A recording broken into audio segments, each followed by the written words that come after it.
Good morning, everyone.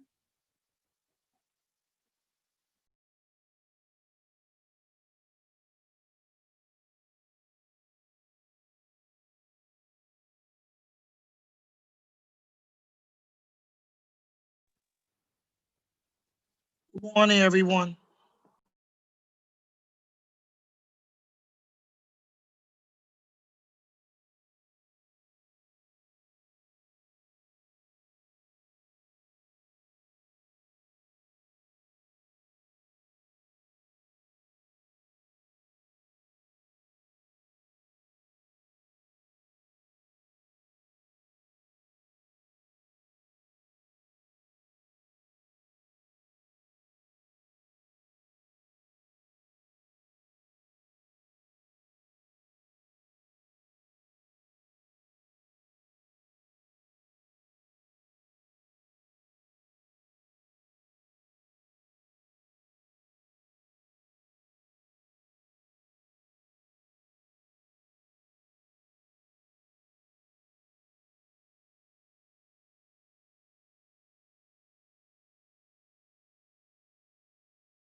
Good morning.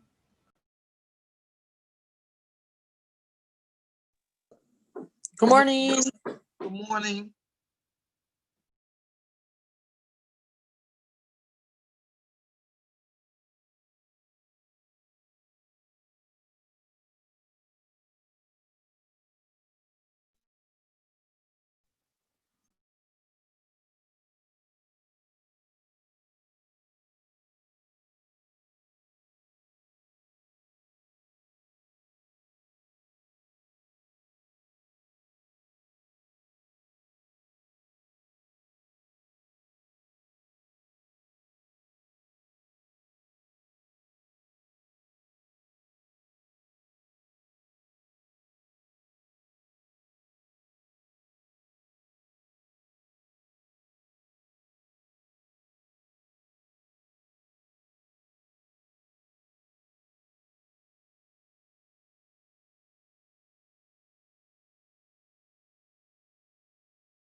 Good morning, everyone. Happy New Year. Good morning. Happy New Year. Good morning. Happy New Year, Good morning. everyone. Morning. Good morning.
Hello, good morning, everybody. Let me go back to be myself. Instead of being meeting, we start at 9:30.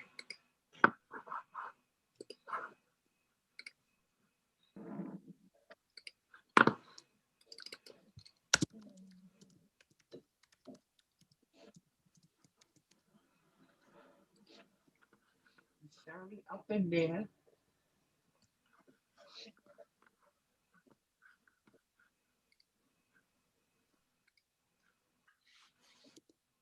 Hello, everybody. How are you doing? Hello. We're as good as we can possibly be, given the circumstances. Great. I second that. Yes. Good morning, Good. Martha. Good morning. Good morning. Lourdes, you usually take care of making sure to bring in things from YouTube. Can you do that? And maybe Sabina or Randy sometime have done that as well. I don't even know if they're here right now, but if you want to help. I'm here. I'm just going to then, I'm doing the elections. So, Yes, so not Sabina. yeah. I'm looking for, where is Miss Randy Gare, along with Lourdes? I'm here. Randy's here. Randy, Here hi, she good go. morning. Okay, By the She way, has her background up. okay. so let me just, okay, while you guys take care of that, I gonna start doing, let me open the document. I'm gonna start a roll call for attendance.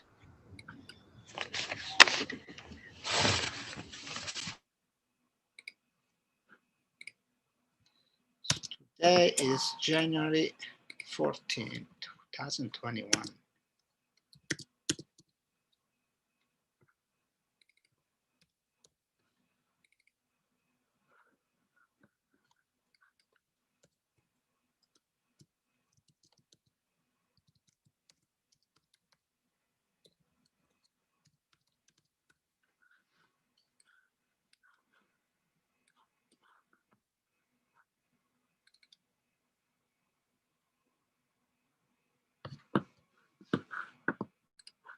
Okay.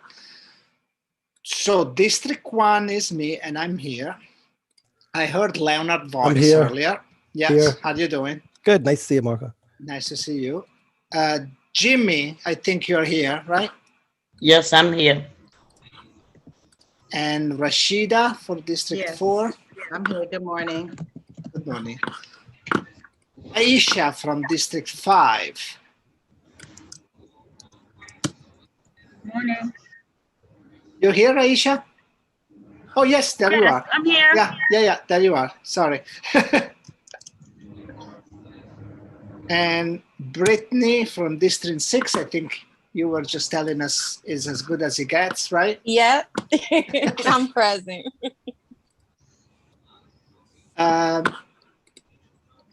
Shima from District 7, are you here? She's not here yet. And Angela from District 8. Yes, I am here. Good morning. Good morning. Robert from District 9. Robert is not here yet.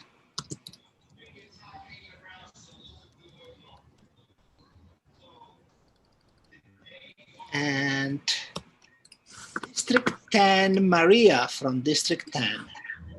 Hi, good morning, everyone. That's Matty though, right? Hey, Matty.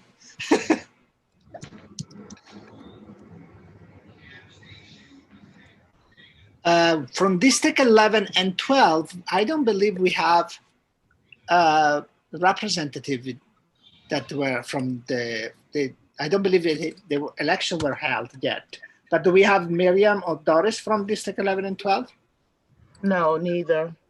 Okay. It's not there right now. Is Celia here from 13? No. And District 14 had their election last night, and Marisa is the new rep. She got an email last night, but she might not have been aware about this meeting before that. So are you here, Marisa, by any chance? Looks like not. Marco, Okay. which district you mentioned? This is the District 14, Maritza. Kateya for 15. Good morning, Marco. I'm here. Hey, how are you doing? And Good, then thanks. we should have Marta from District 16. I'm here, present. How are you? I'm good. And Veronica from District 17. She's not here. Maybe she'll join later. District 18 and 19 have not had their election as far as we know. But are Abby or Sherry here tonight? Today? Not tonight. Marco, it's Yeah? Celia. I'm not Abby or Sherry, but I'm here for District 13. Yeah, did I not got you? Yeah, I got you actually. No, Yeah. you said she wasn't there. She just checked in, so Okay. join. All right. I think I said she wasn't, and then I saw her coming in. Janine from 20, you here? She's not here yet. Randy, I know you said hi earlier, so you're here. Morning. And Sabina, you're I'm also here. here from 22. District 23, we haven't had any not of a new election, but Tanya might be here. Is Tanya here? Yes, she is. Can we check on that, please? Was the rep? Ms. Samuels is here. Okay, that's fine. But so one thing is being present, another thing is seeing for the election. Matti, you're also here, right? I heard you say hi. So 23 and 24, you guys that are here, did election took place in your district? Not as yet. I cannot hear you. Not as yet. Not yet. And who's that, Matti or no, Tanya said not yet. And what about Matti?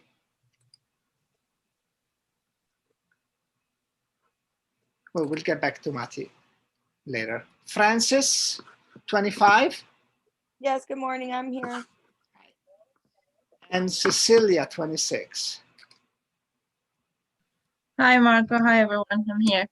Good. Then we have Lisa from District 27. Looks like she's not here yet. Jessica, 28. Good morning. Happy New Year. Hello. We have Kamaria from District 29. Good morning, present. Hi. How do you say your name again? Sorry, because I'm Maria. Camaria. I'm sorry, I Yeah. apologize. That's fine. Thank you. And District 30, Anna.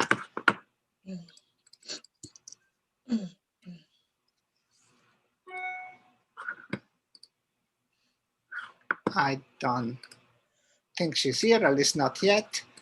We don't have any new information from 31. Good morning, 32. Hello, Jazzy. How are you doing? Good. How are you, Marco? Good. And Andrea, District 75, I think she was the first to log in, even before me. Cecilia, Brooklyn High Schools. Hi, Marco. Good morning, everyone. Good morning. And Lourdes, Bronx High Schools. I saw you before, Lourdes. I'm Yeah, so here. you're here, yeah. Jackie from Manhattan High Schools. Happy New Year, Marco and everybody. I'm here. Thank you. Happy New Year to everyone. And Shirley from Queens High Schools. I'm here. Great. And I'm here, Marco. Andrea, that's it, right? Yeah, I got you. 75. And Aaron from Staten Island High School? Not here, maybe not yet. Maybe he's gonna be able to make it later. So the first thing on our agenda, if I sent you guys last night oh, wait a minute. Oh, okay, so I get information that District 18 is gonna have the election on the 25th from the FLC of District 18. Thank you about that.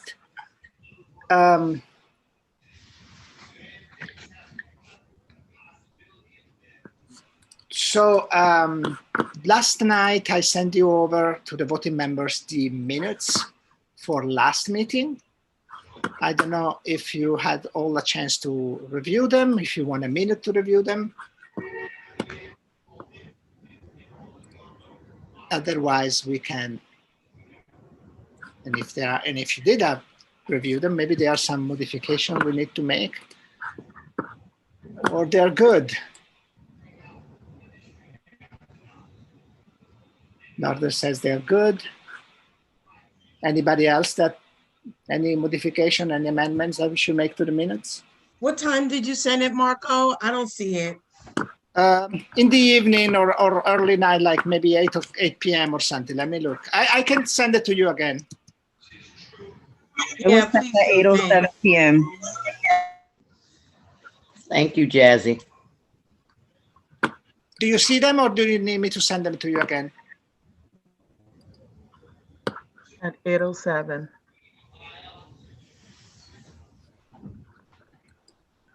It went into my junk mail. I got it. Thank you. All right, good.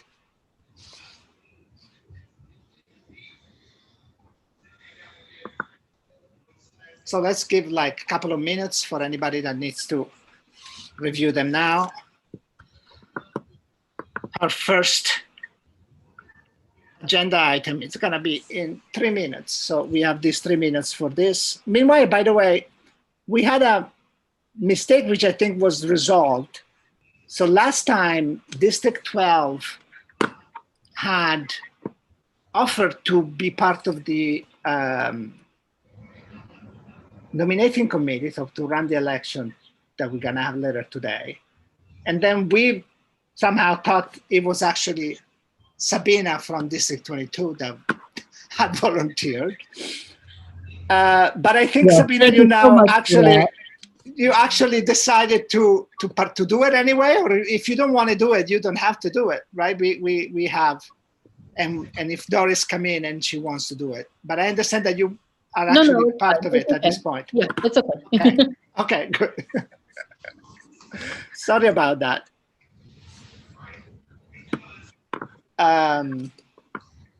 Minutes look good. If everyone's ready, I would move to approve, accept.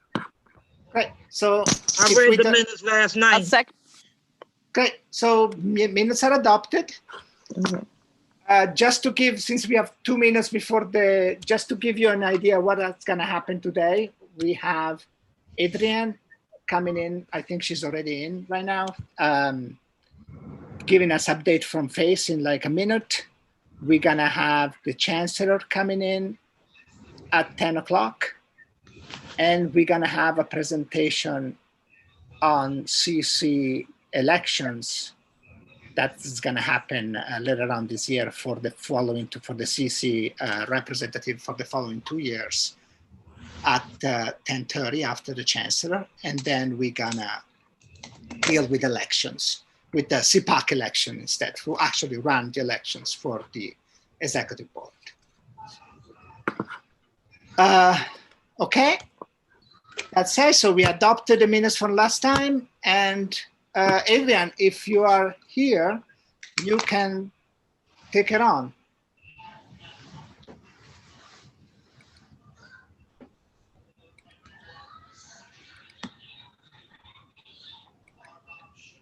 I thought I saw it before. No, that was Angelica. Okay, but that's okay. So, okay. Then we say 9:45. It's not 9:45 yet. So that's perfectly fine. Just give her a minute. Is there anything that we need to resolve? Marie, can you remind us who are the people that will assist you, or assist not just you, it's just going to be all of you together? Who are going to be the people who are going to be running the elections right along? Yes, hi. Good morning, everyone. So other than myself hosting the platform, so we would have Angela Torres of District 8 sharing along with Nancy Northrop as one of our alumni. And then we would have Sabina Singer of District 22 who would be assisting with doing the verification, as well would be the note taker, and may have to collect in case if we may have anyone on the phones to actually make sure that their votes are collected privately. That would be added to the results of the polling if needed. Cool. Can I say something really quick? Sure. Which is just to say, as part of the election process, over the course of about the next hour and a half, I'm going to go in and put a little code in front of your name, and just know that that's part of the election process. It'll be, say, either VY, VG, or VNC, and we'll explain what that means later. But just know that that's what we're doing. Can you say what the code mean? What the B? Yes, you'll tell us later, Lourdes. It will be explained to us later. That is Adrian. How are you doing, Adrian? Good morning, Adrian. Good morning. Happy New Year. Happy 2021. It's good to see everybody. Yeah. So we were just dealing with a few practical things, and you can just take the floor now, Adrian. Okay. Super excited. If you want a minute to breathe, that's fine. Since you just get in, we can finish it. But no, go ahead. No, it's all good. Look, 9:45 was my start time. I'm ready to go. Really excited about 2021. We have a lot of great things happening in the world of parent empowerment and in FACE. So starting with the PAPTA financial report. So many of you know last year, I think was the first year that we produced a financial report that gave a snapshot of fundraising and PAPTAs across the city. That should be released within the next couple of weeks. Obviously, CPAC, executive board, we're going to share the sort of like draft final version of that before we actually publicly issue it, but it's coming. We are excited about upcoming public meetings. So we have CCSE's town hall with the Chancellor tonight. We have a lot of town halls happening this month and next month. So please look out for that. That'll be in the end of week wrap up. We are very excited about Parent University so far. And remember, we launched this, I think, at the end of November. We have had 97,000 visits to the site.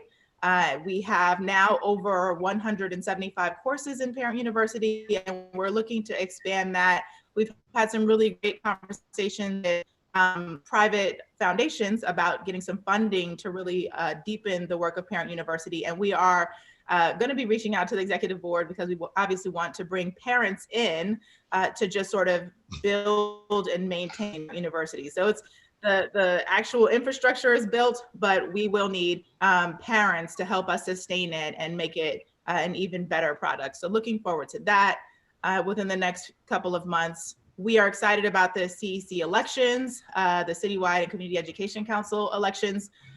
The work is going really well. The biggest, I think, hurdle, the most difficult piece of this work really was the infrastructure work, building out the voting system, working with the vendor to make sure we actually have a platform that's going to be able to handle the number of voters that are going to be accessing it. And we believe that we're there.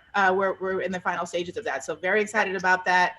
There will be a working group meeting scheduled this week before the end of the month, because we still need to figure out, we want to have information sessions before the opening date, February 1st, for the candidate applications. And we want to have the candidate forums figured out, because they're going to have to look different this year. They're going to be virtual. So looking forward to building out that relatively quickly and bringing, obviously, the working group in to develop those plans. We also have, and this is like just a little bit of a preview of what I hope is to come. We've been having really great conversations and partnership with the Division of School Climate and Wellness, and we're looking to put forth a mental health initiative that will bring in parent leaders on the school level. So more to come on that, but we're looking to build capacity amongst our parent leaders to really be knowledgeable and be able to sort of complement the work that's happening with our school staff to support mental health within our school communities, both with students and then just as peers to other parents. So more to come. Obviously, there's some funding that's needed to really to rev up that work, but I'm excited about it, and we are hoping to be able to provide stipends to parents as a part of that work. So more to come again, but something that we're working to develop, and hopefully we'll be able to roll out very quickly.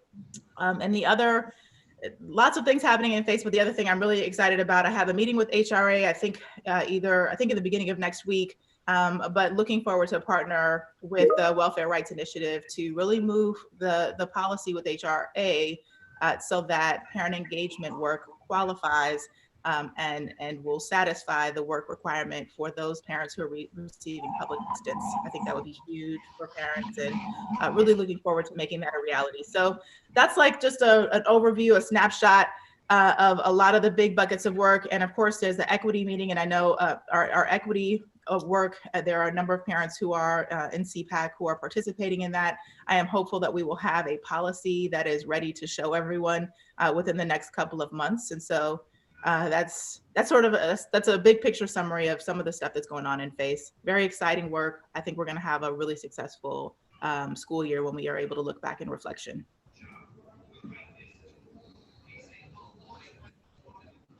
So I'll stop there and turn the floor back over to you, Marco. I was muted. That was quick. I guess let's open it to questions, right? Right? That's okay with you? Yeah, please. Let's open it up to questions. I gave a really big picture summary because I could probably talk for an endless amount of time. I know the Chancellor's going to be here, I think, at 10.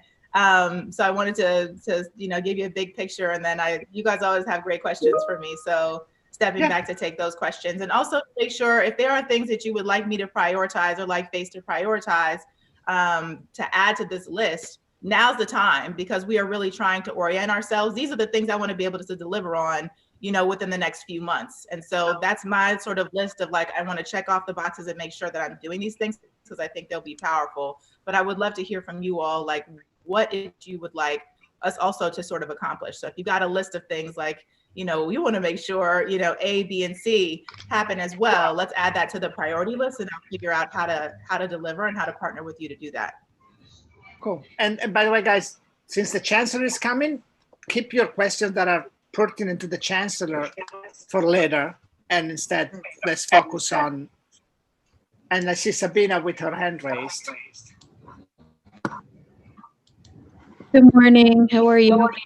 I'm wondering how the other president's councils are finding their PAs. you know, a lot of our PAs seem a little bit overwhelmed, not in terms of not in terms of functioning as a PA, just on personal levels to try to accomplish things that we can't accomplish. Let's say we're not really fundraising for the most part.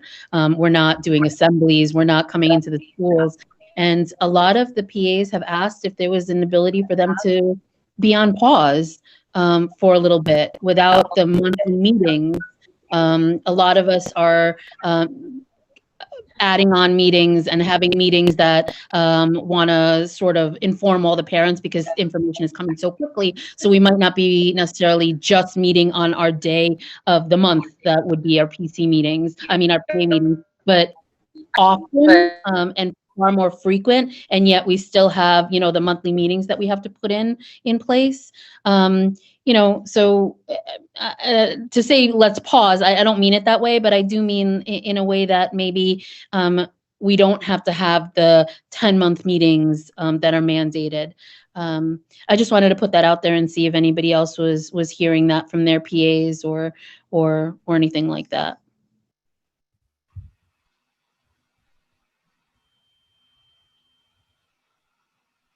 Hi, Sabina. Brittany here from District 6. We have the same sentiments, but we also feel like this is the time for us to roll out new priorities for our PA. So we've actually been working on updating the bylaws because they haven't been updated since 2015. So we were trying to create as a council a new way of prioritizing getting the PA to be able to work with the school leadership team to provide technical training on devices for our parents, to be a mouthpiece for them, listen to all their questions and concerns as far as the health regulations and the school closures, and just providing reassurance to them right now. And social and emotional support is the main thing that we've been focusing on, because the times of bake sales, they're gone.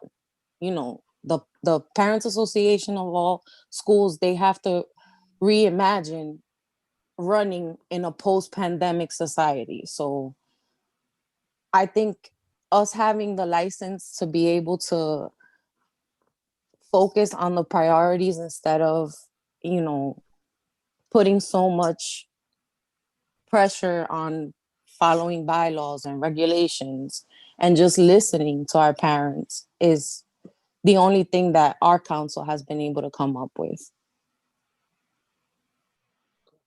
Good morning.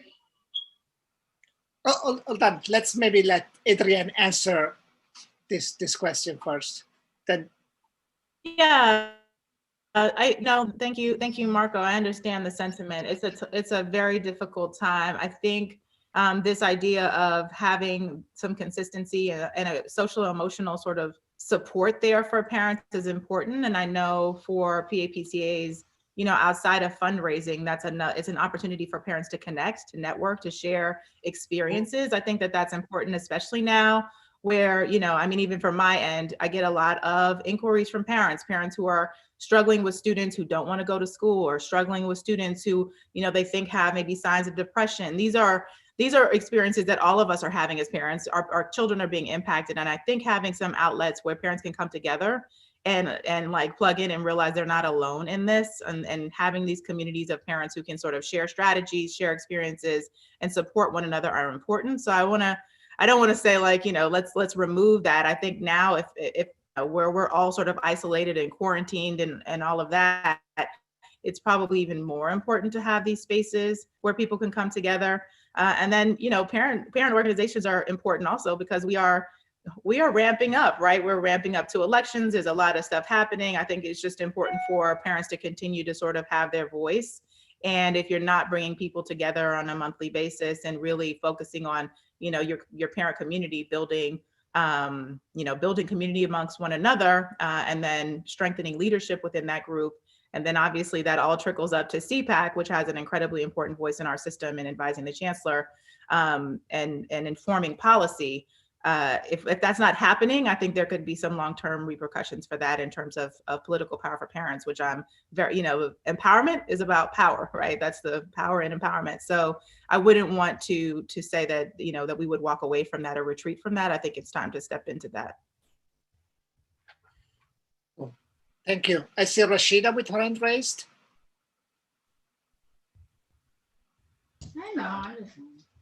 Hi. You're muted. Oh, no, you're not. I just wanted to turn it down. Empowerment is about power, right? That's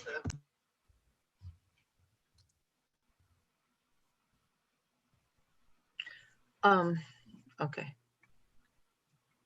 You're I on was, mute. I was playing a YouTube link and it was echoing. Oh, hey, Adrian. Hi, everyone. Happy New Year. I just wanted to thank you, Adrian, for all that you're doing for the parent empowerment piece, and just wanted to reiterate, which I know y'all are working on, but more than anything, just a strong push for translation. And not in written form, but video clips and audio as well for folks who aren't able to read. And so I just wanted to elevate that here on this space. But thank you. Thank you. I will also say I actually have a meeting with a group on Friday, which I think is tomorrow, to talk more about this. And I'm thinking about this. Look, there's some ideas that I have of you all know this, but we have our vendors, right? We have two vendors that provide services both through Central and to the schools for interpretation and translation. But I'm getting so much feedback to say yeah, we're still not getting the services. It's still not happening. It's not manifesting. And so I'm starting to try to think more creatively about, okay, we have these services. Are there other things that we can do? Are there contracts we can have maybe in focusing a pilot on a couple of boroughs with smaller organizations that can maybe provide translation and interpretation. So I would love to I have our equity group is thinking about this, but I think maybe that's a place to go back and try to just do a pilot, come up with a quick pilot. But I would need help, and I think even our equity group may need help building out who are those not-for-profits that parents are already going to for translation and interpretation support. And then, where do we focus? Because y'all know this, but our budgets are crazily slashed. And so I don't have endless amounts of money, but I would like to maybe take a couple of buckets of money in from how we're currently spending it and maybe invest it in translation and interpretation in a more creative way, leveraging the relationships that parents already have with community-based organizations that provide translation and interpretation services.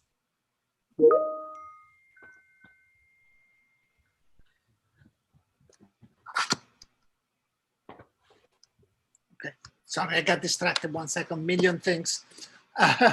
Next up, Cecilia. Well, I want to before we do that, and I'll stay on the call, but I know our chancellor is here, and I know y'all. So I'll step back. Thanks, everybody. I'll be here throughout the call, and I know this is important for y'all. Y'all have an election, so you probably don't want to hear from me again. But I'm going to step back. Thank you for all the questions. You guys know how to reach me. You can always shoot me an email after. All right, great. Yes, let's give the floor to the chancellor since he's here. So good morning, everybody. It's good to be with you, CPAC, and I hope that you had a safe and healthy start to 2021. First off, I want to thank and acknowledge the executive board of CPAC from the 2019-2020 term. So thank you, Jimmy, and thank you, Marco, and all the executive board members for your commitment and service during this term. I can't think of a more difficult time to serve in this role than the year we've just had. But I want to thank you for your commitment and service. But I also want to thank the members of the CPAC, whether they're past or present members, for the hard work and service over the last year as well. I know that you have your elections today and that they've been delayed because of the pandemic. So as most of you know, our FACE team and district teams have been working to support our PA, PTA, and President's Council's elections. And I'm pleased to say that over 75% of the elections have been completed as of the beginning of this week, and elections are continuing through the month. So kudos to Adrian and her team and colleagues for really being out there and helping our parent leaders get these elections completed. It's certainly been a strange and challenging year, and I hope that everyone here was able to get some rest over the break and maybe take a moment or two to reflect on the past 10 months. I know that I've certainly been thinking about the past year and reflecting on not just our challenges, but our accomplishments as well. And just think, this time last year, we were all in Tweed together. And then 2 months later, we were faced with a situation that none of us had ever experienced before. You remember that we closed schools in mid-March and in a week started the largest remote learning program in the country. We've learned to Google Meet, we've learned to Zoom, we've learned to do Google Hangout, and the differences and similarities between remote and blended learning have been things that we've all taken on. Our teachers have had to adapt to a completely new way of teaching, and our staff to operating behind masks or through a camera and a screen, and our support staff to new ways of cleaning and caring for our buildings. But what is most remarkable to me is how our children and families have faced these challenges and adapted and adjusted to the circumstances that have been kind of thrown at them. I've also been visiting schools every single day and talking to teachers, and I know that so many of our students are learning and thriving despite all of the challenges that we all are seeing. It's also extraordinary that our parents and our families and parent leaders of New York City haven't missed a beat. And I want to thank you for your contributions and partnership over this past year. You've given us feedback. Some of it's been hard, some of it's been very difficult, but you've been honest. And that has helped us to work to do better in service of our families and our parents. You have also learned how to include and lift up your communities during the pandemic through mobilizing bilingual parents to support other parents or advocating for policy changes such as the A660 waivers and making sure that parent voice has been heard at the school, district, and central levels. We've accomplished a lot together this year, and FACE has hosted 17 citywide listening tours and information sessions and office hours to an audience of over 100,000 since May. Our liaisons have checked in with presidents' councils and community and citywide education councils weekly, and that's over 2,000 meetings in 10 months. I know that I've participated in 13 community and citywide education council town halls since the beginning of the pandemic, and will be joining the Citywide Council of Special Education later this evening. On Tuesday, the 19th of January, I'll be attending the Citywide Council on High Schools, and on February 3rd, I'll be at District 75's town hall to address parent concerns and questions.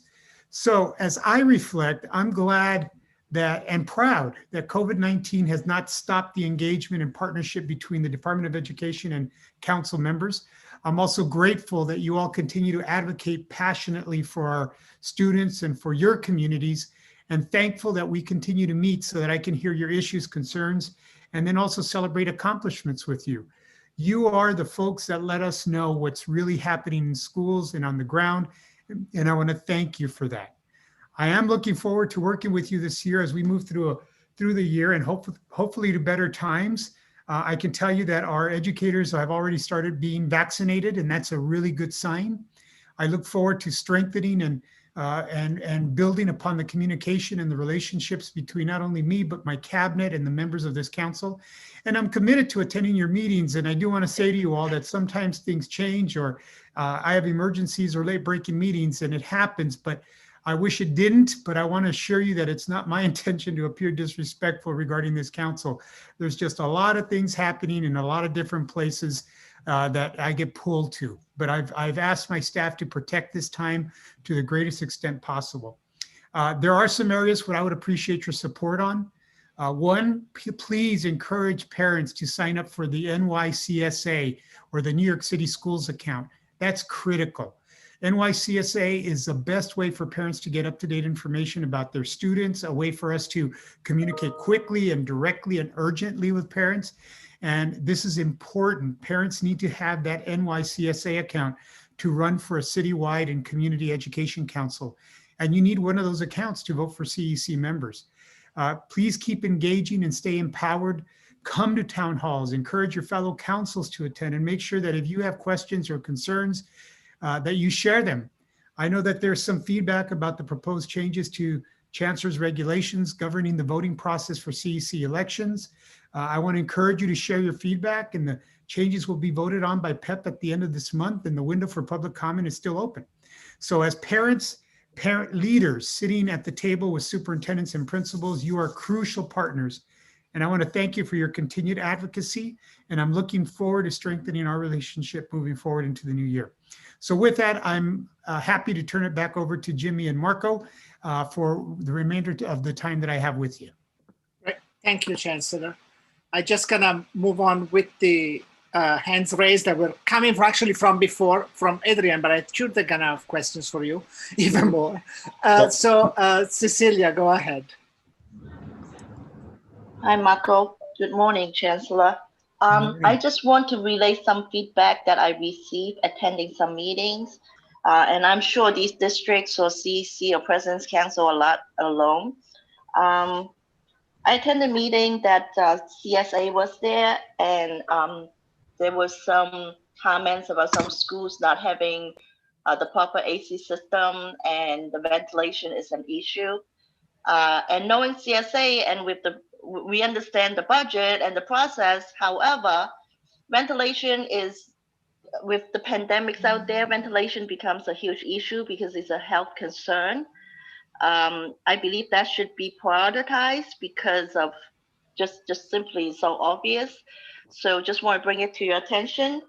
The second thing is, it was mentioned about the mental health and student performance issue. With so many students learning remotely, a lot of times we don't even know whether they're logging in. There should be a way that we could find out. But my question is whether anything was being done following up with them, see how they're doing. In our school, the Brooklyn Latin School, we have what we call, well, it's the administration's work, but I'm going to take credit for it. Why not? So they have this thing called Wellness Committee, and they actually call parents. And I myself received a phone call, and I'm just happy that they told me that my son is doing fine. But the point is that they follow up to try to see how students are doing, and if they are not doing well, they want to figure out how they could support. And good for them that they even call parents whose children are doing fine. So it is a communication process. Yes, Miss Billy, our headmaster. So just want to see where there's a system to follow up on that for all students, and if not, there should be one. It's my suggestion. That goes for Miss Adrian too. Yeah, so Cecilia, thank you for the feedback. So number one, all schools are required to be following up on students, not only from an attendance perspective, but from a mental health, social, emotional well-being perspective as well. And I'm really excited and happy to hear about your experience, because I will tell you that as I go around visiting schools, it's amazing how innovative schools and school communities have been around checking in with their students and making sure that they are logging in. We are taking attendance. We are noting when students have not logged in. There are people that are going out and checking on students. So there is a very concerted effort to make sure that we're keeping track of our students and keeping tabs on our students, especially students that are in remote mode as well. So I'm glad to hear your experience, but I can assure you that that is an expectation for every school in the DOE. Around ventilation, let me be really clear. There are no classrooms and no school buildings that are being utilized that don't have engineer-approved ventilation checkoffs. And I can assure you, we've invested millions of dollars into making sure that there's proper ventilation. But there's also a lot of urban myth out there. There's, people hear from somebody that heard from somebody else that you can't or you can do whatever. We've been working very closely with CSA, very closely with UFT, very closely with SEIU to really get the facts out there. And we are doing not only walkthroughs, but we are doing monitoring. We've purchased the equipment for building engineers to do their own assessments. Just yesterday, I walked the MLK building and saw the incredible work that's been done with MLK. That is one of probably the most well-ventilated, sophisticated buildings now in the DOE's portfolio of buildings. That's all because we've prioritized ventilation as one of those really important characteristics for in-person learning. So if there are any specifics, let's just make sure we get that information to the appropriate superintendent, and we're on it in the same hour that we get any of those concerns. Thank you. Andrea, District 75. Yes. Well, my question is my comment was already in the chat, actually. Okay, you can ask her again. I didn't see No, it. it was just a statement, really. It was just about in regards to supporting our parents in general during this pandemic, as some of you discussed already. I was just gonna mention that I started a support group that came out from the President's Council Executive Board members, and we do it separate from our parent meetings. And the parents actually asked us to do this, and so far it's been a success. My third meeting is coming up, matter of fact, tomorrow, for the parent support group in D75. And now my school is asking for the same thing. So I have a meeting scheduled with them, my school, also for the end of this month, my PA. Andrea, that's wonderful. And I think that's a great example of parents empowering parents and helping each other. So kudos to you. We should try to capture what you're doing so that we can replicate that across the DOE. Thank you. District 2. District Thank you, 2. Chancellor. Yeah. Thank you, Andrea. Thank you. Chancellor, good morning. I would like to know if there's actually a plan and a procedure in effect right now to vaccinate teachers and students so that we can get our kids back into school with an actual date certain, not waiting till next September, but doing it as soon as possible. This is a mental health issue for many students, including one of my own sons. We need to get these kids back into school as soon as possible. We have a vaccine. I'd like to know if we have a plan, a procedure to get everyone vaccinated in the school system, to deliver shots, vaccines to schools if possible by a date certain, so that we can get the system back to normal. I haven't heard anyone advocating. I've heard very little prioritization about vaccinating our teachers, our students. I'd like to know if there's a plan. Yeah, thanks, Leonard. Then you must not be listening to the mayor's press conferences, because he's been talking daily about this for the last 2 weeks about what we're doing. So the state controls the prioritization of who's eligible for vaccinations. And up until this Monday, the state had not approved educators and other first responders to be eligible for a vaccination. Through the advocacy of the city of New York and other entities, including the DOE, the governor allowed us starting Monday to have educators be able to be vaccinated. The group is Group 1B. So starting on Monday, educators have been having needles in the arms, and we've also worked with UFT to set up 8 additional sites that are exclusive to educators. So only educators get to go to those sites to get vaccinations. 2 of those sites are 24/7, so you have to make an appointment.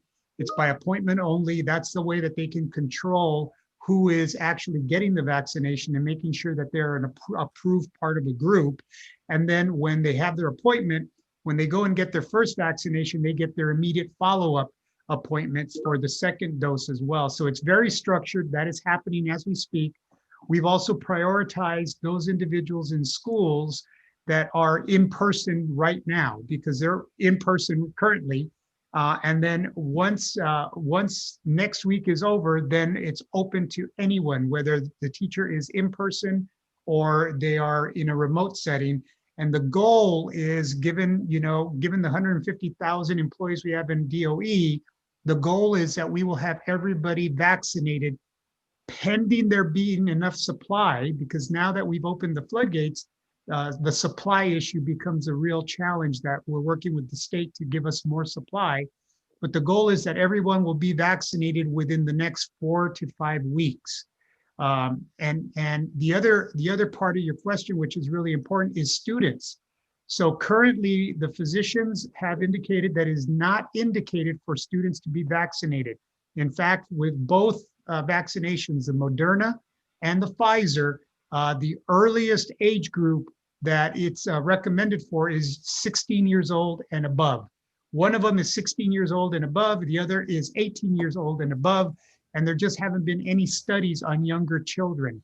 So as we're talking about the adults being vaccinated, we're also working with the epidemiologists and the physicians around, once we start bringing back high school students, do we require those 16-year-olds and above to get vaccinated?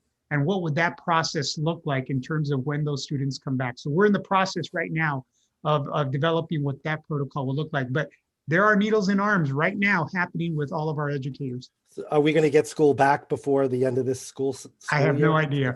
It's going to all depend on all of these different facets that happen. I'll give you another example. We now have a substrain of the UK virus, the UK strain that is present in our community. In fact, there's a cluster in Queens. They're also talking about the South African strain. And what that means is that when you introduce these variants, then the doctors have to actually do additional analysis to see, does the current vaccination still work with even these variants? The good news is, as of right now, they say, yes, it still works. It still protects against it. But when I say I don't know, it's because every single variation that happens causes this whole chain of different decisions that have to be really addressed by the medical professionals. Our goal is to get everybody back as soon as possible, but I just can't tell you it's going to happen and when it's going to happen at this point. Thank you. Jackie, Manhattan High School. Good morning. Happy New Year, Chancellor. 2021 is here. Manhattan High Schools is Manhattan High School represents parents from all 5 boroughs. We sent an open letter to you and the mayor and requested a meeting with you, sir, to propose putting parent leaders and educational stakeholders at the decision-making table at Central. A proposal we believe works towards the betterment of New York City's entire public school system. While the system is under mayoral control, there needs to be a team working directly with the chancellor at Central, building consensus and maintaining consistent accountability. Even without mayoral control, a team at Central is beneficial towards maintaining transparency. USA being the richest country in the world, supposedly, and its financial capital, New York City, there's no doubt that we're to have the best state-of-the-art, groundbreaking, cutting-edge public school system. Public schools are the foundation of education for America, especially the poor and predominantly children of color. Certainly, we can do way better. Together we can. So we look to hear from you, Chancellor, with meeting dates very soon. Thank you, Doctor. So I did get the letter. We've read the letter. So I have staff kind of working through what the calendar looks like and a response. So you'll be getting a response very shortly. Thank you. Thanks. Cecilia, District 26.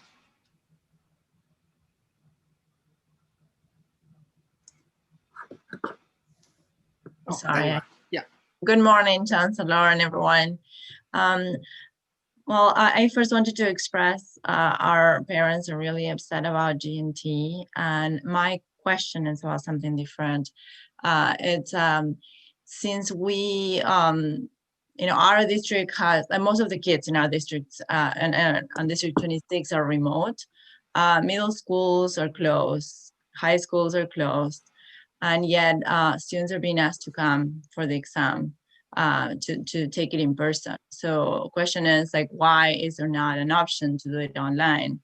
Catholic schools have done it, and even the bar exams can be done online. We just don't think it's good practice. So Catholic schools may have done it. I disagree with them. Pedagogically, it's not good practice. Also, I can tell you, and I was asked the question yesterday, GNT is gifted and talented. Even the term gifted and talented is not accurate. Absolutely, I agree with that, with the term. Yeah, and I was asked the question, what what defines gifted and talented around the country? Well, the research is clear about what you do to accelerate student learning, how you individualize student learning, what you do to promote advanced academic practices for students. But I can tell you, in the 4 other large school systems I've worked in my 32 years as an educator, I can tell you there is no one that does what New York City does. No one gives a single test and identifies at 4 years old whether a student is gifted and talented. No one does that. And then as I've looked at the history of gifted and talented in New York City, it goes back decades where that was the most efficient way of having programs set up so that you could really say that you have programs, but not really truly have gifted and talented programs. And then as I've gone in as an educator, not as a chancellor, as an educator, and actually observed gifted and talented classrooms prior to COVID, there were some really talented teachers that were doing some very innovative, very creative, very pedagogically appropriate things. But there were a whole bunch of gifted and talented programs that weren't gifted and talented. They were just more and faster.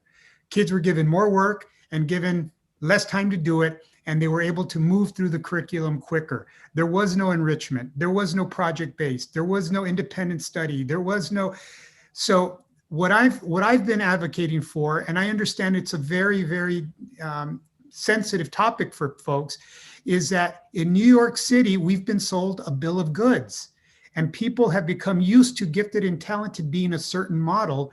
We have to change what people understand as gifted and talented, because the gifted and talented that we have currently does nothing but sort kids. And I don't think that's what New Yorkers want. Now, I can tell you that in my experience, I can tell you about a second grader in a school system that I worked with, a second grader that was doing algebra in the second grade, literally doing algebra, self-taught. But Chancellor, I'm so sorry. I don't mean to interrupt you. Yeah, I do understand. If I can't answer, then why am I answering the question? No, but like I'm sorry, like I just want to make sure that I do get my question answered, which is the other question. Could not put sentences together, couldn't put nouns and verbs together. So while this student was gifted in mathematics, the student had I think we understand. Let her finish, don't worry. So why that's important is that when we look at exceptionality of learning, that's what gifted and talented, that's what exceptional education should be about, not just a program. So that's what I think gets lost in this broader conversation. I just want to make sure. Order, please allow the Chancellor to finish and order. And once you're acknowledged by the chair to speak, then please go ahead with your question. Thank you. I just wanted to make sure we do get the other question that I meant to ask. Like I wanted to mention our parents are upset, but I think we do understand your reasoning. And that's why I didn't choose to ask that question. I just want to make sure you understood that it's a SAT exam, and why is it not good practice? Because like we feel that these families that are staying home, they're choosing to stay home, and all the kids in middle school, many of those families are very concerned about safety, and safety has been a priority to you, and I really appreciate that. And why are they put in that situation? You know, why do they not have an option that they can opt if they have, like, you know, grandparents at home that they don't want to put at risk, or even themselves? I just wanted to make sure I got my time for that question, and I'm sorry for interrupting you. SHSAT specifically? SHSAT, yes. So how do you give an SHSAT exam that is going to give students access? The only criteria, by the way, that will give them access to a specialized school. And how do you do it in a remote environment and assure test security, assure that it's really the student answering and not anyone else, assure that they don't have notes that they're reviewing as they're answering the questions, that they don't have a study guide from the number of companies that provide them for students? How do you secure that in a remote setting when the stakes are so high for those students? That's part of the reason why you have to do it in person. And quite frankly, and again, I've said that it's part of the reason why it's so ridiculous that you have a single test for admissions to a public specialized school. You should have a much broader way of I agree with that. for that. Yeah, but that's the reason. You can't secure the test. Okay.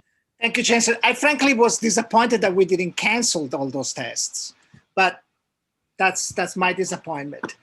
Next up, Lourdes has been raising, I think she was trying to raise her hand, but she couldn't. So she's been actually holding her hand up for a while. Is that correct, Lourdes? Yes. Sorry, you sent me a message. I just saw it now. Yes. Thank you. And good morning, Chancellor. The questions that I'm about to ask, they're coming from the live. One is from Miss Lindsay. Miss Lindsay posted, Jesus Lord. Can CPAC members speak before we address any of the YouTube questions? Yes, I was going to go with that. The our I'm voting sorry. members, Yeah. the executive board, before any questions from members of the public. And just a very quick time check. I have to get on a call at 10:30 with the state of New York on special education. So Right. I have a hard stop. I'm sorry. Okay, so I give the floor back to the members here. Veronica is Back next. to the then. chair, yes. Veronica from District 17 is next then. Hi, good morning and Happy New Year to everyone. I'm so excited being in this circle here. My question to the Chancellor is, we have kids who are going back into the building for 4 days, but also they are saying that only 10% of those who are going back into the building is tested. And we realized that it be the same staff or the same kids are tested. Why not 100%? If we having 50 people going into the building total, I think as a parent, we would love to see all 50 get tested comparing to just 10% of that 50. And we noticed from having that 10%, we are missing the ones who are coming up positive. So how can we move forward in having everyone that enter a building, our school building, get tested? Yeah, good question, Veronica. So it's a capacity issue, and it's actually 20% of everyone in a building gets randomly tested. So it's a methodology around how you're testing. So what you're trying to detect is asymptomatic spread of the virus. So in other words, you have the virus, but you have no symptoms. So we are very clear that if you have symptoms, you stay home. But how do you know the virus isn't present if you don't have symptoms? So from a scientific methodological perspective, the doctors have put together this process where you go in weekly and you randomly choose 20% of the people in the building. Students and adults are all part. So you choose 20%, you randomly test them, and then you're able to get idea if there is any asymptomatic spread that's happening in that building. We've been very successful at being able to indicate if there are any trends by using that methodology. So that's why we do it that way. But if we were testing 100% of every single person in every building every single week, we just don't have the capacity because we're such a large organization to do that. So that's why we're using that method, and it's scientifically based and it's working well. But that in compilation with the fact that we're now starting to vaccinate all of our adults is giving us real hope that we'll be able to get everybody back sooner rather than later. You have time for one more? So folks, thank you so much. Okay, I appreciate all of your service. Good luck on your elections and look forward to a better 2021. Thanks, everybody. All right. Thank you, Chancellor. Marco, who else is on from DOE? Like, who's still here to answer on behalf of the Chancellor? So I don't know that we have, so Adrian is still here, but I don't know that we have that much time because by 11, we want to be able to start our election, or we're going to go on till I don't know when. We have now 15 minutes presentations on CC elections from Diana. We can probably postpone that a few minutes. I'm sure that if that's okay with you, Diana, and maybe have Adrian answer a few more questions if Adrian is willing to.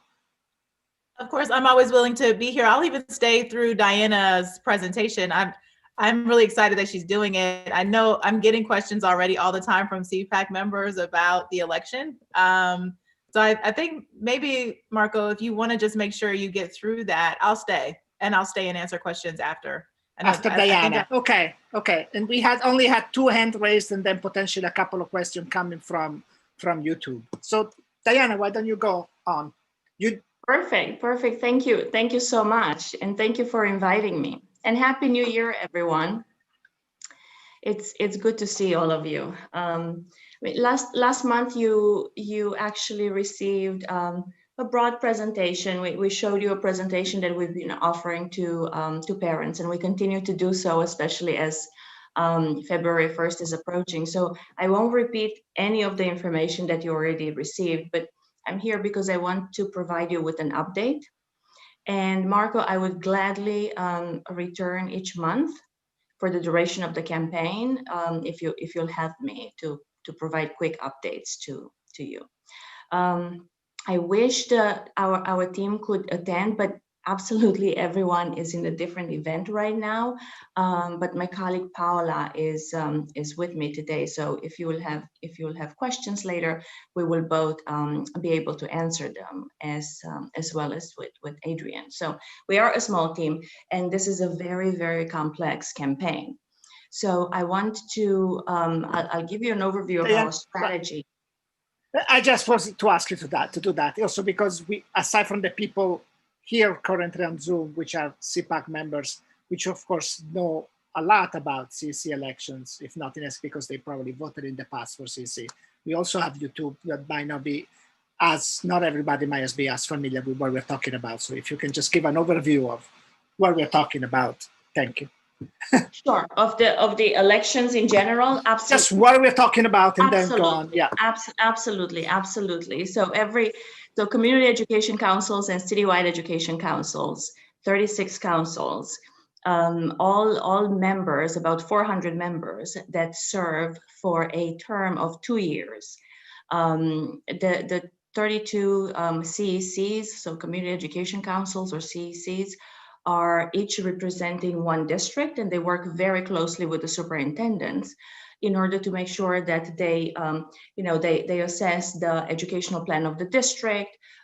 They vote on a variety of things, but I think most significantly, they vote on zoning and rezoning proposals, and also on capital plan, which is like really an important tool. So for all the parents who are in the audience, and again, part of our strategy in the last 3 months was to encourage family leadership coordinators and parent coordinators to be extra diligent right now with sending the CEC meeting notices to all the parents in the school with reminders and with little notes from them, encouraging them to attend, because frankly, no matter how many presentations we make or how much information we put on our website or how many videos we create, there's absolutely nothing, there's nothing better than all of you who maybe did not attend the CEC meeting, just actually going to a CEC meeting to see for yourself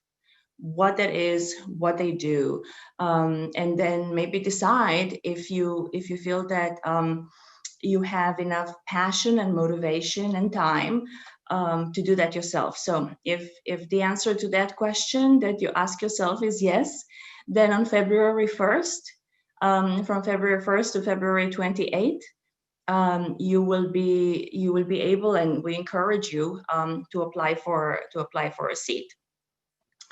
Now, in terms of our strategy, how do we do this, right? February 1st is only a few weeks away. We are effectively running 3 separate campaigns. One is for NICSA sign up. And I want to tell all the parents here, even those who might think that CEC is not for them, they're not interested, please don't think that you need to sign up for NICSA only for the CEC elections. If you don't want to participate in them, it's okay. NICSA is really becoming a one-stop shop for our parents. And there's absolutely so much information in there that it's, in my opinion, it's impossible to be an engaged parent without having that connection. The report cards are available through NICSA, your child's schedule, the testing consent form, the bus schedule, and like a lot of things are there, like really, really valuable information. But why are we focusing? Like, what's the relationship between the CEC campaign and NICSA? Well, you're all aware of changes in the state law and in our regulations. I know that you spoke about that, and we can continue having a conversation about that. But basically, those changes generated changes in our processes. So now we're not coming to you, talking to you about SPLCI and about all the 5,000 selectors that have to vote. Now the parents of every student will vote. What does that mean for us? That we will have to authenticate the parents who are voting to make sure that they really are in a parental relationship and they're voting for the right counsel. So the only tool that we have to verify that is actually NICSA, which is pulling information from schools, ATS, and from everything that the parent is inputting, especially the blue card that all of you are very familiar with. So it's absolutely vital, actually, that all parents are signed up into NICSA. Now you might say that it could be a difficult process. Well, we worked for the past month in making it a lot easier. Like we created an instructional video. We created a guide for parents. I will send it to you. I know you don't have a lot of time, but I'm ready to actually show it to you and present it to you. You tell me, Marco. So very easy steps. And I timed myself. It takes less than 5 minutes to create an account. And with our guide, it should be very easy to do that. Now, I can't emphasize enough, like we are a small team and this is a very complicated campaign. So one of our strategies is to build a very, very strong connection with the parent engagement personnel in our organization. Now, members of CPAC understand very well, DOE's organizational structure. Maybe not everyone, but you know that the fastest way, apart from direct emailing to parents, which of course we will also do, and a marketing campaign, which I'll talk to you in a second about. But in terms of organizational structure, the fastest way from a central office to the parents is through the district's family leadership coordinators to the parent coordinators directly to the parents. And of course, those colleagues of ours will have a support system in place, right? Like the superintendents support the FLCs and the principals support parent coordinators. But I want you to know that a lot of the messages that you will receive in your schools and your parents will receive that are coming from us, that they're developed by us, and maybe they're not always delivered by us, but we really are developing all those messages and all the materials that you will receive from your parent coordinators. And I really hope that we will make that work. And so here's where we are with NICSA. We have about half of our student population with their parents registered. We want to make sure that we get the other half before the application period, and certainly before the voting. But our goal is February 1st. So we are holding twice a day sign-up events, and we actually began with District 24. Several PTA officers reached out to us asking us to help them. So we organized NICSA sign-up events for them. We have, like right now, a coaching session, and yesterday we had another 2 with parent coordinators. So we are walking them step by step through everything that needs to be done in order to set up a NICSA sign-up event. So effectively, like in an hour, a parent coordinator can guide, 300 parents in a school in order to sign them up. So, we are doing a lot of work in that in that area. But anything that you can do in order to raise awareness just of the importance of NICSA, in order to make sure that the parents are open to, and they pick up the phone when the parent coordinator calls or texts them. It's really important. Now, in addition to that, Sorry to talk about so much about NICSA. I know it doesn't seem to be directly related to the campaign, but honestly, it replaced in our schedule the months of talk about SPLCI. Right, we used to come to you from October to January to just constantly talk about that. So now we've been talking about NICSA. All right, so we are preparing for the application period to begin. We developed an application that, if you allow me at the end of this, like a couple of minutes, Marco, to show it to everyone, I'd be more than happy to do that. I think that, yeah. Go ahead. I'm actually, because of the elections later, I'm not the actual host of the Zoom today, so I cannot give you the right to share an application, but somebody else in the Zoom call should be able to do that. Perfect. So I will complete, how about this? I will complete my update to you, and then by that time I will have access, and then I will show you the application. Well, let's Diana, the application now, because I know they want to get started with their election at 11, and I want to make sure there's time for Q&A. So we're running, and we're at 10:43. So let's quickly run through, if someone can give her the rights to share her screen, because I want people to be able to ask. That's what I was going to ask for. So definitely will allow you to do that.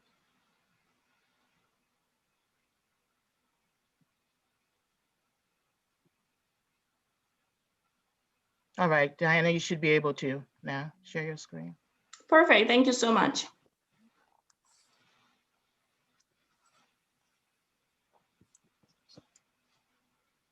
All right. So we are all set up here on an exam. I think that this is a screen that is familiar to you.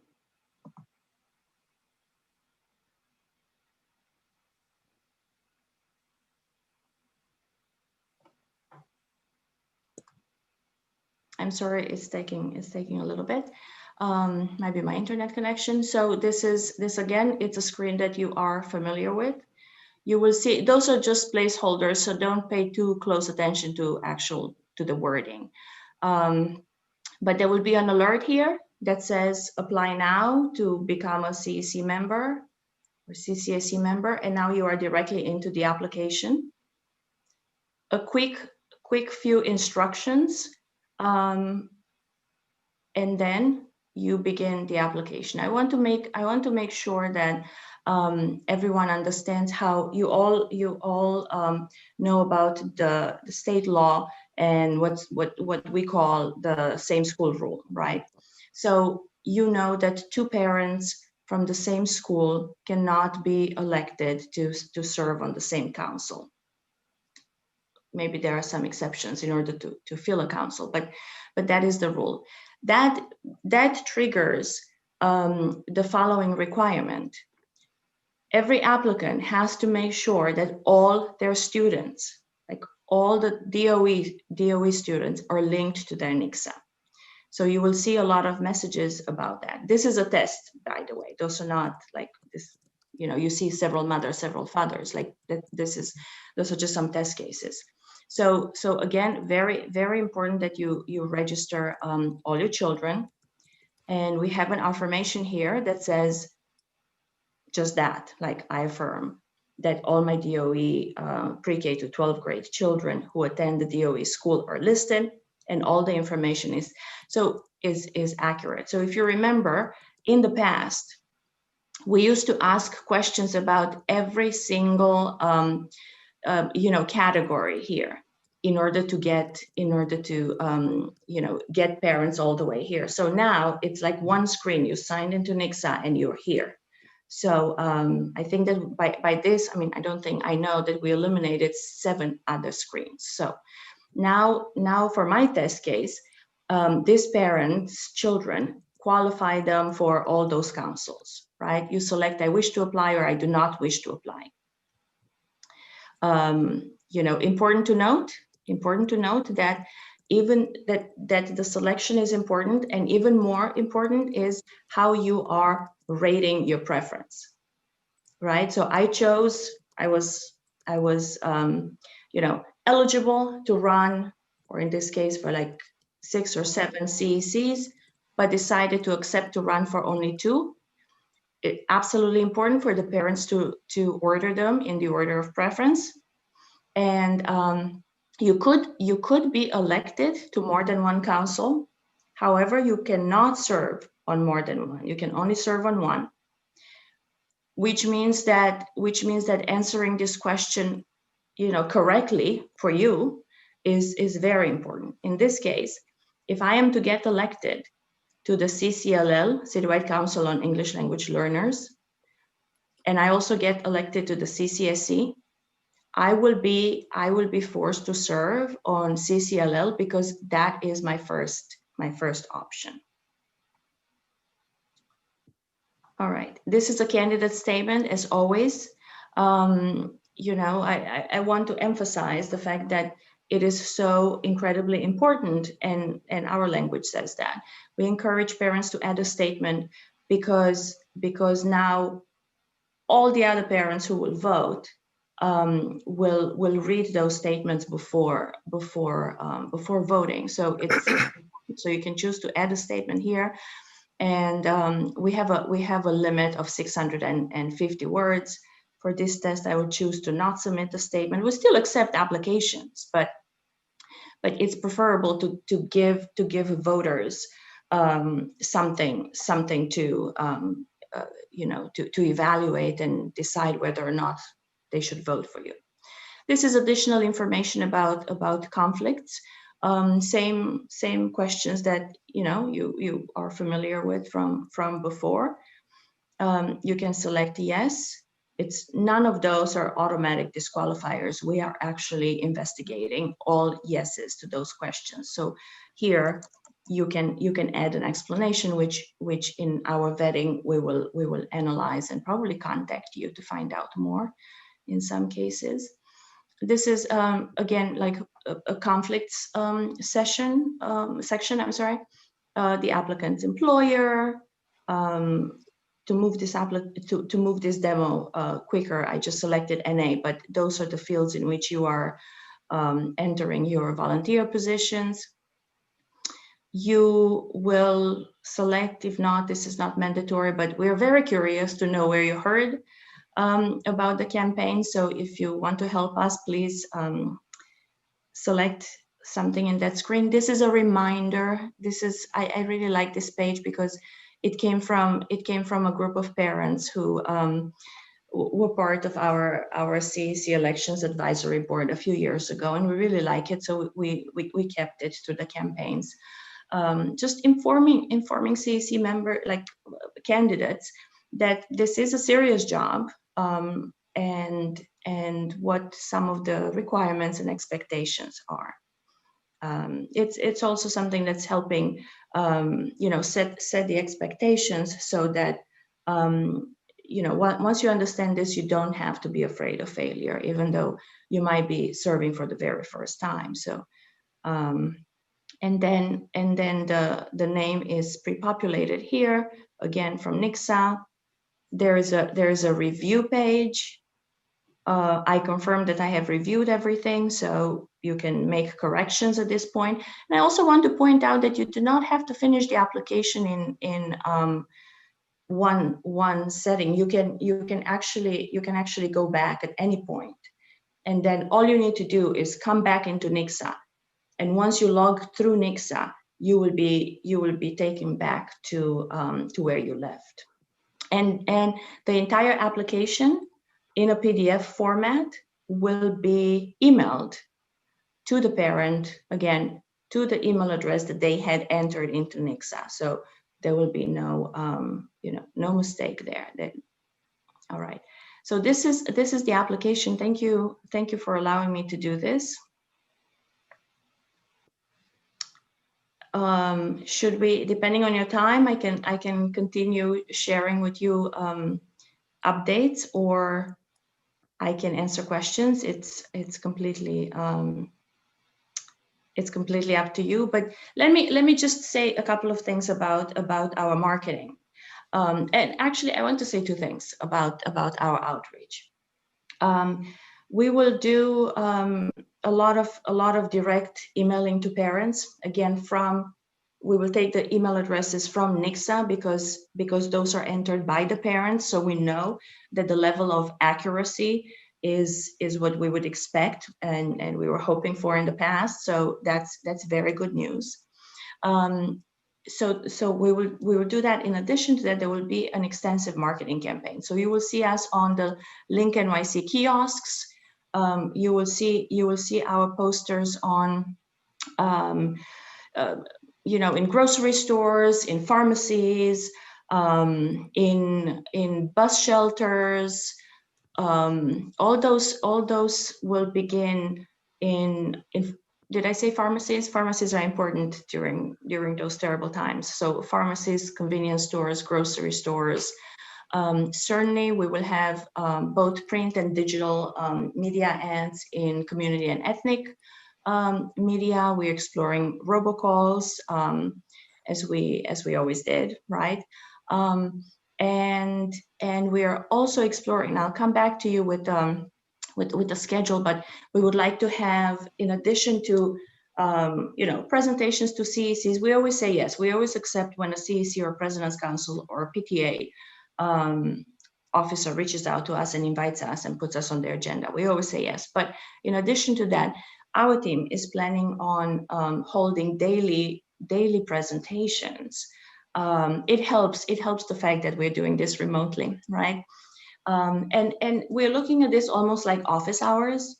So there will be a presentation on an introduction on what the CECs are and what their roles are, and also we will remain on the line with parents to answer their questions. Should now maybe next month, Marco, or whoever's running the meeting, I want to come to also do a demo of the voting side, but I want to remind you that voting will open on May 1st and will run until May 14th.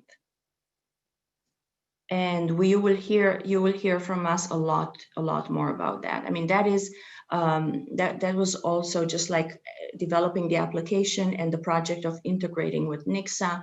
We worked very closely with our vendor, but also with our colleagues in DIT. Those were big projects, and the application that we developed, I shouldn't call it application because it's confusing. The site that we developed for voting was also a major project, because we had to build a site that would support not 5,000 selectors as in the past, but 1 million parents. So we had to build it from scratch based on the new rules, and we are doing load testing right now to make sure that if tens of thousands of parents are voting at the same time, our application will not crash, and that the parents will have a very good experience. Thank you so much. Let's turn it back over to Marco. I know we're running short on time. Well, there's one question that I see that was posted. They want clarification on whether or not does the parent have to be an L parent in order to run for CECL or the special ed? Very good question. Thank you to whoever is asking that. This was a question asked from a parent from YouTube, and this is Jimmy Brown. Thank you, Jimmy, so much for bringing that question to us. So a parent who is an L parent, the parent of a student who is an English language learner, can certainly qualify to run for 2 councils. For CCLL, for the Citywide Council for English Language Learners, for sure, and also for their local CEC. So let's, just as an example, if this parent is in District 3, then the parent can qualify to run for 2 councils, right? CCLL and CEC3. And I want to just generally, like regardless for CEC3, regardless of the L status of their student. However, it's important to note that by law, each CEC, each Community Education Council, has to reserve 2 seats, one that can be occupied only by a parent of an English language learner, and another seat only for a parent of a child with special education in a special education program. And how do those get decided who the parent is? Well, we look at the highest vote getters, and as soon as we see the first person who is also an L, right? So that means out of all the L parents in that council, that person received the highest number of votes, then that person takes that seat in this example, the seat of an L. Does this answer the question, Jimmy? Yes, it does. Thank you. Anything else? One question is, so what's the situation with two parents' homes? Because first of all, it's not as simple as to create accounts for two parents for the same student. And what's the status on that? Yeah, so in terms of creating accounts and the NICSA, thank you for asking this, because this is important. So even though a student has two parents, each parent for that student has a different code. So the mother and the father have different codes for the same student. So each can have their independent individual accounts. In terms of voting, the PEP will vote on the regulation changes that we propose. So anyone who wants to submit public comment, if Paola is on the line, you can remind me, but the vote is on the 27th. And the voting is determined by the student. So if a student is, let's say, lives in District 3, has an IEP, and is an English language learner, then that student gives his parents, one parent or two parents, right, the ability to vote on 3 elections, for CEC3, for CCLL, and for CCSE. Now, only one parent votes is by the student, right? So 2 students in District 3 would give the parent 2 votes for CEC3. If parents have 2 votes and they want to share the votes, like the mother votes, and then the father votes for the same CEC, that's possible. But the determination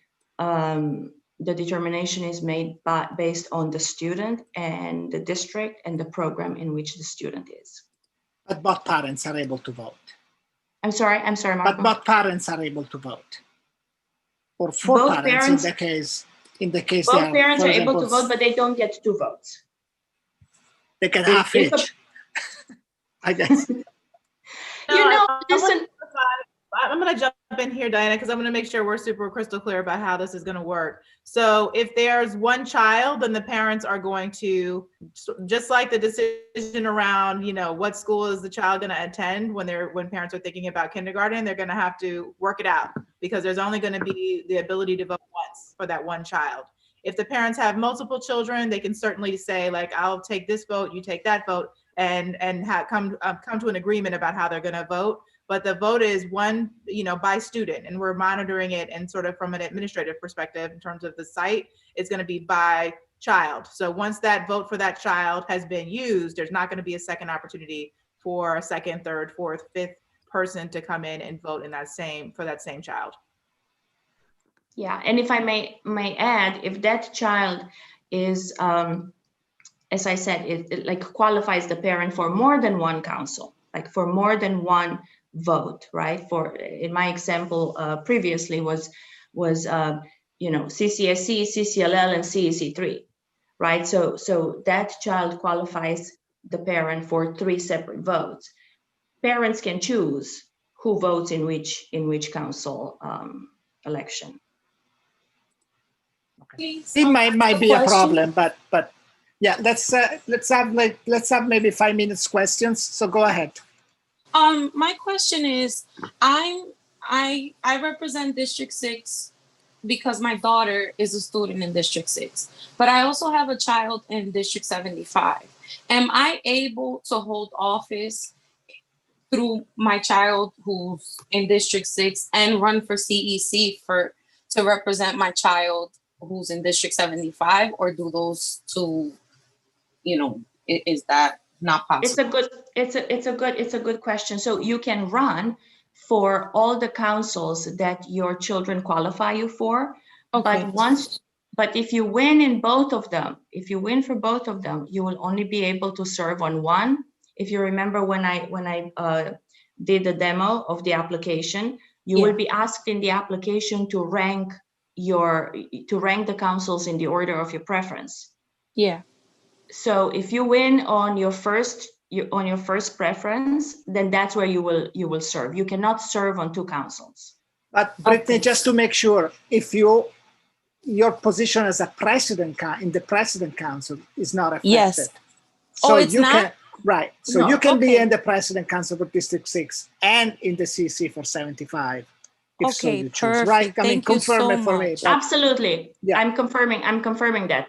Absolutely. You just cannot serve on more than one CEC, community or citywide education council.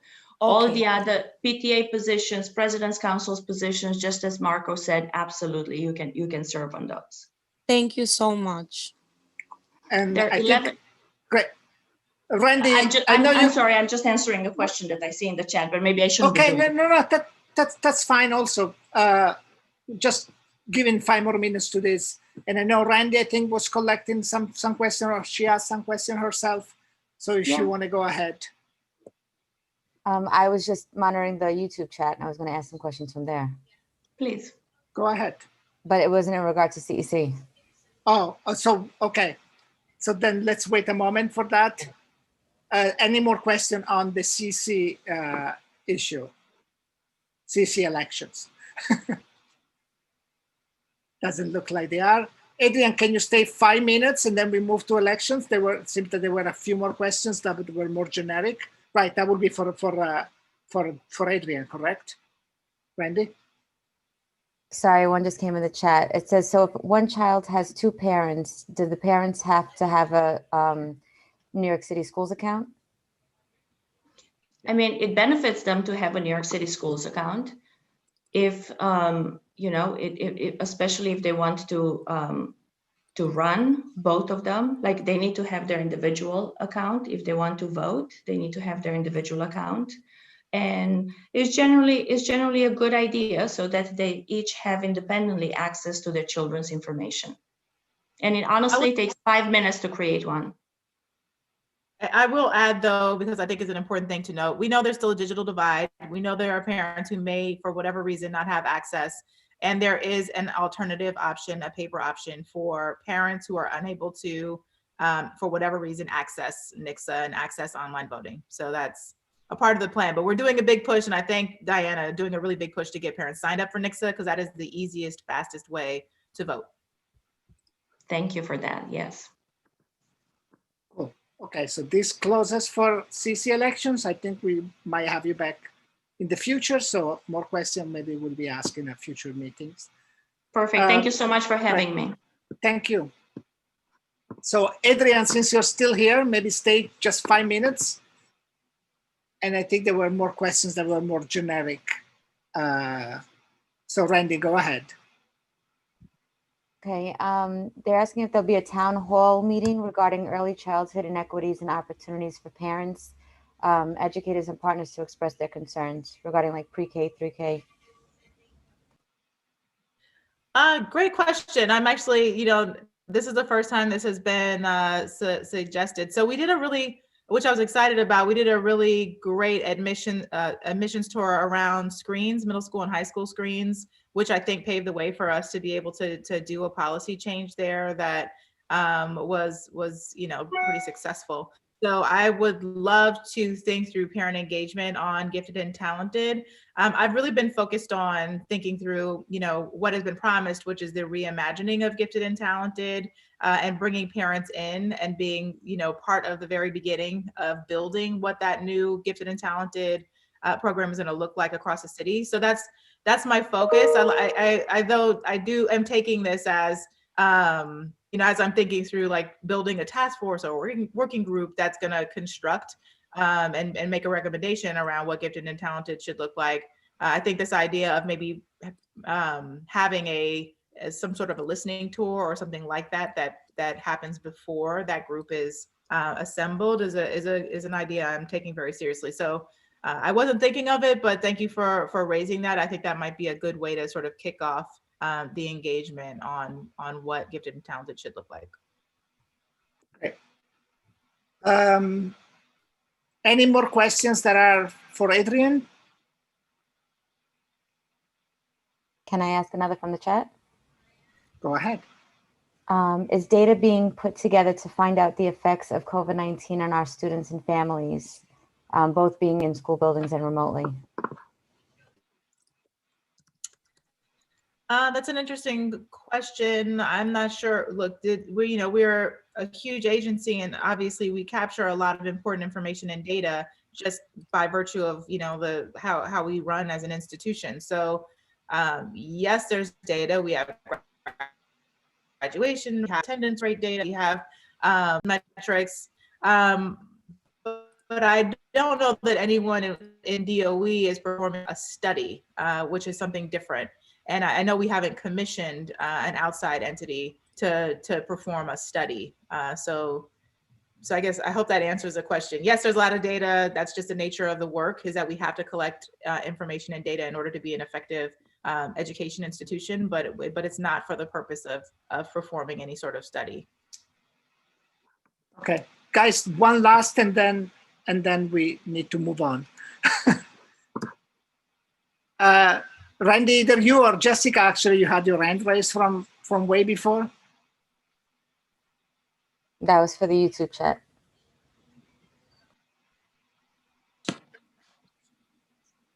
Or maybe not. Maybe that's it. No, I have. No, Rashida just raised her hand. Sorry. Oh no, Jessica, go ahead.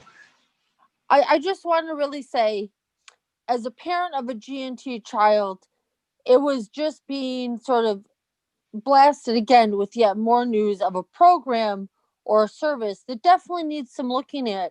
But by eliminating it altogether and not really saying that it's going to be reimagined, I think it hit parents really hard. And so I just want to say thank you for thinking about having a task force or a working group, because I think it is important to hear from the parents, again, that utilize this service, and that perhaps I understand that at 4 years old, taking a 2-part test is hard. And there's tutoring and all sorts of stuff, but there is definitely a ripple effect where this doesn't just impact children, but impacts teachers, schools, community. So I just want to say thank you for thinking of the idea of having the task force.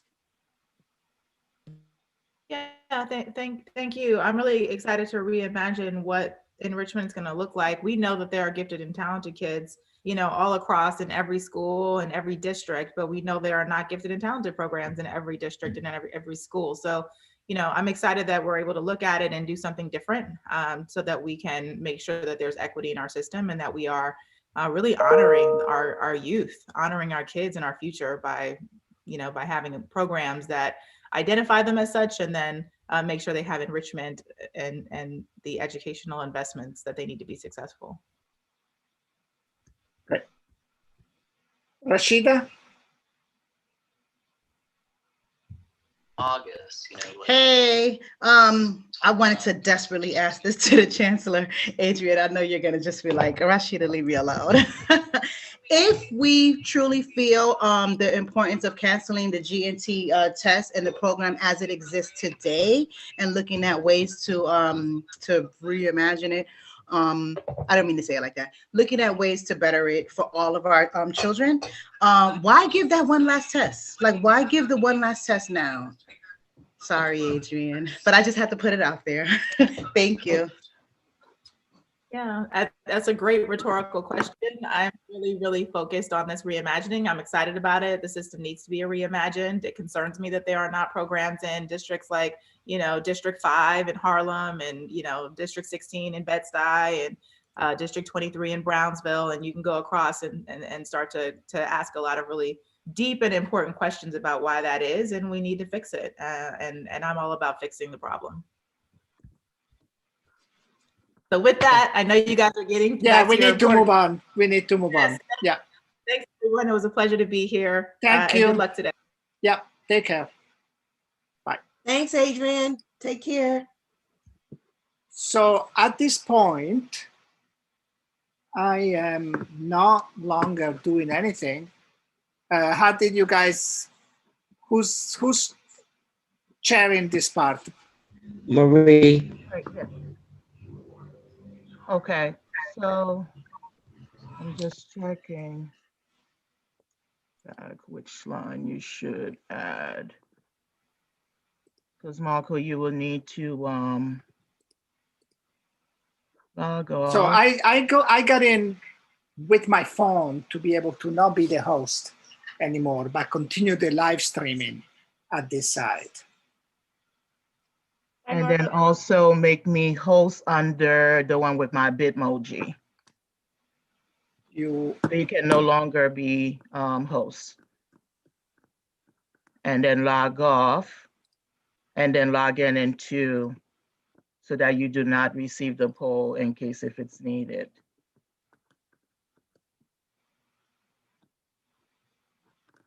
But Marie, if I do that, you're not gonna have the polling unless you log in with my name, which you say you weren't. I did, which is the second one. Where it says second So, host. So that okay, one. so Go with okay. that one. Yeah. Okay, so then let me Marco, I have find a you. question. This is Francis Gonzalez. So the nominating committee, don't they vote? Yes. If they have voting members. I mean, ask Marie. No, I mean, it's not a question for me, but I should not be the one. I'm just saying, because if they're put as co-hosts, they're not going to receive the.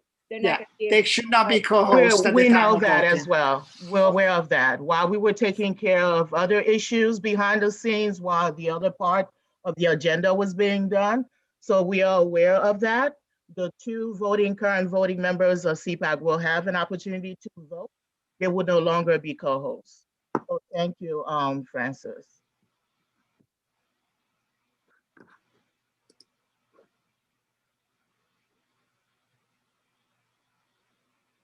And also at this time, we would ask our guests and our FACE and DOE staff to please go into the live stream link, as we want to make sure that you are not able to receive the link as an eligible voter. So we ask that you do go to the live stream link so that we only have our voting members on, as well as the nominating committee. Thank you.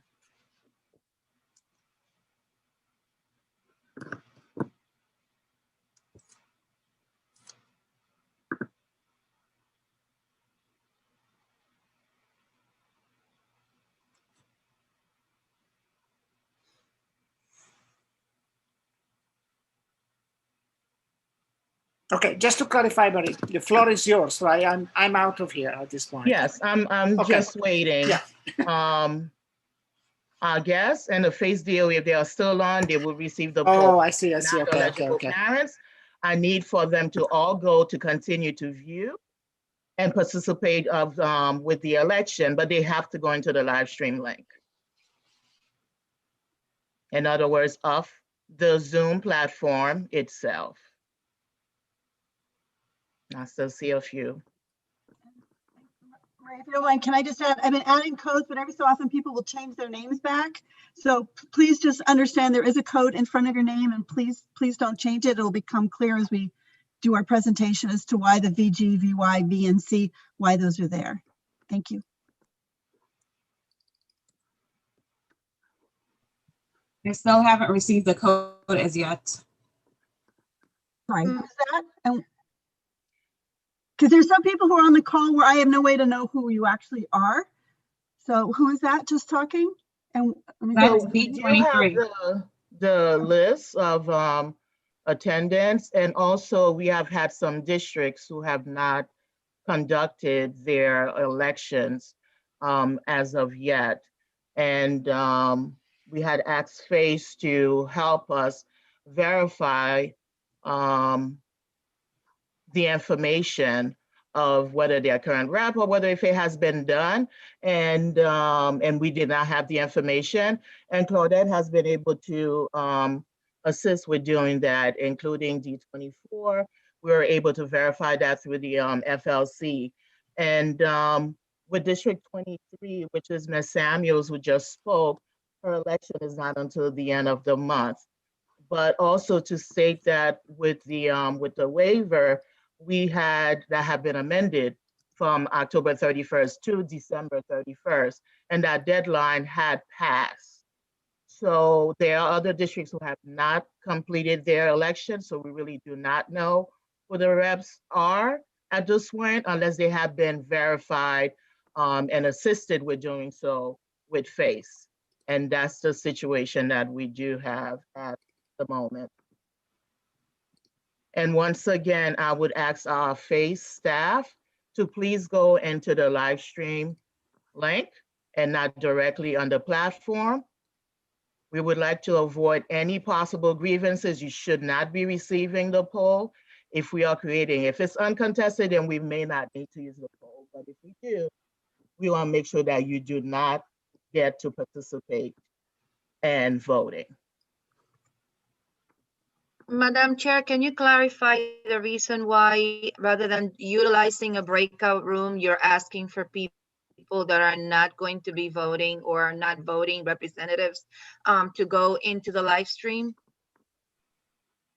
So if you do go into the breakout room, you will not be able to view and see what's happening with the elections.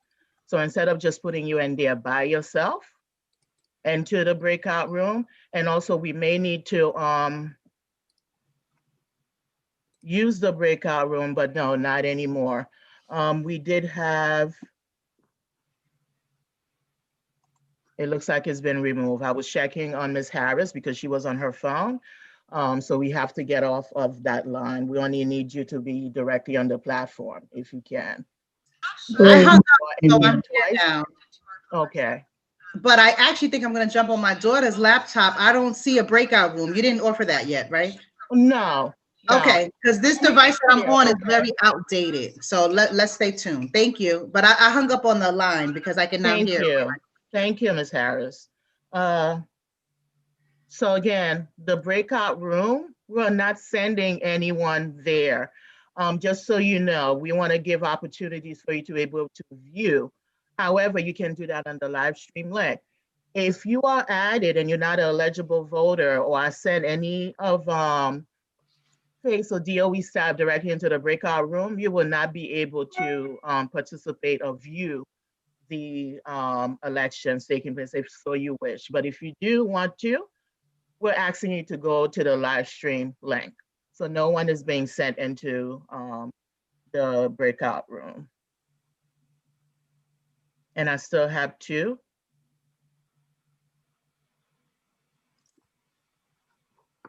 DOE staff members directly onto the platform still.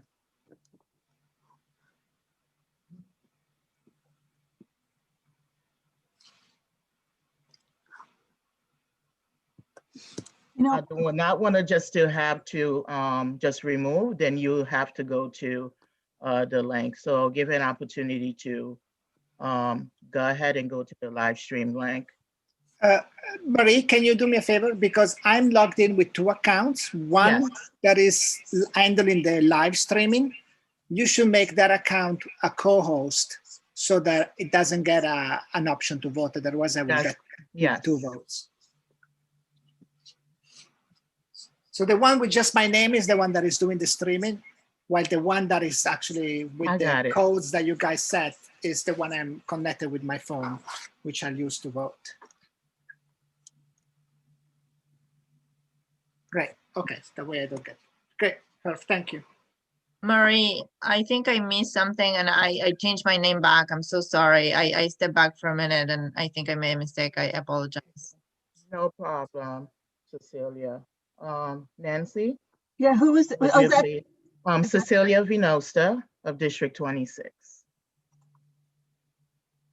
yeah, that's, gotcha. Thank you. Sorry about that. No, it's, Okay. So Marie, I'm going to remove the two-faced people. I think you've given it ample time to move to the link. Yes. Thank you. And that was Sabina. Go ahead. They probably just stepped away and remained connected. So they are not hearing us. I wouldn't have to call them out. What about Maddie Gonzalez? Maddie is clear. That's clear. Maddie has Okay, been so you have to verified. fix up. Yes. okay, just so I know, where's Maddie? Maddie Maddie, is where, with District 24. That's been verified by Claudette of FACE. and she's The yellow, FLC right? has sent the information. Yes. Ms. Gonzalez of District 24.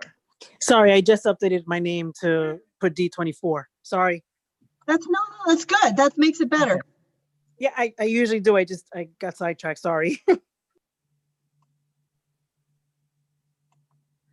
Still going to continue to do the verifications.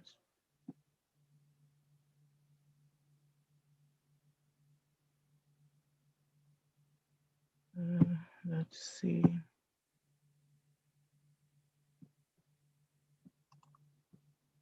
The second one with VG of Marco's name, I have to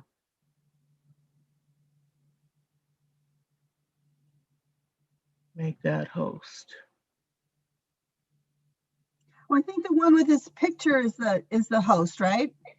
That was the very first one, and I made it co-host so that he does not receive the poll. Right. Anytime that you're hosting or co-host, you would not be able to participate in the polling. But he has both as host, so he won't be able to vote. That's correct. But there is one with just his name. There's a third one with just his name, and that's the one that needs the verification. And we're going to correct that now.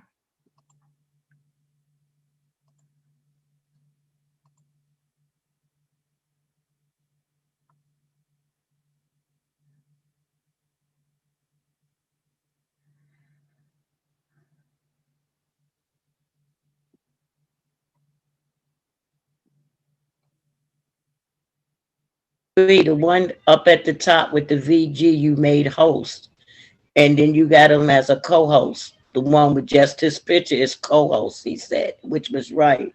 But then you took him out of being able to vote. No, there is one that is still just blank with just Marcos. There's a third one, and you'll see that there is no verification on that one. So Nancy, that's the one you need to put a V and a G next to. You see the one that Marco's just moving on his camera? Yeah. Putting on that's the one, yeah, you need to have verification. Oh, that's the one that's verified. That's what I was asking. Yes, So yeah, that's the so one. then I take the VG off the other one, right? Yes. I can't, for whatever reason, I can't change his name on the one with the picture. Not the one with the picture, the one that he's moving, that you see him active. He just said. Oh, okay. I see. All right, let me find him. I think I was confused. I didn't realize there were two ones. Are you talking about me? Yes, we are.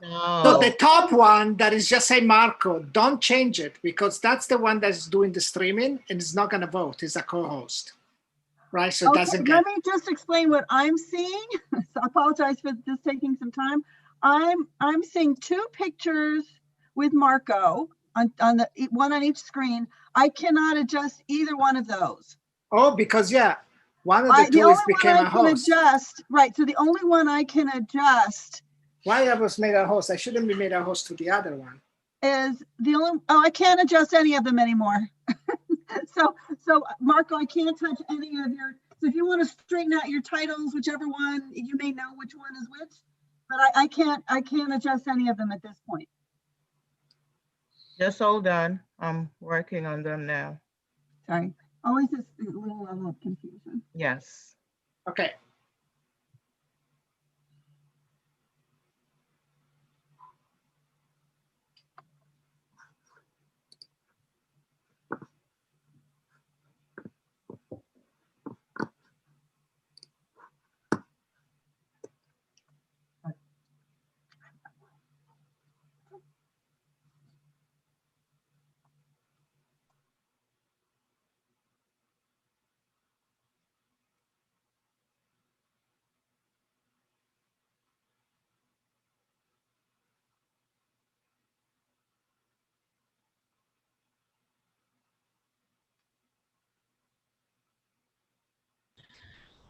I only see Marco up once.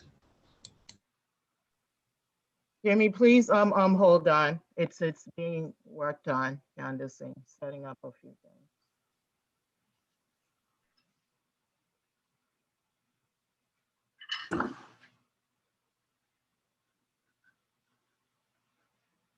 And to answer the question in the chat, the nominations cannot be made anonymous. The voting will be done anonymously, but in order for the voting members to actually vote on someone that's been nominated, they have to know who they are.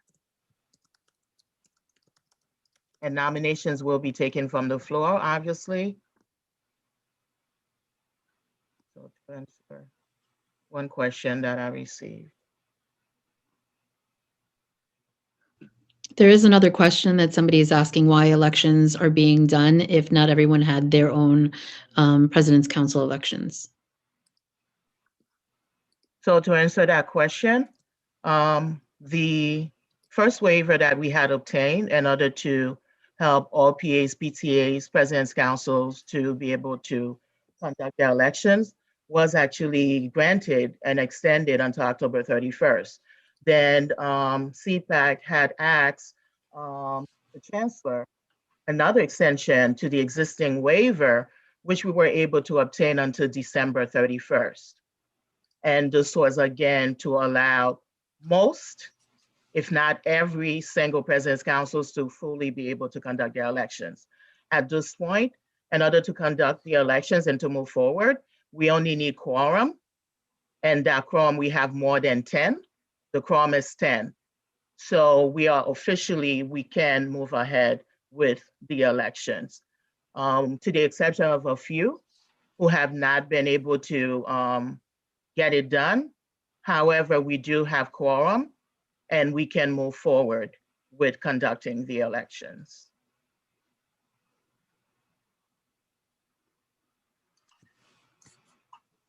So in other words, the deadline have passed to allow President's Councils, which included both the PAs and the PTAs, to do the election. That was December 31st. And my FLC sent that information for the extension into Central.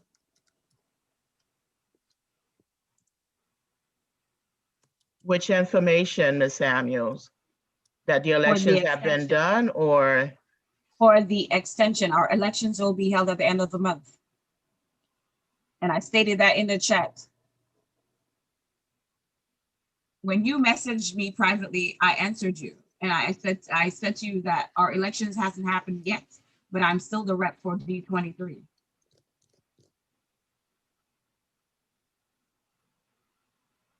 I am still the president for D23. So at this point, the extension have passed, even though you are conducting it in January. This applied to all the other districts who have not had their elections, such as Staten Island. We have a few other, District 14, whom we had was outstanding. We were able to verify that along with FACE sent through from the FLC. We do not have anything for you. Unfortunately, you will not be able to participate in the elections, even though you're still there.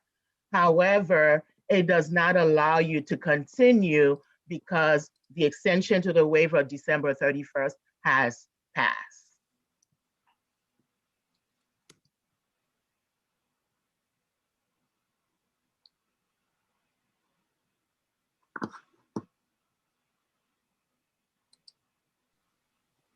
I have my SLC on the phone. I'm sorry. Hold on a second, please.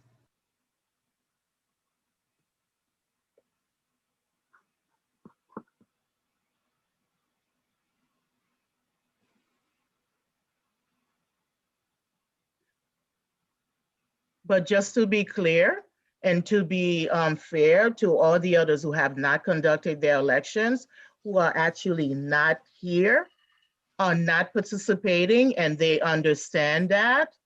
Everyone else have been verified, or even if they had done it as of last night, we were able to officially get that verification from FACE. So if you were able to have that done, I would have to ask Ms. Alexis or Claudette Agard to please send us a note, or even myself, so that this can be verified. But to make this clear for all, unless the election have taken place and it's been verified, you will not be able to participate in the election. And I'm really sorry for that.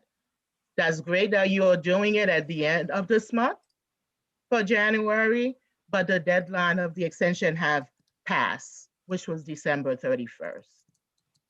However, prior to the elections, many districts, even as of last night, have had their elections. And we were able to determine and getting word directly from FACE who the actual CPAC reps are. And that was done while the meeting was being conducted. And that was for District 14, and that was also for District 24, and that was for District 10. We were able to obtain the certification, and also FACE have received them through the FLC, and we were able to confirm that. Noted. Thank you. Thank you, Ms. Samuels.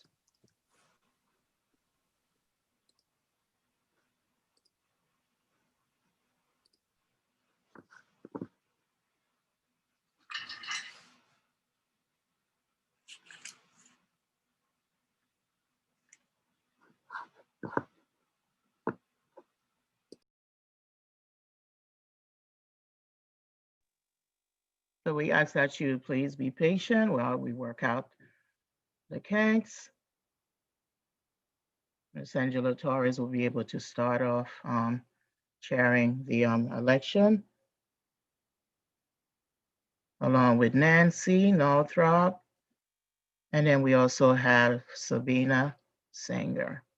And at the time of the voting prior to, please note that it will be removed as co-hosts, as they are entitled to a vote, so that they can receive the poll if needed, and then they will be able to vote as well.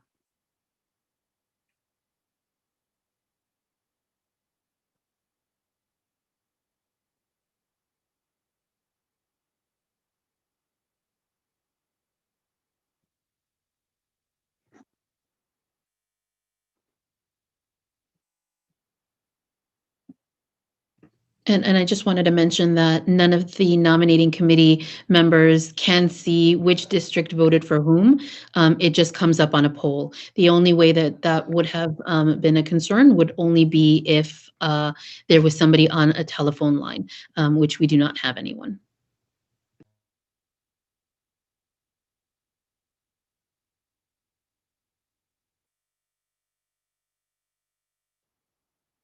Thank you, Sabina.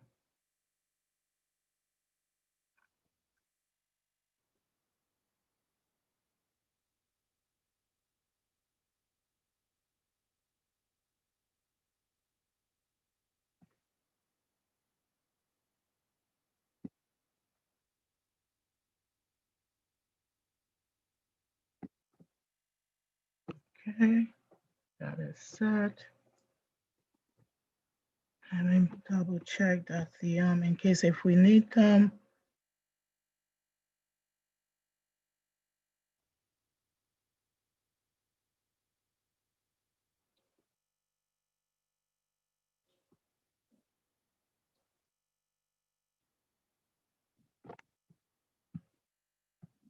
Okay, 1, 2.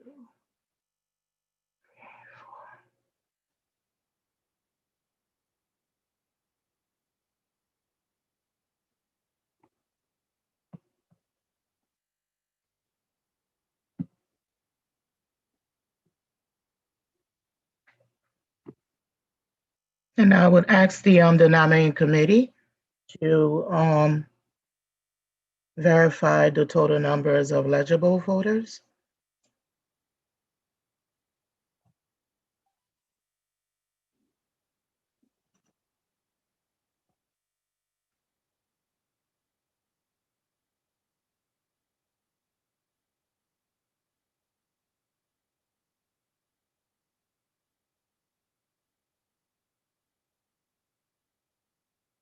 I'm getting 25. I feel like 2 people have somehow dropped off of this, but so I'm a little confused. I'm also getting 25. Okay. Thank you. Sabina?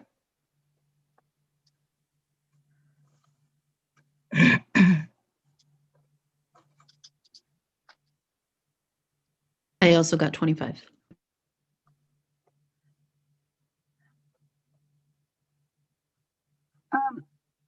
Would it be helpful if we did a quick roll call to see who exactly we have? Just real quick. Marie? Yes. Okay, I'm just gonna do this real quick. Please do. Go ahead. Because I gave 20 out of 27 codes. That's the only reason I'm a little confused. Marco? I'm here. Leonard? Here. Jimmy? Here. Can you Rashida? please, Nancy, hold on, sorry. Other than the name, go by the districts, please, in that order. I'm going straight down the list. Okay, sorry, I got you. All right, State the District 4. districts, please. I got it. District 4? Here. District 5? Here. District 6? Here. All right, District 7, no, right? District 8? Here. District 9? No. District 10? Here. District 13? Here. Here, Nancy. Okay. District 14? Here. District 15? Present. District 16? Here. District 17? I'm here. District 20? All right, so that's one that came off. District 21? Here. Just so you know, 20 was here before. Maybe she got lost. Maybe she that's what I'm left saying. and coming No, back. because I gave her a code, and that's what I'm saying. I originally had 27, now I'm down to 25, so I'm kind of don't know who I lost. 20 had William Foster as the person, and he put it in the chat and then he left. Okay, yeah, that was Janine Foster, I believe. But anyway, so so District 21, you're here. District 22? Here. District 24? Here. District 25? Here. District 26? Here. District 27? Oh, sorry, District 27 popped in for a second and then went left. Okay, District 28? Present. District 29?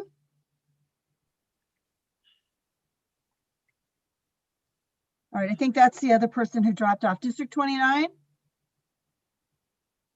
All right, District 32?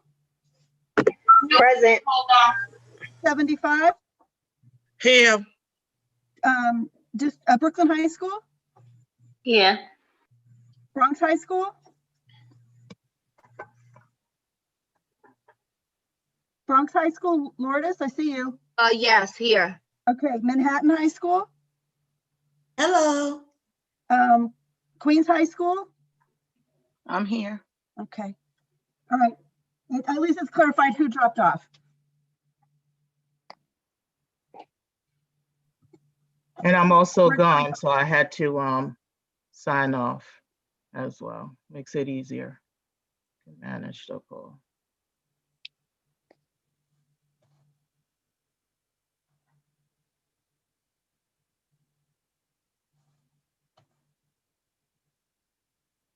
Okay, I think now we're all set.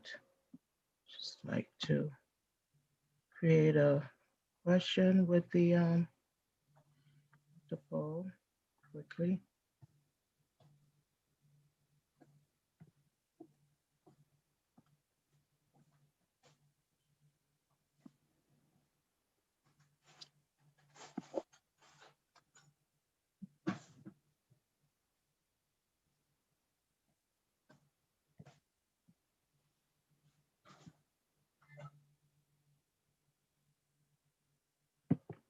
Title. Back.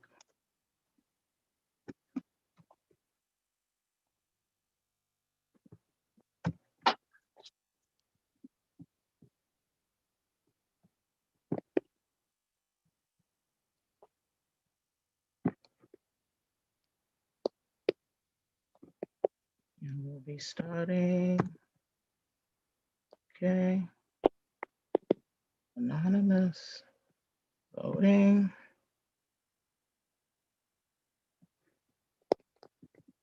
The question would be,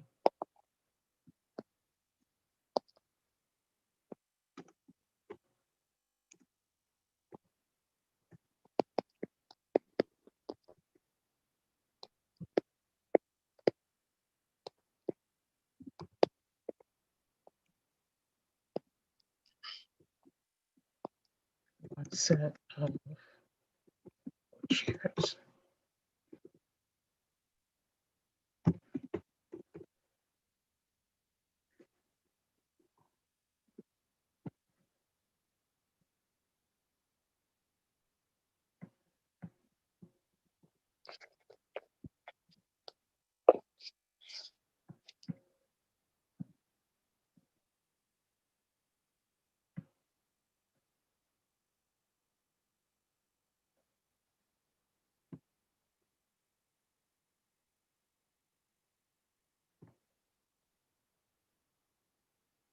Okay.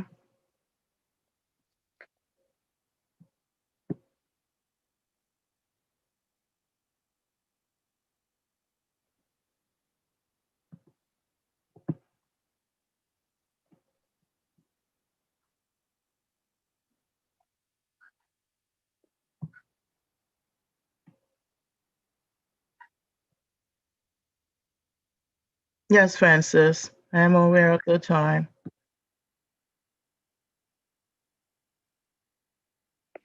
But with the additional checking and possible removal, and to be clear, so we are going to,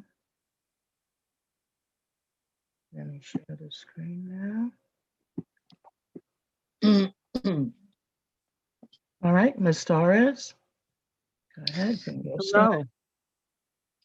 Thank you so much. My name is Angela Torres. I'm thankful to be part of the Chancellor's Parent Advisory Council elections on this day of Thursday, January 14th, 2021.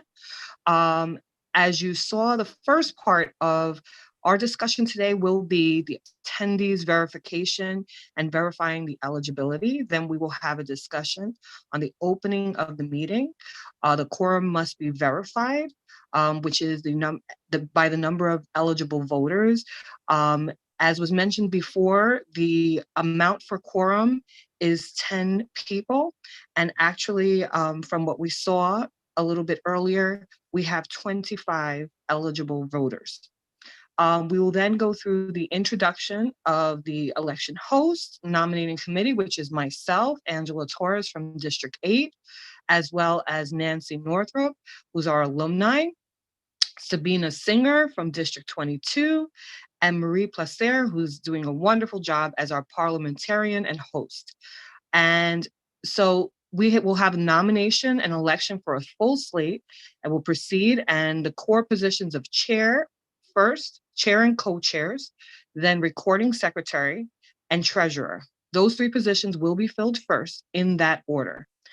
So it'll be chairs, co-chairs, recording secretary, treasurer. We're going to go through the descriptions of each of these.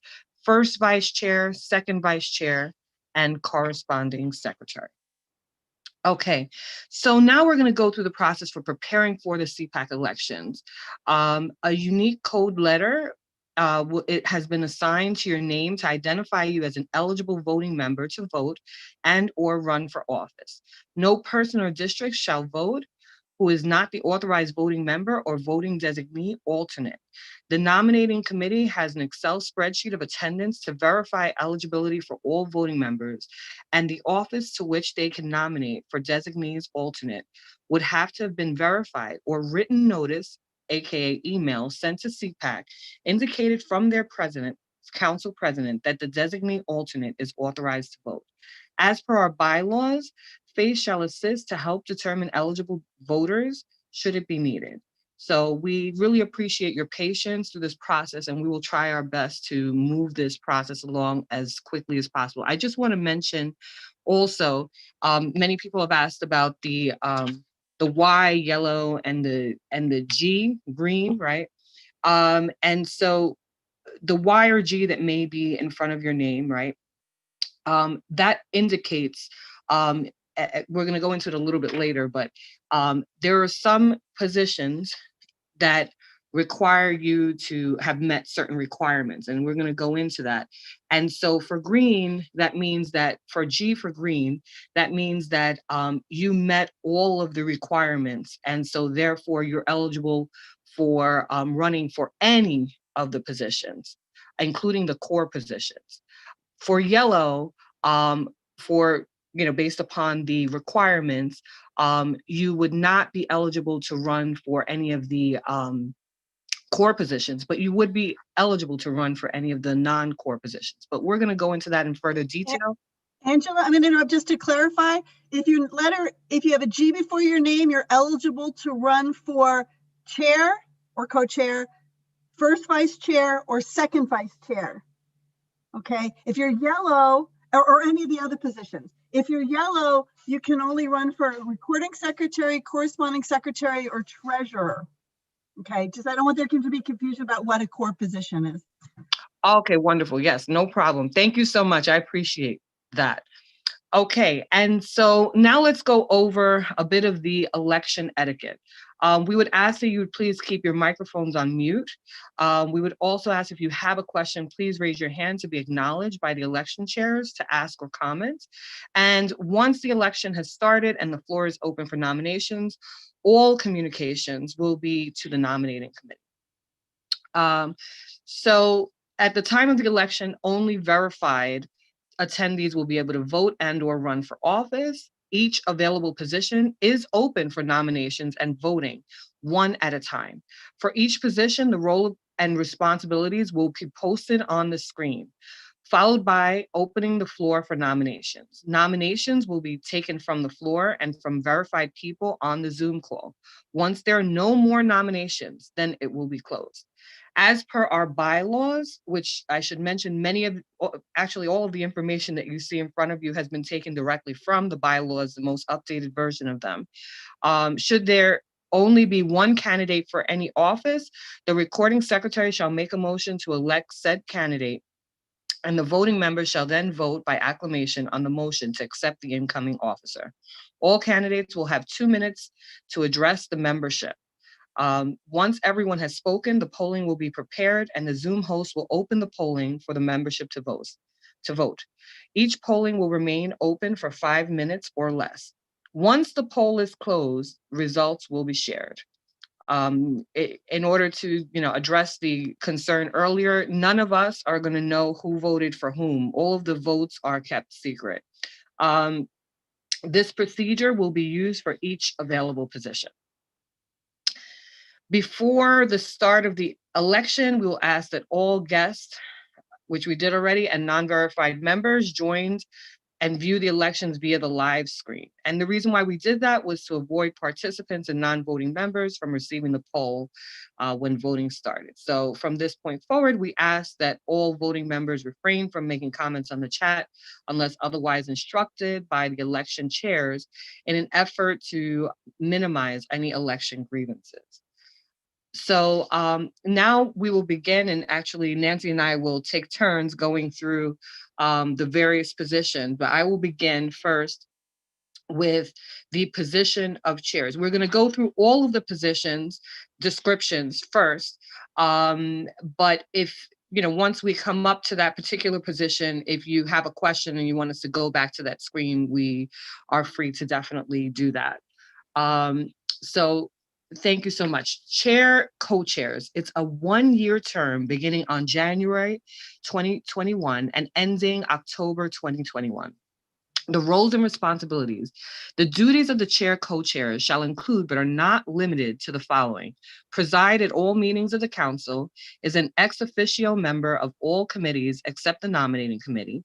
She or he shall appoint a parliamentarian. She or he shall plan and direct the work necessary to carry out the policies adopted by the membership for members' leadership development, delegate responsibilities to members of the council as needed, meet regularly with the executive board members, plan the agendas for the general membership meetings, and assist with the transfer of council's records, including all pertinent user IDs and passwords to the incoming executive board.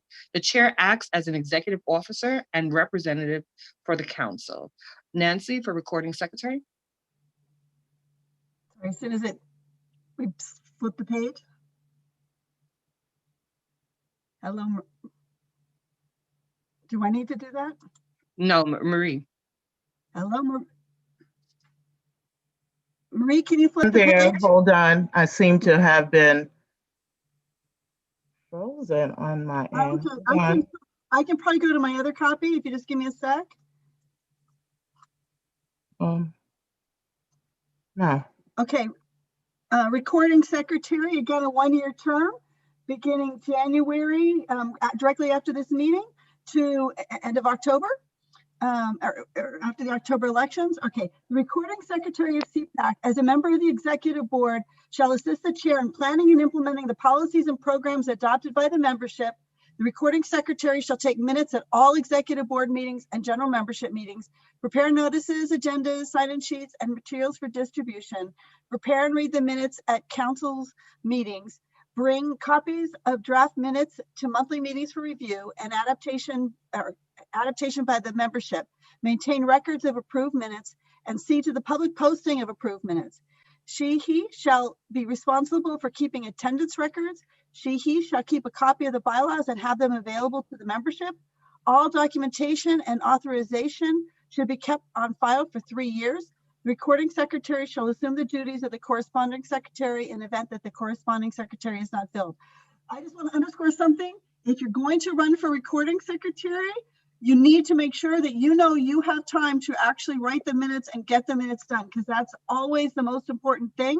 And we need to make sure we have minutes at every meeting. Thank you.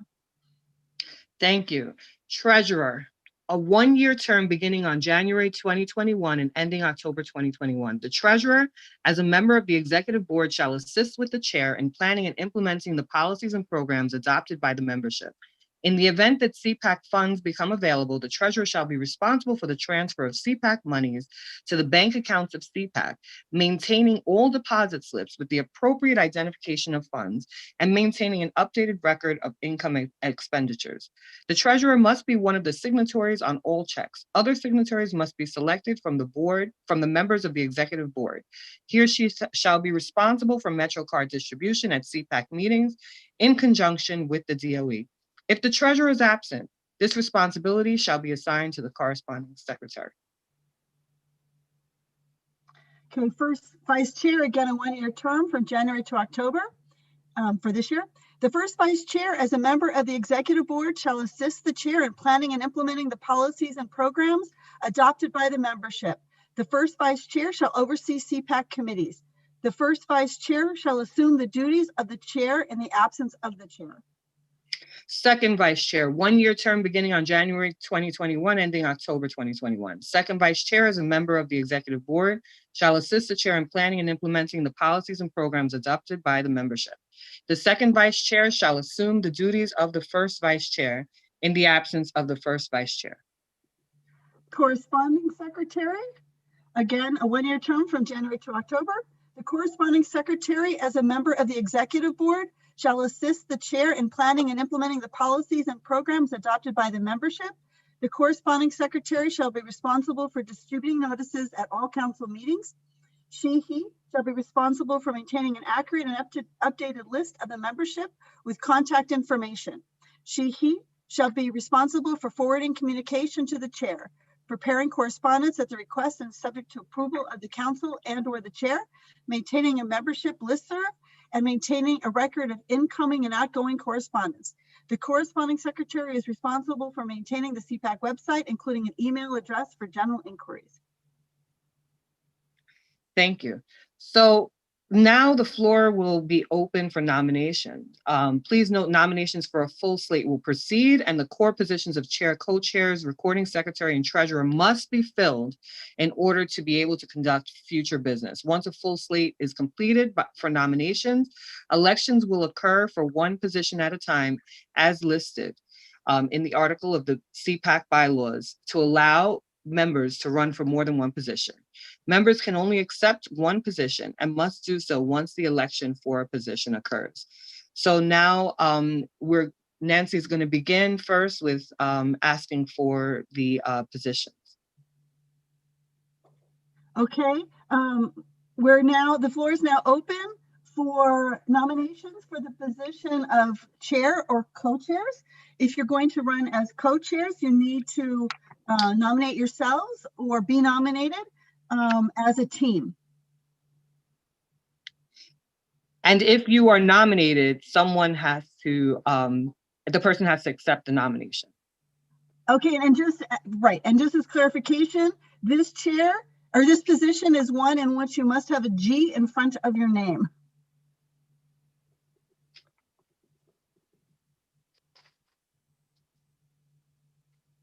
Cecilia Vinosta, notice, raise your hand. Please go ahead.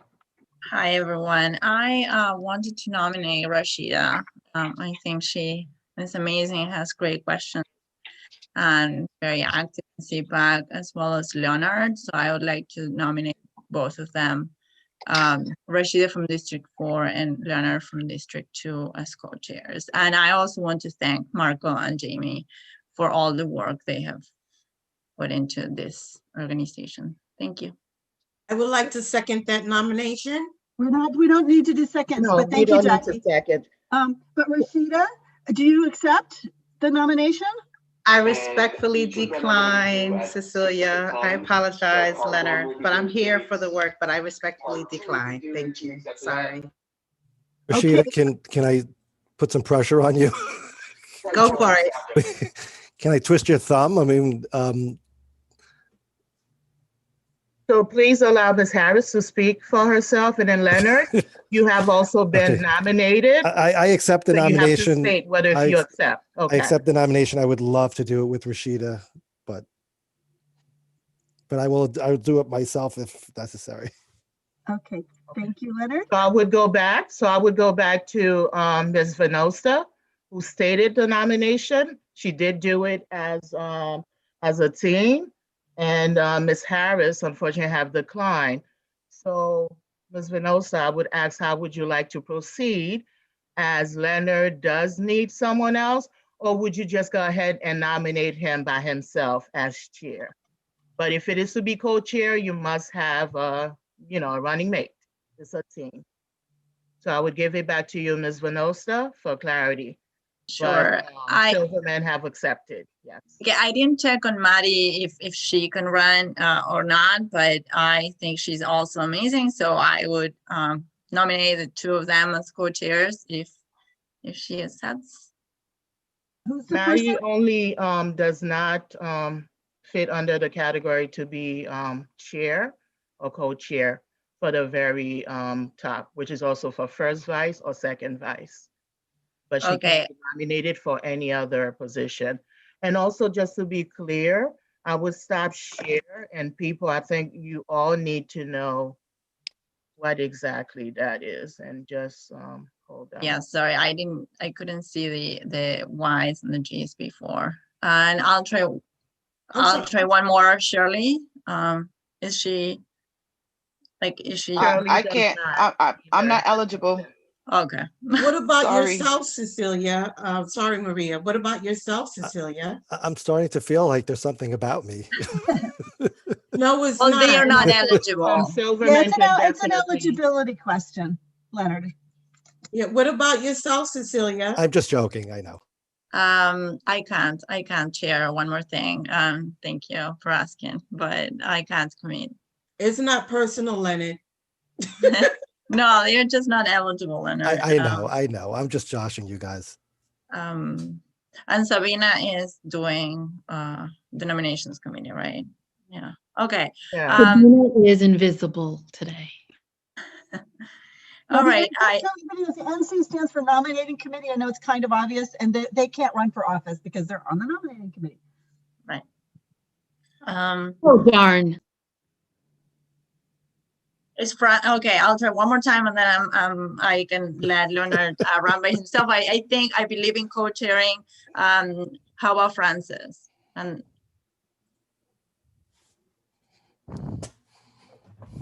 What was the what was Francis your Gonzalez? last word, Ms. Venosa? Francis. Yeah, Francis Gonzalez. Is she still here? I know she had to go. Oh, Francis is still there, yes. Ms. Gonzalez, and she Yes. does qualify, yes, to be at the very top, whether for chair, first vice chair, and second vice chair. So if Okay, you would ask her, please nominate her, and then Ms. Angela or Nancy, please ask about the nomination. Yeah. Francis? Will you accept the nomination? I actually don't see I her. believe she jumped off the call. Yeah, I think she's off the call now. Yeah. So sorry. I mean, we can't put somebody on who doesn't know what they're getting themselves in Okay. for. Okay, so I'll let Leonard, I'll nominate Leonard as the chair. Okay, and Leonard, I believe you accepted to go it alone? I'll accept, but honestly, if Francis comes back and she said she'd be interested, if no one else is right, I mean, I'll resign and we can run as a team, if that's acceptable. But I accept the nomination. Awesome. Okay, are there other nominations?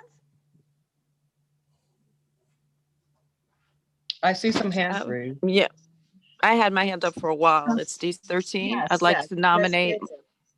I'd like to nominate Marco and Jimmy for co-chairs. Second that. Okay, Marco, do you accept? Marco and Jimmy. Marco, are you on? Can we hear you, Marco? Yes. Marco. I hear someone unmuted. I think that's Leonard. Leonard, can you mute yourself again?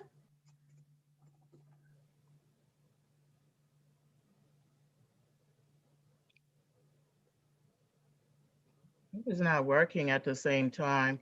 So at the time the nominations are made and you do hear your name, please ask that you unmute yourself and just simply state whether if you're accepting or declining the nomination. All right, let's start with Jimmy. Jimmy, do you accept? I accept. Okay, and Mark, wait, I can't see the, does anybody, is Marco still here? I'm here, I'm just not sure. Mr. Battistella, there is no time for that. Yeah, I agree with Marie. We're at 12. Fine, Sorry, fine, okay, I accept. Yeah, and I'm not putting pressure on you. In the essence of time, and I know everyone has been waiting, so we're like to, get this done.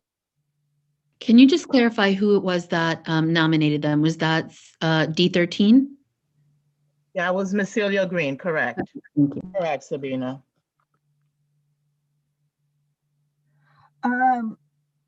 Okay, are there any other nominations?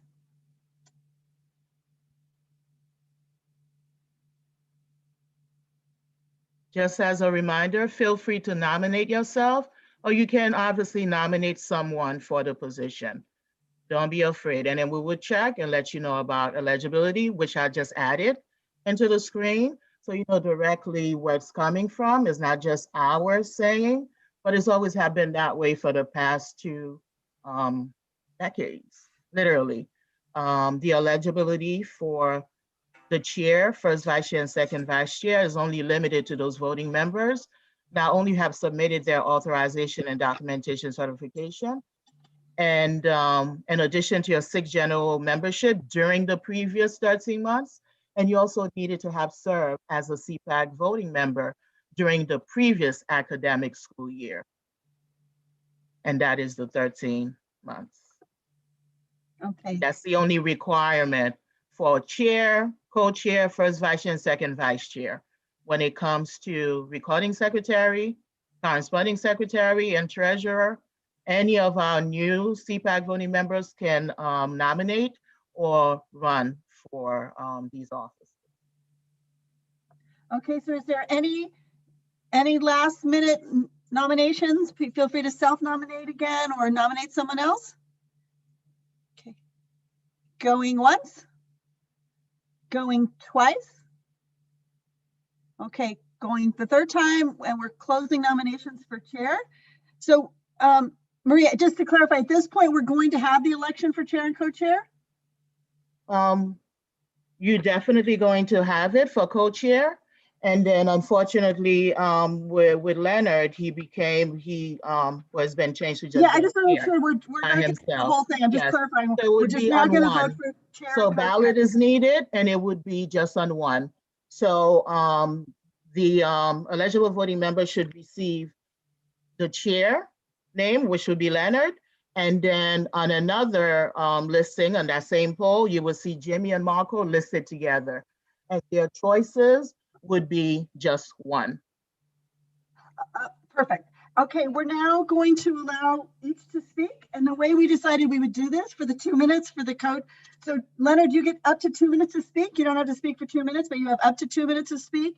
And for Marco and Jimmy, it's a total of 2 minutes. So if each of you could speak for a minute or one of you speak. Yeah, take the screen down. It's very distracting. If you can, please take. Well, she needs to, I think she needs to create the poll. Okay, so Leonard, can we start with you? Asking if you could stop screen sharing so that we could actually see the speaker. I gotcha. Nancy, are we doing this in alphabetical order? Yes, it should be. It should be, well, only on the poll, once it's added with the listing, it would be an alphabetical order and it would be done in that particular order, but the speaking time really doesn't, but we can go with that, Mr. Silverman, that's fine. Thank you. Can you stop screen share, please, Marie? Please allow me a minute as I'm doing other things behind the screen. Oh, I understand that. Please do it, okay? Thank you. Thank you. Okay, so we're going to start with the Bs.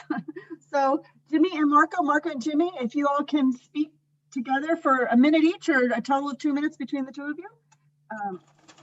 Go ahead, Jimmy. Always first, right?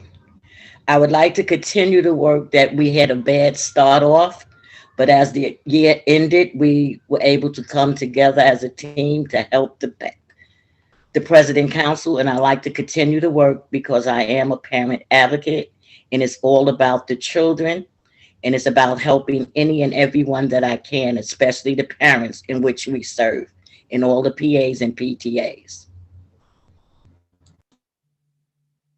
Okie dokie, and Marco? So all I wanted to say is I actually didn't want to run today. I was feeling like it was time for moving on, but I guess that was not the case. I mean, CPAC is an enormously great body, but it's extremely time consuming and resources consuming to run. So it will be, so definitely I'm never going to run again, just FYI. So and this is a list, is not a full year, it's only 9 months at this point. So not because I don't like it, it's just because it's a lot of work, guys, and it's also fun, but it takes away from other things. All right. Thank you. Thank you, Marco. Okay, and Leonard?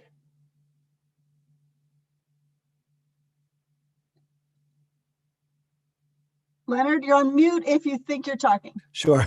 So it's been an absolute pleasure to get to know every one of you, both for the 2.5 years that that I was that I've been a member of this group, for the time that we met in person, and for the time that we've been doing this digitally. I want to thank Marco and Jimmy. I think you've been amazing, but I really think that the reason I'm a part of this organization is to make a difference, and we are the primary and the highest parent organization in the city of New York.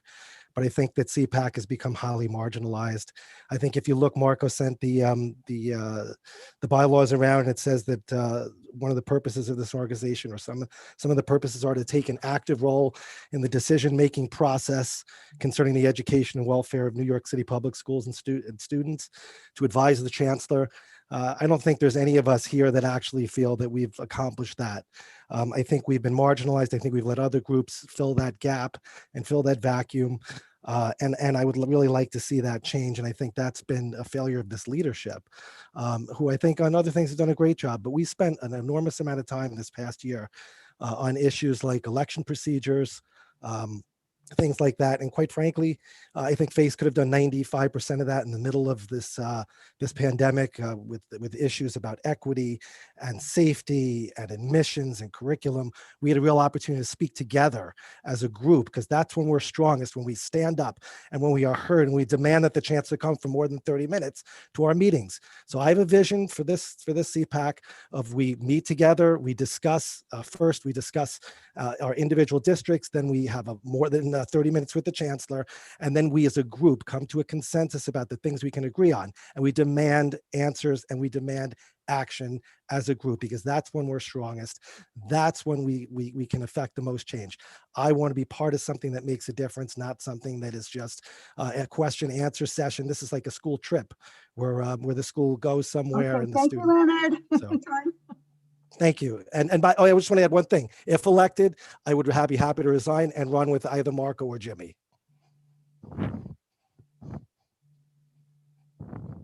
Okay. All right, Marie, I think you take it over now and explain the voting and do all that good stuff.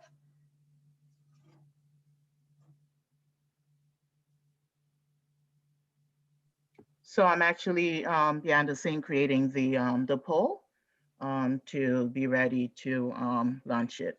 So please give me a minute or two. So the names have been added in that order, and you'll get to choose your option. So just give me 1 minute. And it should be launched soon. It's making sure that I do remove District 8, Ms. Angela Torres, our election chair, as co-host, as well as Ms. Sabina Sanger, so that they will be able to vote.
Madam Chair, are you still with us?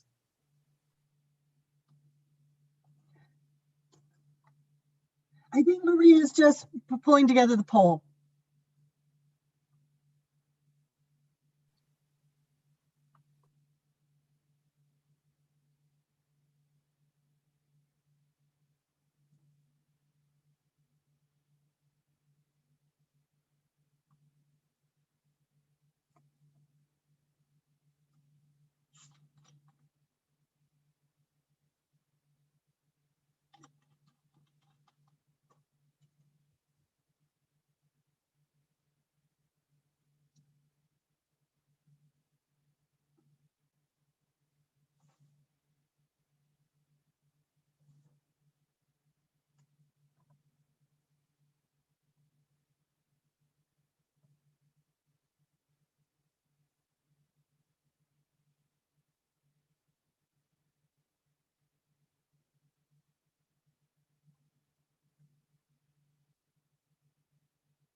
Nancy, can you see Okay. chat? There's a question in chat. Can you see it? Maybe you can answer it.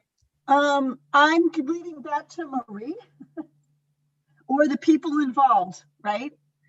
My role is not to pressure, to make alliances, to have people talk to one another.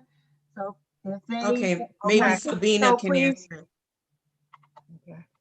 And the chat also have been disabled only directly to the nominating committee or to the host. All right. So now everyone, the poll is ready. It's being launched. Someone did ask whether or not the anonymous box was checked off for the polling, if they were able to see that. No, you will not be able to see that. It has been checked off as anonymous. I'm supposed to see the polling, Marie? Yes. I don't And see it's it. been launched.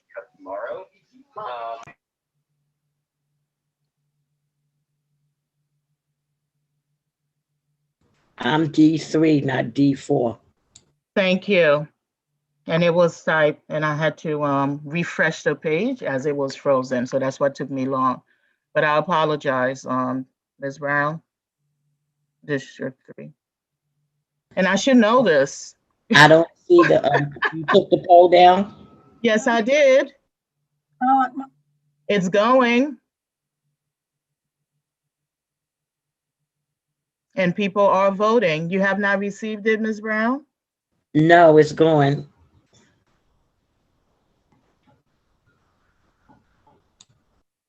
Close some of the windows, Jimmy. Sometimes it just falls behind another window. Yeah, it could be there. Correct. Yes. Thank you, Ms. Harris. But right now, as I can see on my end, everyone have received it except myself and Nancy. And Thank you, Rashida, for that.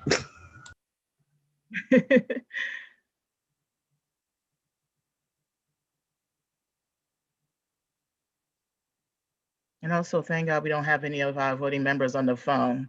And we'll have to go to the breakout room, collect, the votes from there.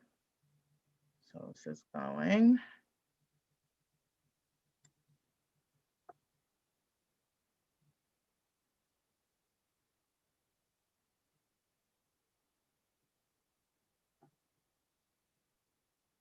And we may not need 5 minutes, as I mentioned in the before, 5 minutes or less, just to give an opportunity for 100% have voted. That's what I'm looking for. And right now, we're just at 93%. So that means there's a few others who have not voted yet. Can you tell who has not voted? I do not want to list that. So I just want to give them time. So No, far right now, I have only 3. I have 3. Left. I'm not going to state who, but I have 3 people who have not voted. So far I have 22 out of 25 who have voted. So I have 3 people. I know the reason I asked is some people have actually left the call since we started, which is just a little frustrating. Okay. That's right. We had 28 when I started. So we have 3 we lost. Okay. Well, we started with 20. Well, we started the elections with 25, and now we're down. I think we're fewer than that. We may only be at 22. We are at only 22, as Nancy is not a voting member, and we have Marco, which is the host for the video and YouTube. So I think we're at 22. Okay. All right. Perfect. Marie, if someone doesn't, for the other elections voting, if someone or people do not respond within a certain amount of time, can it be considered an abstention, or do you have to get 100%? I do not have to get, okay. So it's different. Can you put yes, no, and abstain? No. Okay. No. Not with the election. It's either it's a yay or nay. Okay, got it. Thanks. So hopefully, you have made a conscious decision, whether for your yes or your no's, but you have to vote. I think it would be better if we were in person, then the person can actually say they will not participate, they could choose, but not on this platform. We already have all the eligible verified voters. Okay, I think we are at 4 minutes. And now that this has been verified, so now the total of attendees that I should have voted is 22. Okay. And I'm going to share the results. I'm going to end the polling in 15 seconds.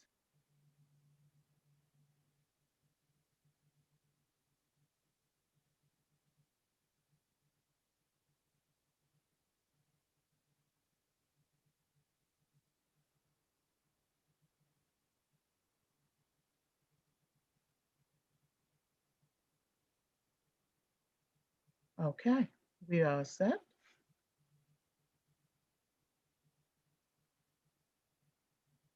And I'm going to share the results for everyone to see. This is for transparency.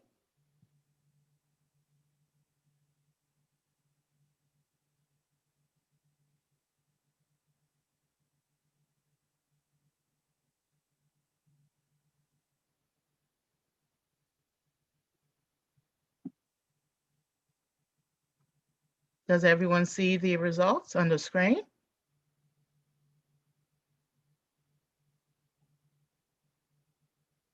We see it, Marie. Okay, just want to make sure. All right, so Nancy? So, yes. Congratulations to Marco and Jimmy on returning, and Leonard, we hope you continue to run for office, and because clearly it was a very tight election. So thank you. And Angela, I think I'm turning it back over to you for recording secretary. Just hold on, please, hold on. Mm-hmm. So for the set of Marco and Jimmy as co-chair, 12 of our voting members have voted, that's 55%. And for Leonard Silverman, the District 2, 10 of our voting members voted, and it was 45%. So obviously the 55% have it, just to be clear. Okay. Marco, you're sharing your screen. That is me. Oh, I'm sorry. Hi. So now we will move on to the next position for recording secretary. So at this time, we would like to open the floor for nominations for recording secretary. Either you can nominate yourself or you can nominate someone else. Madam Chair, I would like to nominate Jessica Zello. Thank you. Jessica? I accept. Sorry, who did the nominating? Lourdes, this Bronx High School Federation. Thank you. Okay, so I have noted that Lourdes Jabot from the Bronx High School Federation has nominated Jessica Zillow, and she has accepted. At this time, thank you so much. Are there any other nominations for the position of recording secretary? Again, either for yourself or for, anyone else you can nominate.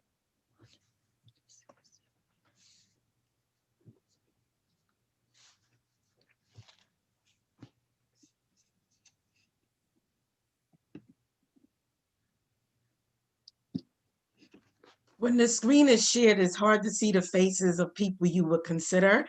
Although I want Jessica to continue, I just, all right, thank you. And then someone asked if they can nominate by chat also. It was a question put in. They can, but it would be good to just state it. But I guess we would retrieve it from the chat. That's fine. Not from the live stream chat, but directly onto the platform. I don't see your hand raised in the chat. Also, someone is asking if you could put link in the chat the responsibilities of the positions so that they can see them better. Okay, and I have been asked to stop share because it's the link. We put the link into the chat so that people could open it themselves. Which link? She's saying rather than sharing, she wants the link to this presentation so that they can go in and see themselves what the The different length of presentation is ours, but no, it's not for anyone else. But all the voting members have had received the bylaws, but I can definitely put it up again. And I The did say, bylaws are on the web on this website. If somebody wants to get it, I can go look for the link and put it in the chat. okay. Yeah, Here it you is. don't need to share the screen, just the link. Thank you, Mark. Marie? So it's been asked, yeah. So there it is, the role and responsibility of for the recording secretary. Marie? Yes, yes. When you were making the poll for Jessica, you wrote treasurer instead of recording secretary. Uh-oh.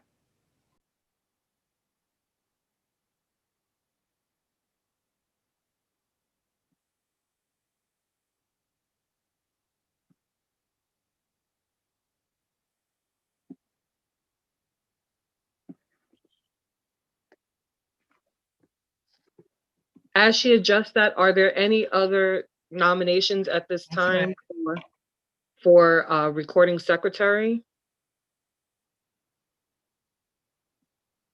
And that's only if the poll would be needed. So sorry, Madam Chair, trying to get your nominations.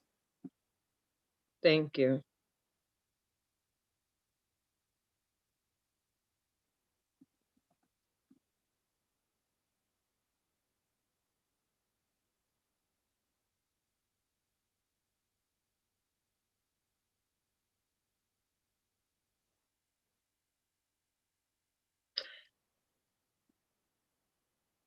At this time, I've given some time so that people can go through the bylaws and see what the position entails. Are there, one last call, are there any further nominations for the position of recording secretary? And just to underscore, this is a position in which any voting member is allowed to run, right? There's no requirement that you attended 6 meetings or you're a member last year.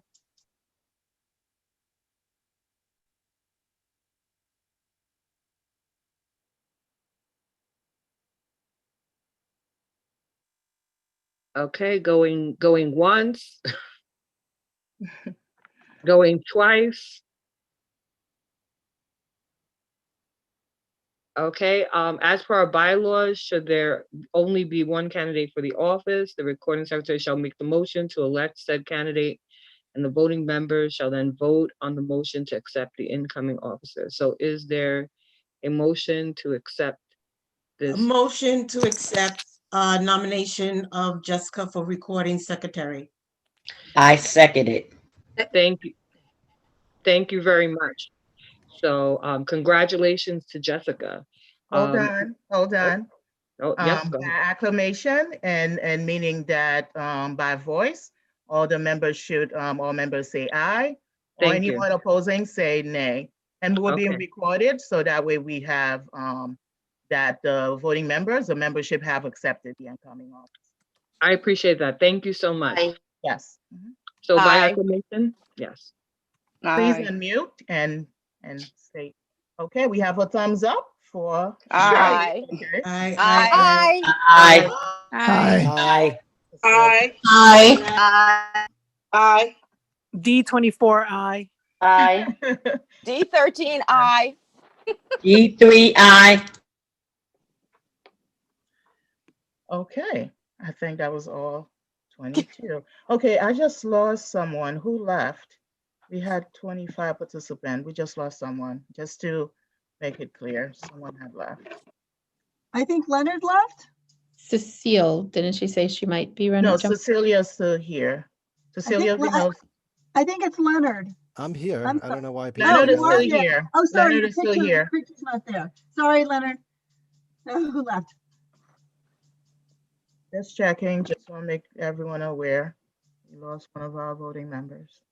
Okay, at this point, obviously the polling is not needed as it was done by acclamation. There was only one nomination, and our nominee was Jessica Zillow. And so congratulations, Ms. Zillow, on being reelected as recording secretary. Okay. Am I doing treasury? Yes, Treasurer? please. Yes. Okay.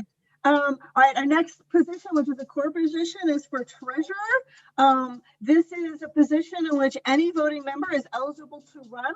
So the floor is now open for nominations. This is D22, and I'd like to nominate D21, Randy.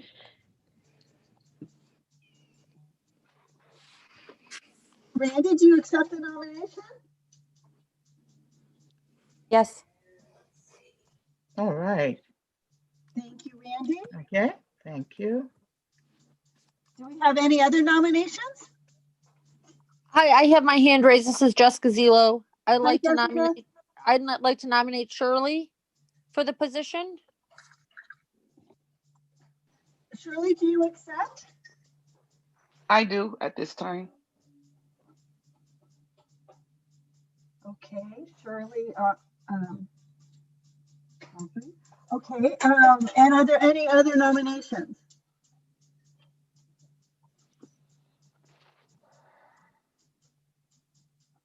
I'll nominate myself, Lourdes Japode. Hi, Lourdes. Okay, Bronx High School.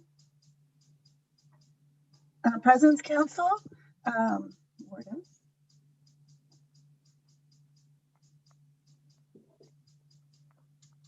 Okay, are there any other nominations or self-nominations?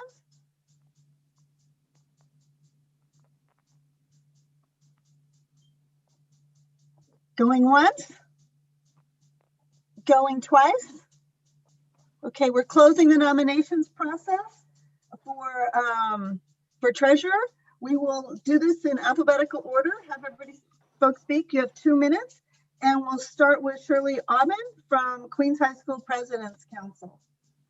Okay, thank you, Nancy. I'm not going to go over my qualifications, but I enjoy what I do. I'm passionate to advocate for parents' voices and our children. I love this group of parent leaders, so I'm looking forward to to do collaborative works. That's my goal, to help support presidents, councils, and parents across the city. Great, thank you, Shirley. Next is Randy Garay. Thank you, Nancy. I've been a parent volunteer for about 15 years now. I love doing PTA in my children's school. I moved up to President's Council and CEC, and I just love what I do. I love volunteering. It's just like, the best feeling in the world. And to advocate for other parents and teach them how to advocate for themselves, just feels great. So why not bring it citywide and bring the knowledge that I've acquired over the years, to CPAC, to other parent leaders. Thank you. Okay. Thank you, Randy. And last is Lourdes. Hello, everyone. My name is Lourdes Japode for the newcomers into CPAC. Welcome. Thank you for the opportunity to speak. I would like the opportunity to continue doing the work here as CPAC as an executive board member. As you all know, I have been the treasurer for the previous year, being my second year at the executive board. I would love the opportunity to continue to be able to fight for our rights, our respect, and our voice. Thank you. Thank you, Lourdes. I'll now turn it over to Marie, who will help us conduct the poll. Okay, all right. And this time, the poll is actually ready. Just like to launch it, and you'll see your choice of one, and anonymous is checked off. And all the candidates' nominees have been added. It is saved.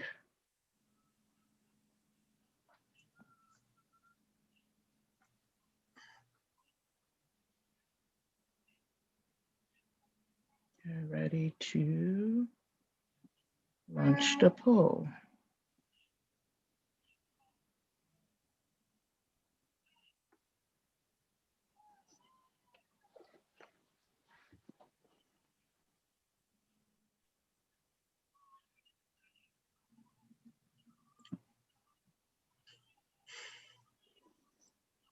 Let's edit quickly.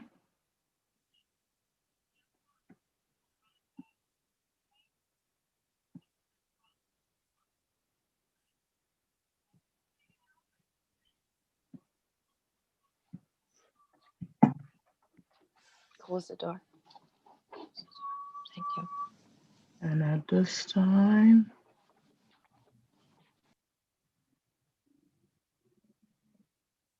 checking setting.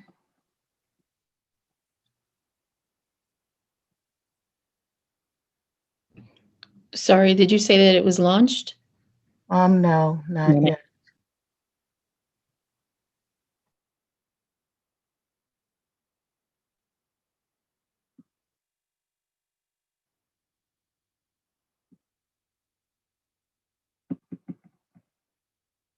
Okay.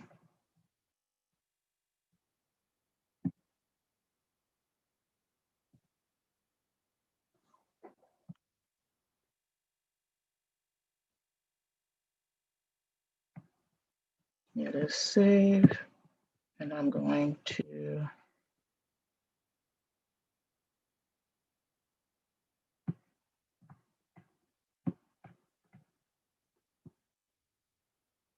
because I'm going between 3 screens and now, okay.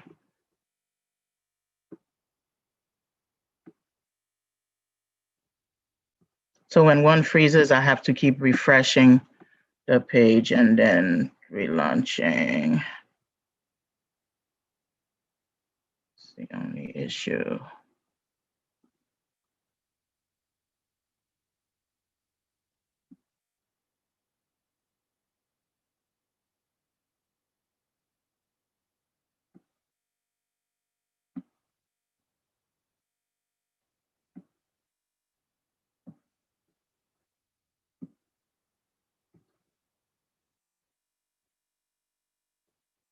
Come on, Lon. Sorry, still refreshing. I'm having to keep retyping it in.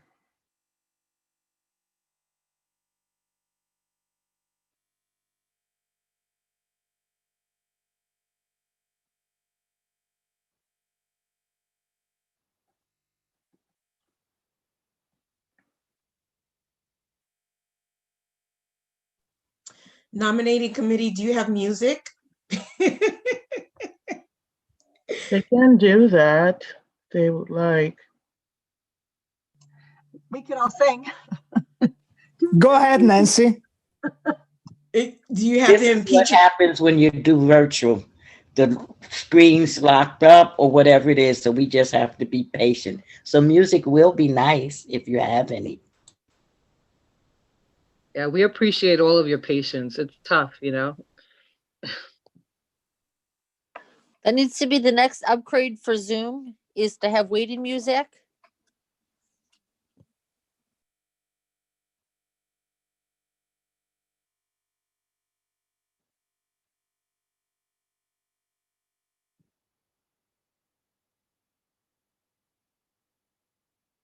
I know I haven't called you, and it's been a few months since I tried to. Maybe I'm. Wait, sorry, I wanted waiting music, and that was supposed to be elevator music, but that was strange. One moment.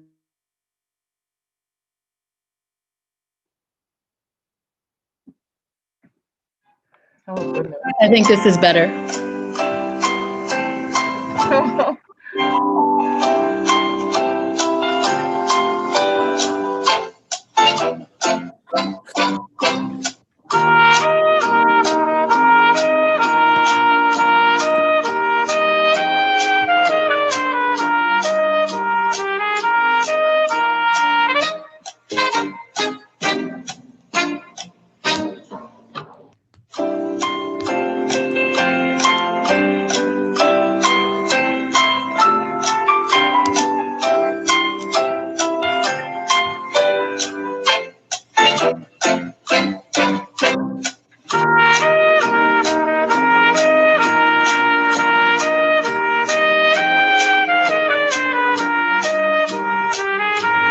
Okay, it's ready. It's set now. It is set, and it's been launched.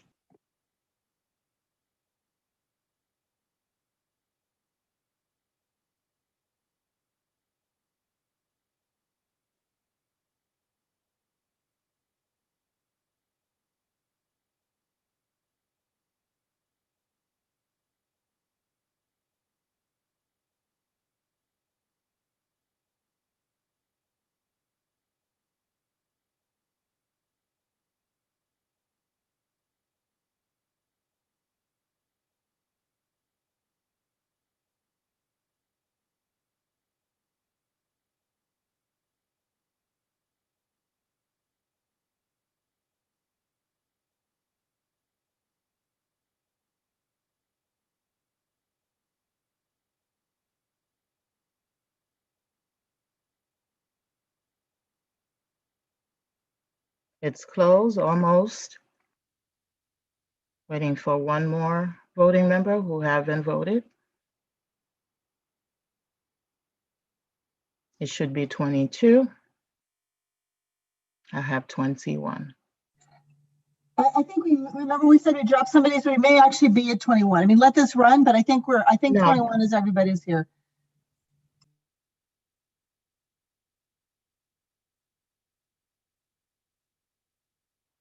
No, just to verify, it should be just me and you who cannot vote as host and co-host out of 24, so I should have 22. It actually, I think is 21 now. Let me just double count again. Hold on. Please. Because we were at 25 when we were at 22. Now we're at 24, so we should be at 21. Okay. You also have the YouTube stream. So that makes 3. Okay. I'm confirming 21. All right. Thank you. That's always good to verify. Okay. The polling is at 2 minutes and 15 seconds, and I would stop and the polling now and share the results.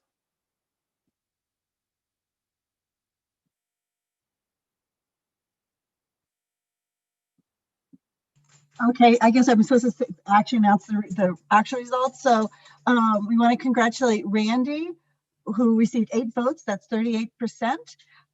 Shirley received 7, and that's 33% of the vote. Lourdes received 6, which is 29% of the vote.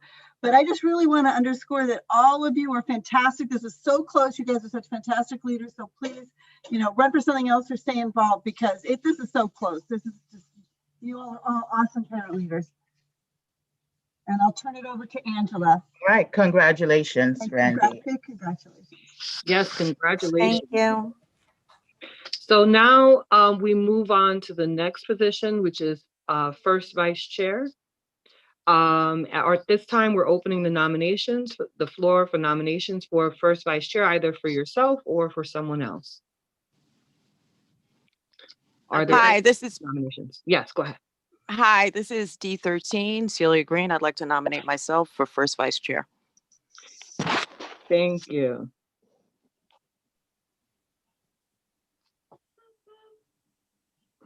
Okay. Are there any other nominations for first vice chair at this time? I'd like to nominate Andrea Daniels from District 75. I accept the nomination. Thank you so much. You knew what I was going to ask. Thank you. Okay. Wonderful. So those are 2 nominations so far. Are there any further nominations for first vice chair?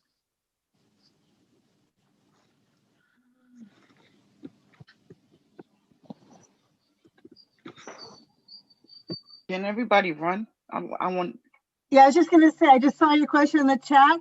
First vice chair and a second vice chair, both of those positions require that you have a G in front of your name, meaning that you attended 6 meetings in the last 13, at least 6 meetings in the last 13 months, and that you were a voting member last year.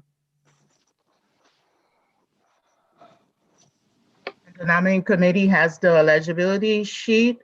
And again, if you do have, to reiterate, if you do have the G, which will send, really for green, that means you can run for whether if it was chair, co-chair, first vice chair, second vice chair.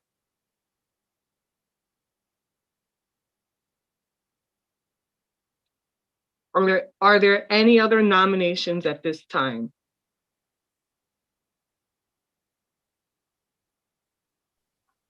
For first vice chair? I have a nomination. Okay, go ahead. This is Shirley from Queens High School President's Council. I would like to nominate Cecilia from D26. Okay, from D26. And would you like to accept the nomination? Ms. Vinosta, Cecilia Vinosta. Thank you, Shirley. I really appreciate your nomination. Unfortunately, I could not commit this year to do this. Thank you so much. Thank you. Okay, so at this time we have 2 nominations, and we have 1, but it was not accepted. So are there any further nominations for first vice chair?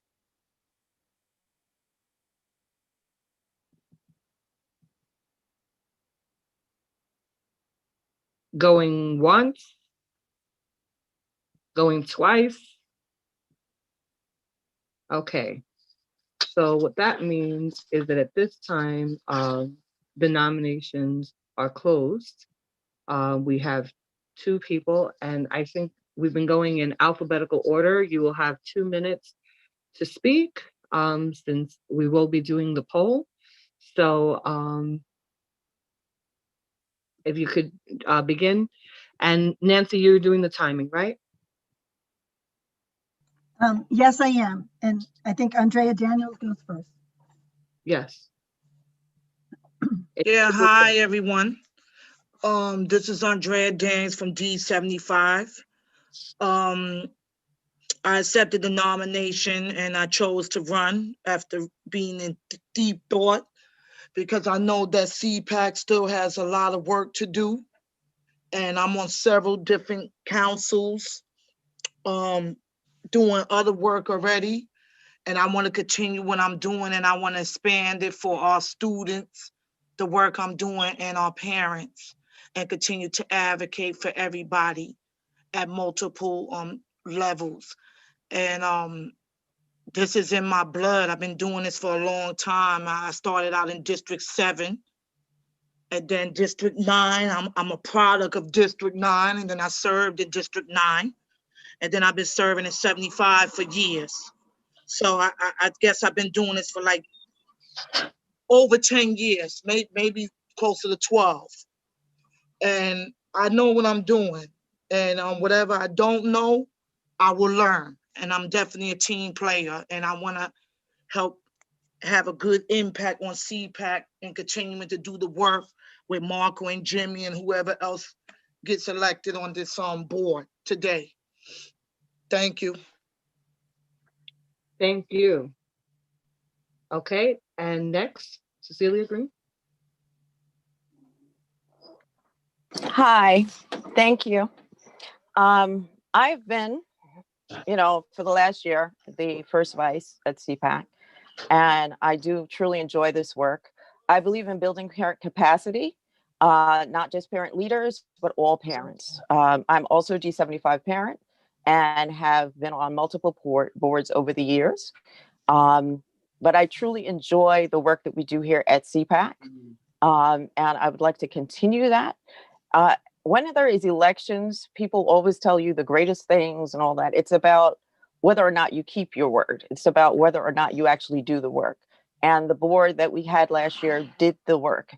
We had tremendous obstacles in our way, but we managed to make a way. So for this, I would really like to continue.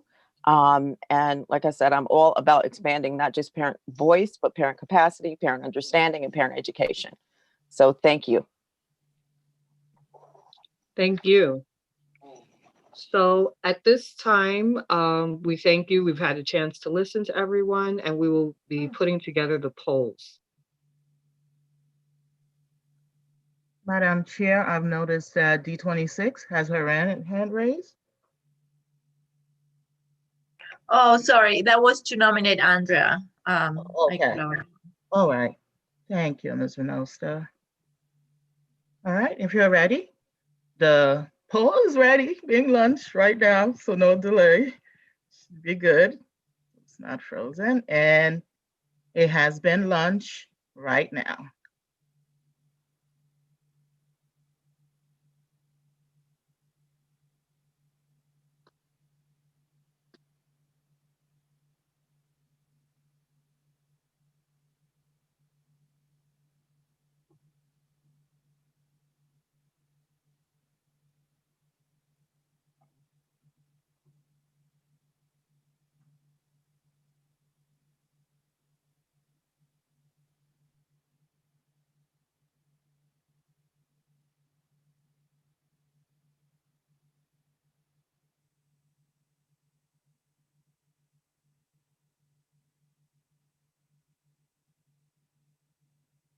We're at 40 seconds so far.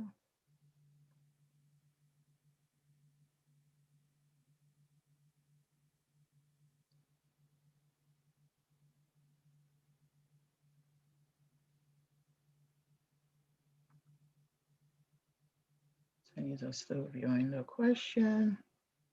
1 minute.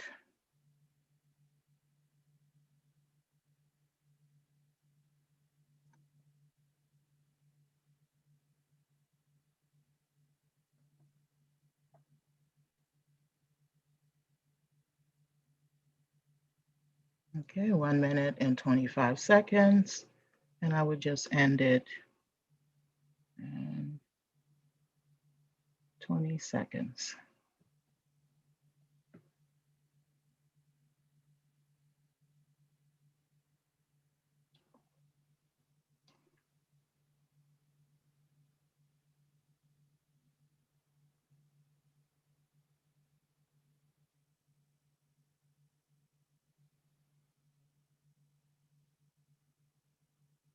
Okay, now the poll is ending. I will stop it now. And I will share the results.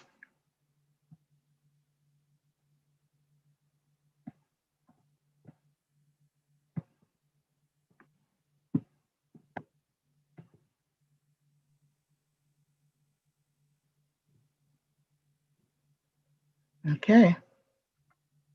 Thank you so much and congratulations. To who? To Andrea. Thank you, everyone. Congratulations, Andrea. Thank you, Cecilia. Congratulations. Thank you, Jimmy Brown. Angela, I think Maria's trying to prompt you to actually say the result. Yes. Oh, I apologize. They're being recorded, yes, and minutes are being taken, yes. Hold on. Are you able to bring it up again? Hold on, let me see. For some reason, the screen It's not on the disappeared. screen? I couldn't see it. I don't know. It came up and then disappeared. Okay, do you want me to do it? I still have it. Yes, Yeah. there is. I also have the results. Okay, we want to congratulate Andrea, who received 12 votes or 57%, and Celia Green received 9 votes and 43%. So thank you to both of you, and Andrea, welcome to the CPAC Executive Board. Yes, thank you. Sorry, my screen disappeared. I apologize for that. Thank you, everyone. It's okay. It's all right. Okay. Okay, I will stop share. Okay. Congrats, Andrea. We'll now open nominations for the second vice chair. Once again, this is a position that requires that you have a G in front of your name, meaning that you attended CPAC as a voting member last year and attended at least 6 meetings. I would like to not. Okay, go ahead. Go Can ahead. you please? Jen. I would like to nominate Rashida Harris for second vice president. Vice chair. Chair. Don't have to- Rashida, do you Second accept? vice chair. Rashida? Hi.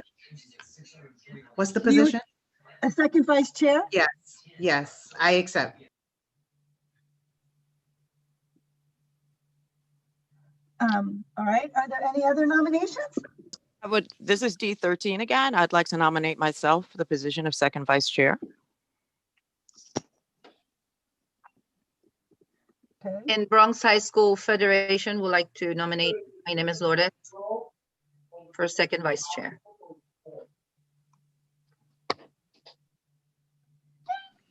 Hi, this is Shirley from Queens High School President's Council.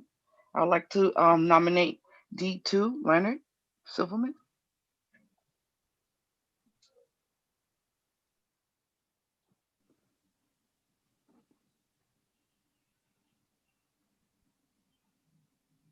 Just give us a minute. Do that. The other 3 were self-nominations, and then we also have Shirley, who just nominated Mr. Silverman, District 2. Actually, the first nomination, just to clarify, Rashida from D4 was nominated by Yes. Manhattan High School President's Council. Yes.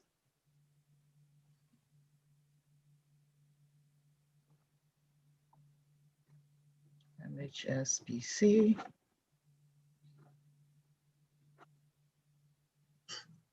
Okay, are there any other nominations? Hold on, did Mr. Silverman accept? Oh, thank you. So sorry. Leonard, do you Yes, accept? yeah. Leonard, if you're, we can't hear you if you're there. You've been nominated for second vice chair. You're on mute, Leonard. Or he may be, I don't see him. is he, did he Is he disappear? there? Oh, no, he's there. I see him. I see him. Leonard, Maybe he stepped Said he away. had work he might too. have stepped away. I thought I heard him say yes. We need to hear it directly from him. Oh, Being yes, I am recorded. sorry. I was off 1 second. I apologize. Oh, that's okay. Do you accept the nomination for second vice chair? Okay. Okay, thank you, Leonard. Okay, are there any other nominations? Going once? Going twice? Okay, we're gonna close nominations. Let me just figure out the order here. 1, 2, 3, 4. Okay, just so people know, the order of speaking will be Cecilia Green, Rashida Harris, Lourdes Dubode, and Leonard Silverman. So Celia, we'll start with you. Start anytime. Hi, good afternoon again. My name is Celia Green. I'm a D75 mom, as well as the D13 representative. I've had 6 children that went to New York City Public Schools, 4 of whom are D75 children. And I'm also a New York State certified parent member. And I, again, as I said before, believe in building parent capacity and expanding parent education, because I think when you know the information, you make better choices for yourself and for your students and for your families. So I'm committed to that. And I would love the opportunity to serve as the second vice chair for CPAC. And I hope I will get your vote. Thank you. Okay, Rashida Harris. Hi, I have a lot of stuff going on in my background. I apologize. My name is Rashida Harris, and I'm a parent. My daughter attends school in East Harlem, and I've been working with the East Harlem Community District 4, and I am also, I live in the Bronx, so I work with a lot of, and I'm from the Bronx. I work with a lot of Bronx parents and advocacy groups. I know the importance of parent voice, and I just want to be here to assist CPAC to the best of my ability in regards to continuing parent empowerment, community building, and really just getting in the spaces for in this whole public school education system.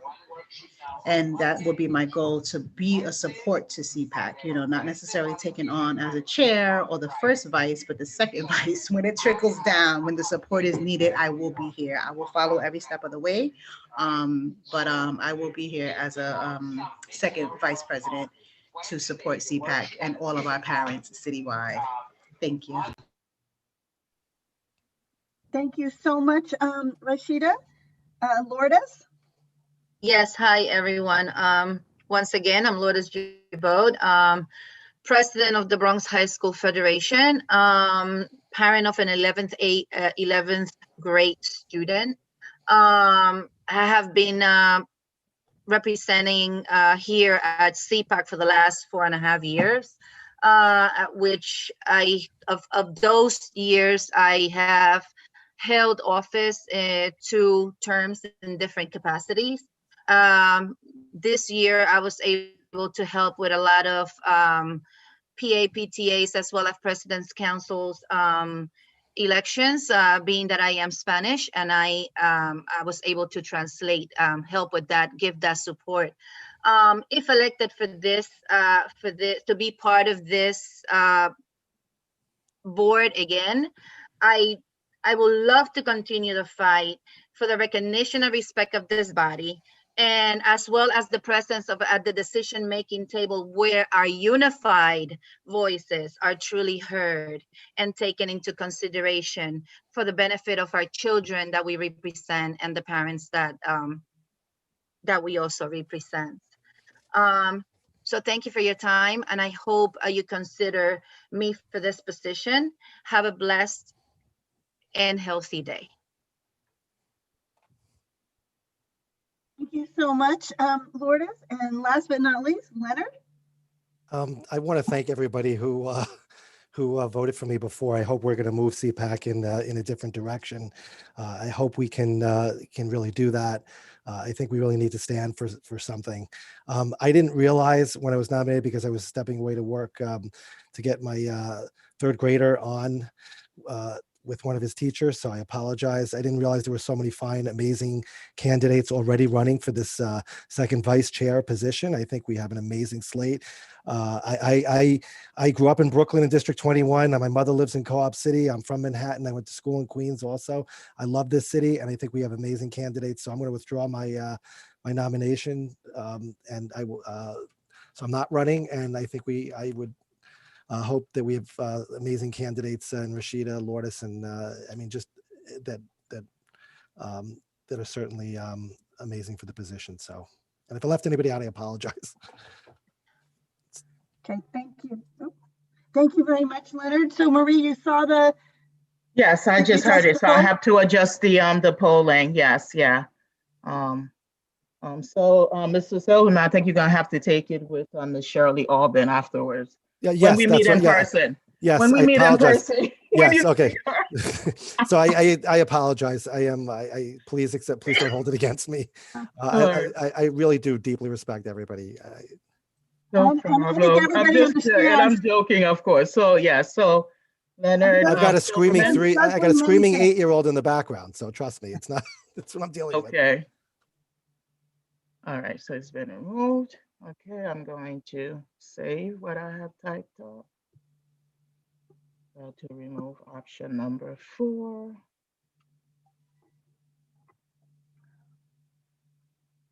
Okay.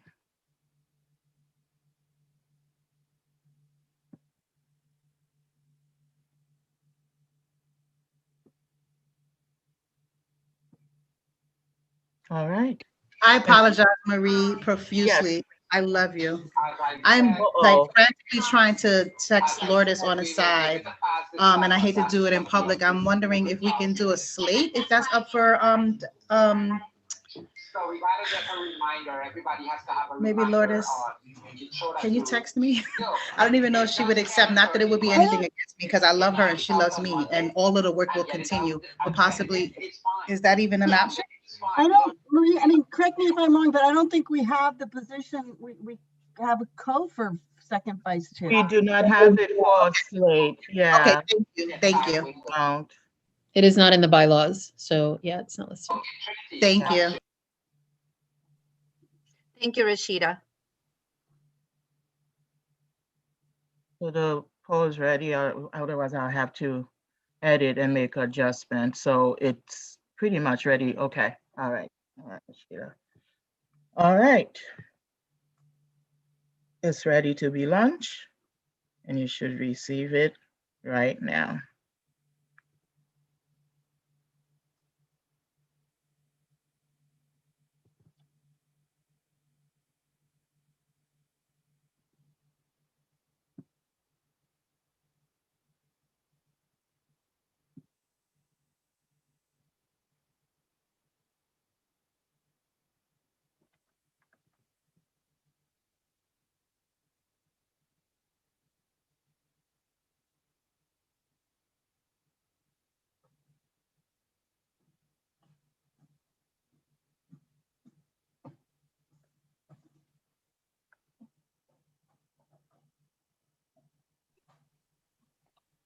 Marie, I can't see the polling. I mean, it's going. Maybe you might have to lower your screen and might see the polling, because that's what they told me when I said I couldn't see it, because it has been launched.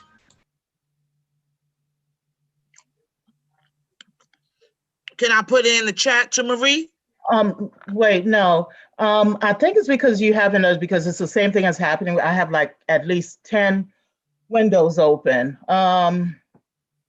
You should have received. It's not indicating on my end.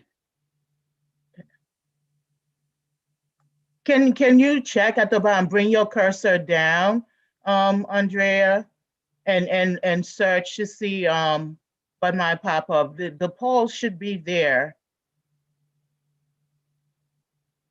I haven't received it, and I tried doing that and I didn't get it. I don't got it. I just did what you said. Right, I did the same thing and I didn't see it. Okay, right now we are. Can you relaunch it? I have 20. Yeah, it can be relaunched. So I'm sorry, everyone. I'm going to end. We're now 21, so it's only one of you who hasn't voted now. Now I have 21. So it's only one person that haven't voted. I haven't voted because I haven't seen it. I didn't vote either. Wait, never mind. I got it. Yeah. Because I know it should be there. Got it. Okay.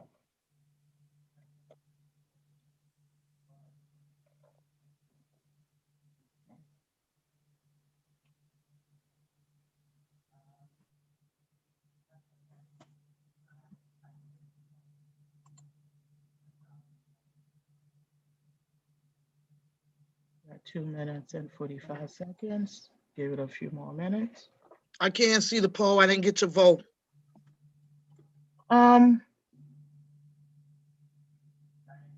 That's odd because I'm at 21 of 22 who voted.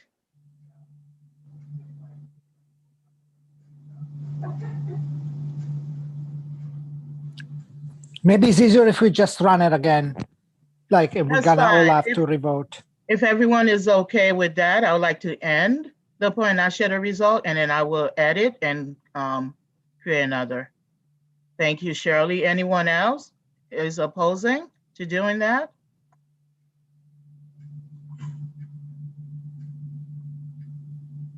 Okay. All right, so I will end the poll. I will not share the results of that. It would be null and void. You should be able to just relaunch it. Yes, that's correct. Yes. I will not share, and then let's relaunch the polling. Yes, continue. And it has been relaunched.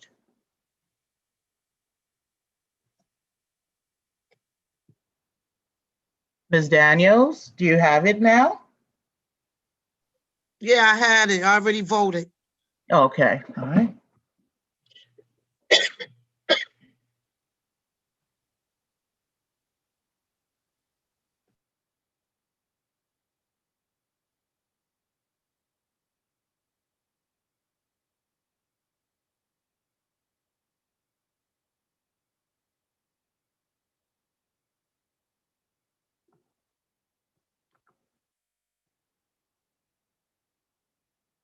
"45 seconds so far.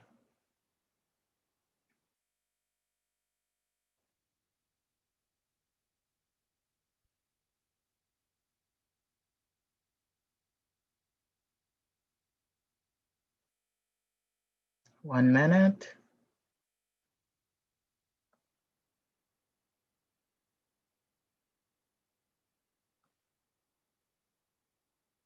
We had 90% who voted. Waiting for one more person who may not have voted yet. Provided that everyone have received the poll.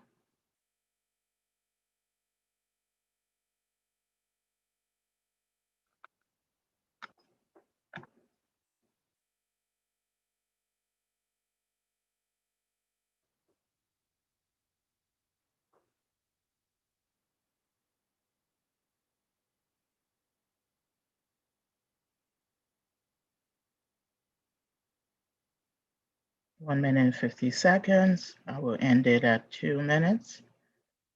The only thing is that I have one person who have not voted. I still have only 20 of our attendees. I should have 21.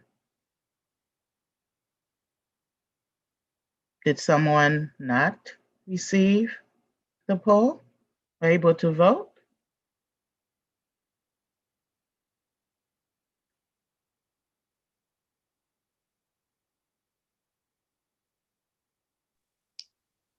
I can confirm there's definitely 21. Yes, and I have 20 right now attendees. So I should have 21 who did not vote or able to vote. Stepped away.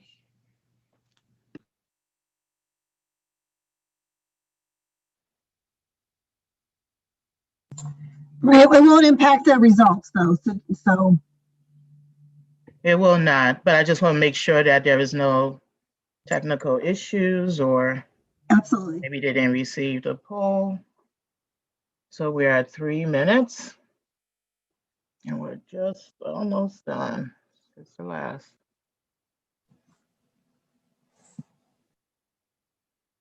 If we will not impact the result, we can No, just stop here. it would not. It would not. But wondering, they shouldn't abstain either. No, it's probably somebody that stepped away from the computer for some reason, right? Could be. It's a possibility too. Okay. All right. I'm going to end the polls in 5 seconds, and I will share the results.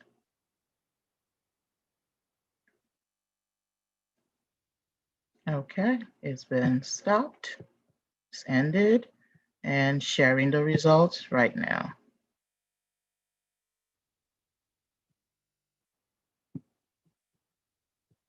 And here it is.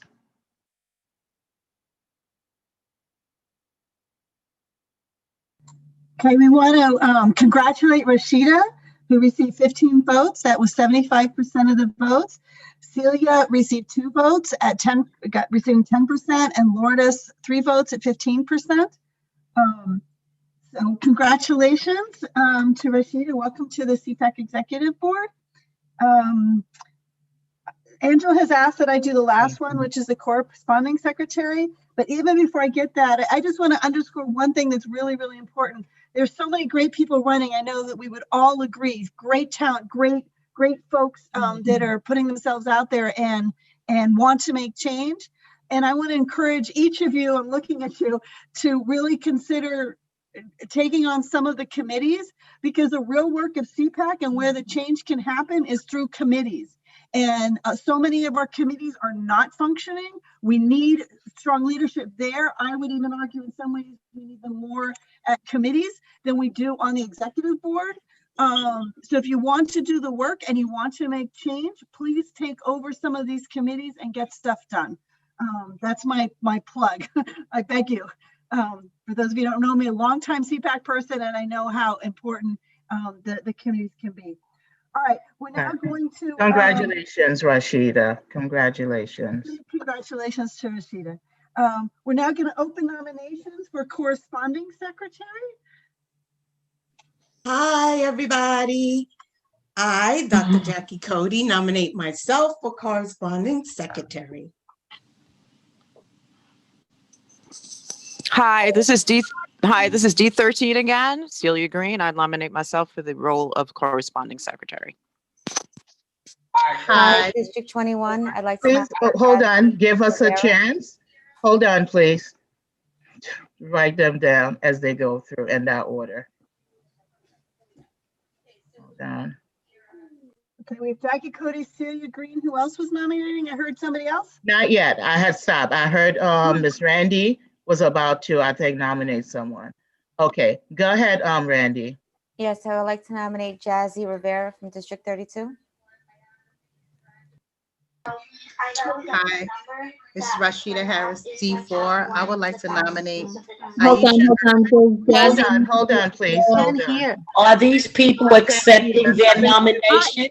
One vote, one voice. Everybody be quiet. All right, everybody, Yes. we're trying to go through a process. So, Jazzy, do you accept the nomination?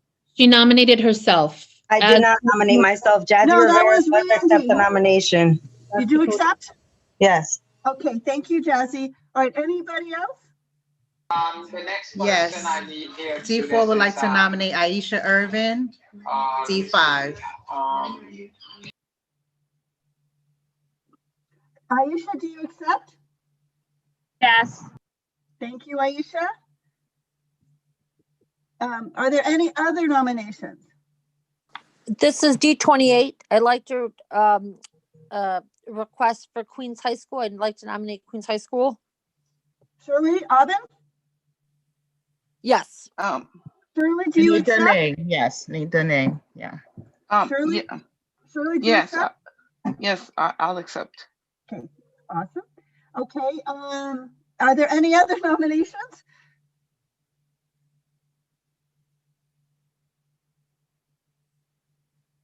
Okay, going once? Going twice? There are hands up. Oh, are there, see, I don't have the Yeah, chat. hold on, yes. Sorry, any other, that's what I'm saying, any other nominations? Here, let me get the chat up. What? Rashida, you have your hands up? No, I'm lowering it. I need to see all of the nominees, please. Oh, I see them on the screen. Yeah, thank you. I lowered my hand. And Jessica, you have your hands up? Nope, I was called on. Thank you. Thank you, Sabina. Okay, so any other nominations? Can you stop sharing the screen so we could see? Everyone can see if they want to nominate someone else.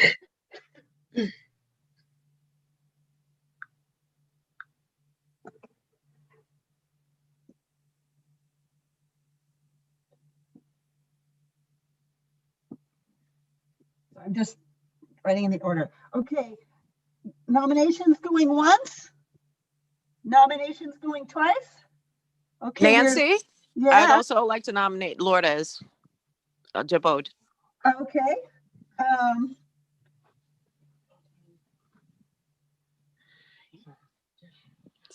And there's no codes for and this. There are no codes. Lourdes, do you accept the nomination? Yes. Okay, very good. So we're adding Lourdes. All right, 1, 2, 3, G.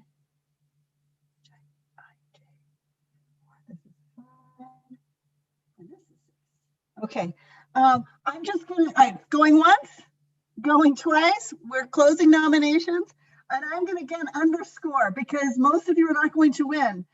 All of you can have a huge impact if you take over a committee. I can't understate that enough. If you want to do the work and you want CPAC to have an important voice and to make change, that's where the work happens, and it is work. So please, please, please take, lead one of our many committees. Seriously. Okay, so the order that we are going to have, we're going to speak, I hope I'm getting this right, is Shirley Aubin, Jackie Cody, Celia Green, Aisha Irvin, Lourdes Jabode, and Jazzy Rivera. Okay, so. Okay. Who was before Jazzy, the second to last? Number 4, Aisha Irvin from. Oh, at the end, Nancy. I'm sorry, there's and then Jazzy Rivera. I'll go through it again, okay? And I just want to say hi to hi to Aisha from years ago. She was on CPAC. Okay, so Shirley Aubin, Jackie Cody, Celia Green, Aisha Irvin, Lourdes Jabode, Jazzy Rivera. Okay, so we will, we're going to start with Shirley. Okay, hello everyone. Thank you for nominating me for a candidate. I would like to let everyone know I have been co-president of 2 different President's Council. I have the great opportunity to be representing an entire borough. I am currently, and I have been, co-chairing a district leadership team in Queens. And again, as I said, I would like to help make a difference. That is my goal, to accomplish our goals and actually work as a team. We're already working as a team, most of us, I would like to continue that, and I want CPAC to go to the moon, right? We have that capability. If we collaborate together, we can accomplish anything that we want. I'm going to leave it at that. Thank you, Shirley. Jackie, you're up.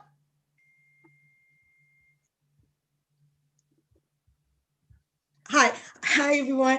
Along with the duties listed in our bylaws of assisting the co-chairs, sending notices in a timely manner, and maintaining accurate and updated list of the membership, I will also work closely with CPAC's executive board, voting members, and FACE to ensure communications flow effortlessly from schools to districts to central, and from central to district to schools, where PA, PTAs, presidents, councils, and CPAC will be able to effectively support the families we have been elected and designated to serve. We'll set up a process that can be passed on to future corresponding secretaries for CPAC to remain on top of information, including concerns from YouTube during our meetings and educational stakeholders in general. I will help to strengthen communication between CPAC, ECC, and other parent organizations to bolster alliances and build a contact list to the very wealthy, elected officials, community leaders, and others who can assist in providing resources towards raising student achievements and enhancing school reform. Real parent empowerment. Please vote for me. Thank you for the opportunity, CPAC. Thank you very much, Jackie. We are now going to hear,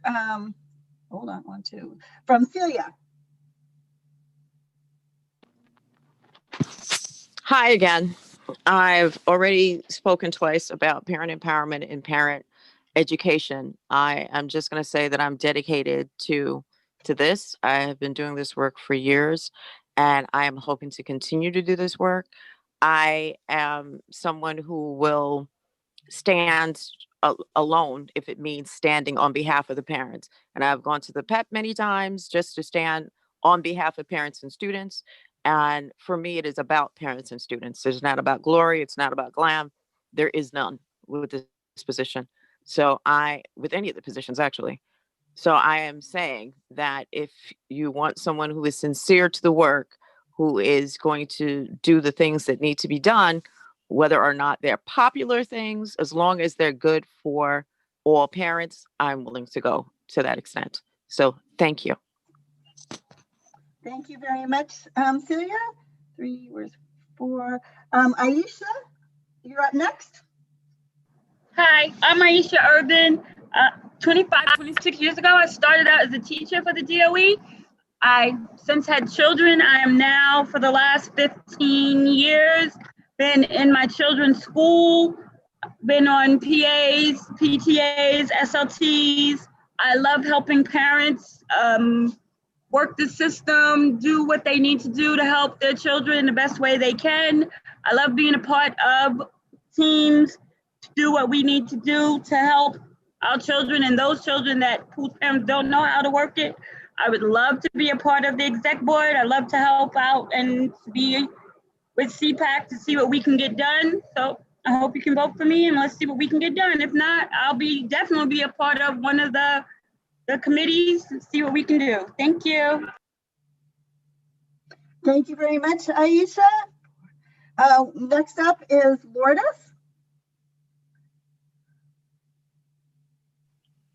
Thank you, everyone, once again. I'm about working hard for the purpose of our children and the parents that we represent. I'm not easily back down. So it doesn't matter whether it's here at CPAC or whether it is at CC or a President's Council. It doesn't matter. Wherever I go, I will represent the children. I will represent us. I will represent everyone highly and making sure that our voices are always heard, that our voices are always respected. It's just like Celia said, it's not about recognition. I don't care to be recognized. If not elected here, I know I could do a lot of work with the committees. There's great people running for these positions. There are great people sitting at the top, and I know they will make sure that our voices are heard. So if you consider giving me the opportunity, I'll be grateful for that. But I also will not step down in any way, no matter what anybody says. And I will continue to express the voice to make sure that our children receive the best education possible. Thank you. Thank you, Lourdes. And now, last but not least, we'll hear from Jazzy Rivera. Good afternoon, everybody. My name is Jazzy Rivera. I represent District 32 and District 75. Prior to becoming a parent leader, I was actually a parent coordinator for 5 years. At this time, I've been PA president at 2 schools for the last 5 years, and this year I am a PTA president of 3 schools. I'm the president of President's Council for the past 2 years, and I've also served on the CEC. I would like to share my knowledge, ideas, and best practices that I have learned over the years in assisting and supporting our parents in our communities. Thank you. Thank you so much, Jazzy. And I'll now turn it over to Marie for the voting. Okay. All right. And the poll, just want to make sure they're in the same order.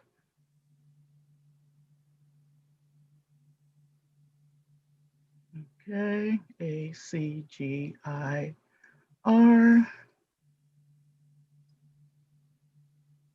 Okay, and ordered. It is saved.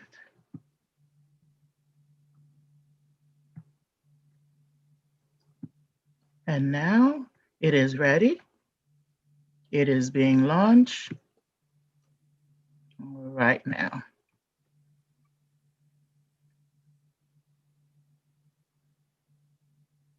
Wait. You forgot somebody. Did I? Sorry. Yeah, you forgot Lourdes. There's no Lourdes. Uh-oh. And I just went over the list. So I would end the polling quickly and I will edit.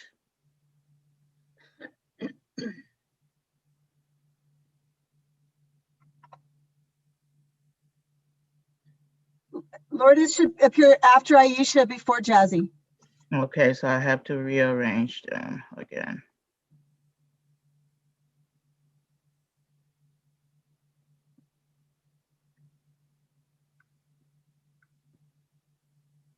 Just give me a minute. It's funding secretary. Oh.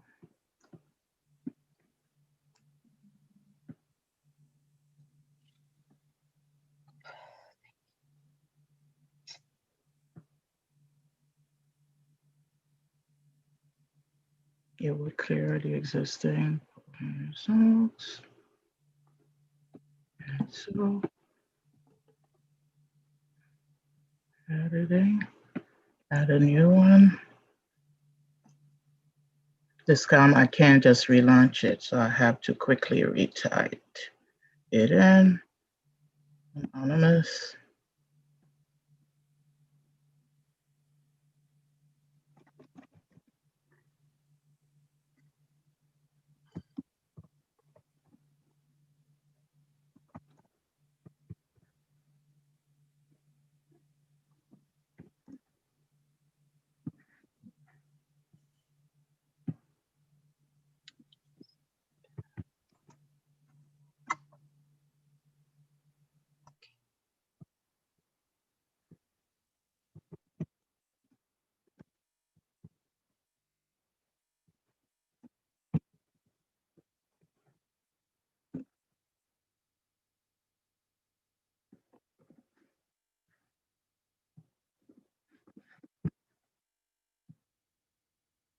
So much for having it ready and set. Music, please.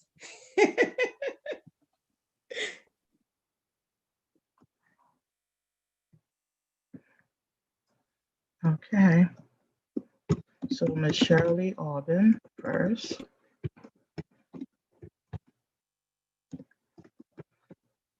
It's Shirley Aubin, then Jackie Cody, Yes, I have that. Celia Green, Yes. Aisha Irvin, One. Lourdes Jabode, and Jazzy Rivera.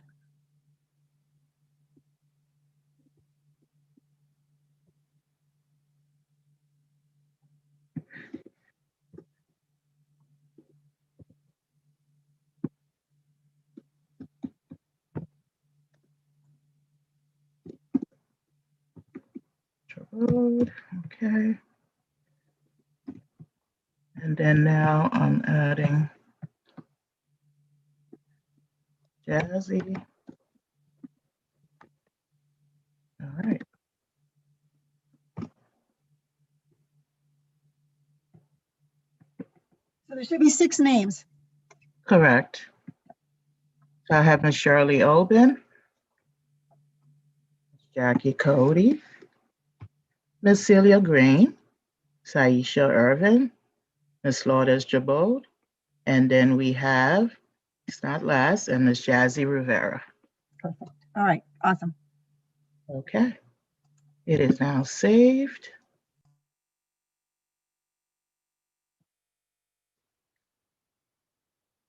And let's find the 5th poll. 7. It is now launched.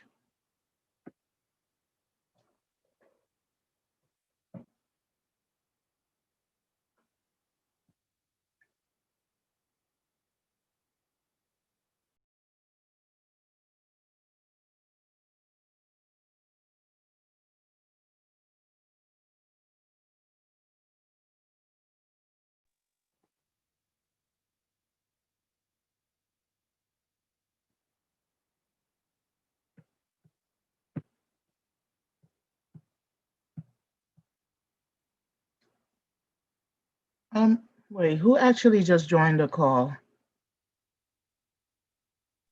I did, Francis Gonzalez. Francis, you returned. Okay.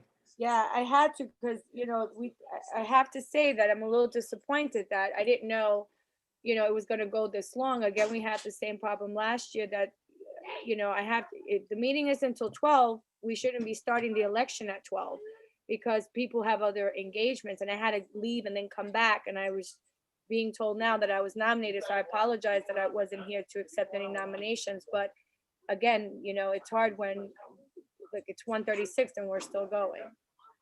Yes, and we started a bit after 11 o'clock, as intended with the elections. We did not start at 12 p.m. Right. But it did go on that long because on the platform, it is definitely different and it does take some time. Right. That's why I recommended that that would be the only agenda on the election, right? That was just the election. Because if it takes Yeah. this long, we shouldn't have speakers or anything. I'm just giving, maybe for next year so people could have, like I'm here just voting for corresponding secretary because that's all I could, and I came back and you were still here. I just took the chance. Mhm. But had it been that we started on time, I would have been able to be more productive. So I apologize for that. It's quite okay. It's not your fault at all, Francis. But fortunately, being on a virtual app itself, it does take a little while. And what happened in person, the whole brouhaha was whole completely different story. But we are set and clear, and then we still want to make sure everything is done accordingly, just to minimize any possible grievances or whatsoever. But we're wrapping it up, and I do thank you for returning. And Madam Chair, if you can can you please, participate, yeah. can you please make sure that Frances has her code in front of her name? Well, there's no one else, so she's good. But I would Okay. ask you, Nancy, to Yeah, do that. I had And it she did receive the poll, so it's fine. Yeah. Right. Just making sure.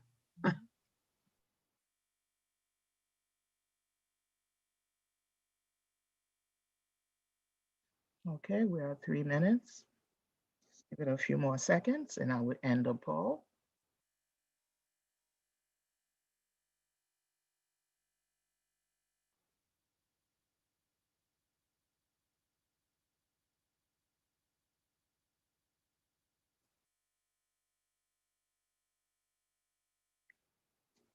I don't think we ever had so many nomination in one sheet. So, but this is great because as we want our parents to volunteer their time, want to be, engaged and getting involved. It's excellent. Yeah, there were a time when we had to bribe people to run for these positions. So Correct. this is Right. beautiful. It's beautiful. We didn't bribe them, but sort of nudge and, push in that direction. But this is excellent. All right, we have 4 minutes. I'll give it just a few seconds. My sense is, I don't know if Rashida was able to vote, but she put something in the message about how she was having some technical difficulties. So it may be that she hopped off. I'm not sure. No, I'm here and I'm fine. No, Thank she's you. good. Yeah, I did look. I've got the I did look into the chat. Yeah.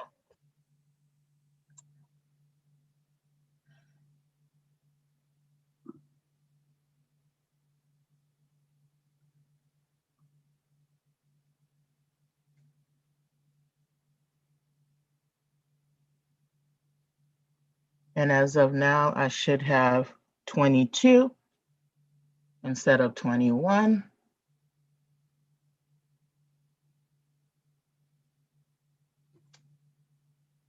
Almost. One last person to vote, and we shall be ending. Okay, no, we're clearly not gonna be ending. Well, yeah. We're gonna have to have a runoff.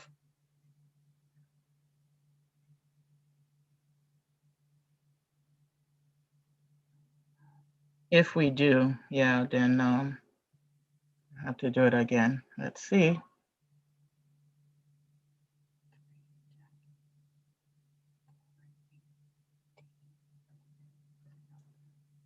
Okay. And now we do. And I have 22. That's what I was waiting on. And I will end the polling now and share the results. Get ready. Okay, so we're gonna have to have a runoff, clearly, but I want to congratulate Laura. It hasn't come up yet. I haven't shared it yet. Nancy, please, yeah. I apologize. I'm sorry.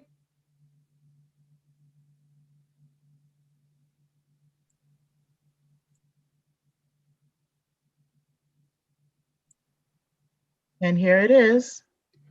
Okay, so I deeply apologize. I thought it had been shared, so I'm sorry. It doesn't change anything, but anyway, we are obviously going to have a runoff. So congratulations to both Shirley and Lourdes, who each received 5 votes. So now we're just doing one with both their names? Yeah, I think yes, because we have to break this tie. Thank you to Jackie, who received 4 votes, Celia, who received 2, Aisha, who received 2, and Jazzy, who received 4. It's awesome. And again, please run committees and be involved. And so I guess, we don't need to have them speak again, right? Or do we? It's not necessary, but I would leave that up to the membership. But I know in the essence of time, we really want to. Let's just have the runoff because it's almost 2:00. I'm if it's okay with the membership, that's I second that. Yeah, let's just go to the runoff. Yes. Okay. Okay, thank you. Hearing no objection. Yes. So if we can stop share. Wait, hold on. I need to get this.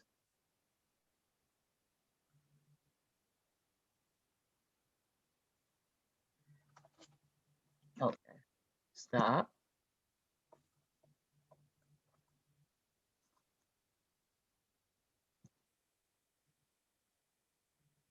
Okay. I mean, I would have to create another.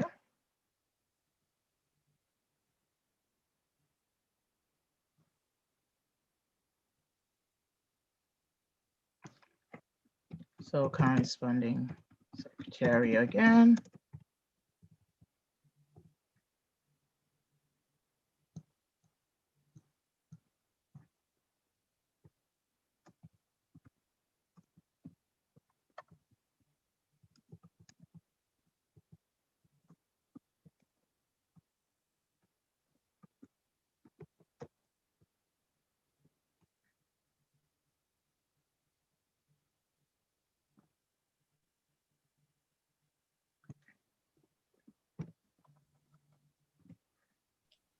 I prefer music over the screen. We want to see the screen.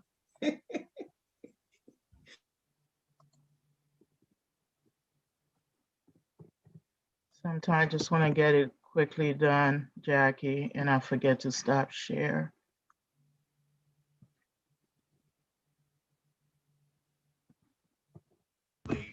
I missed it. Are they going to speak again or no? Oh, no, Rashida, no.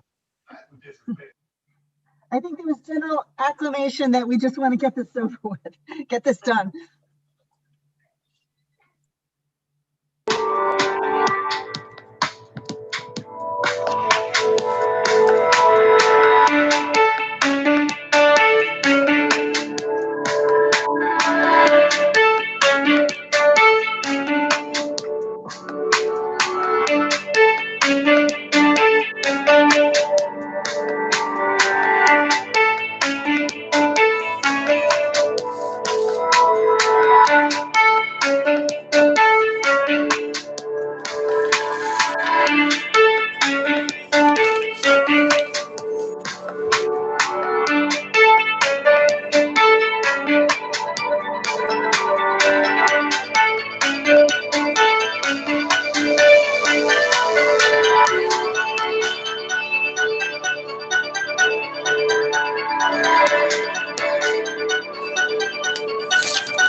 I'm ready. Ready.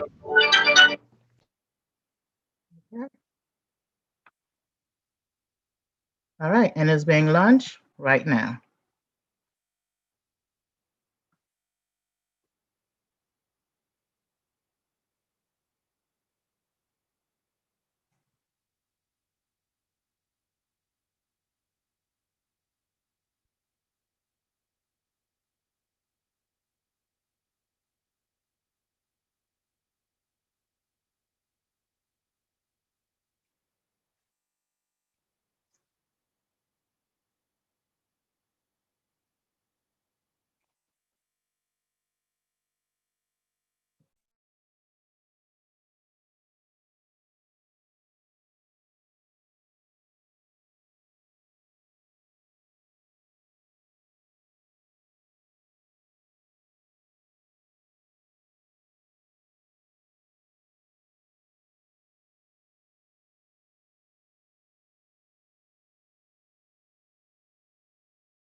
One minute.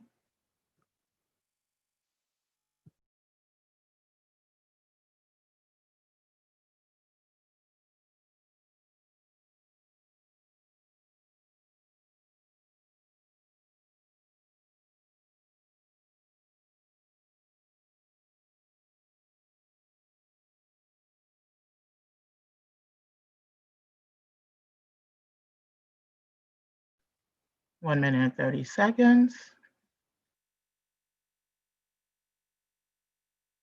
Waiting for one more person to make a choice.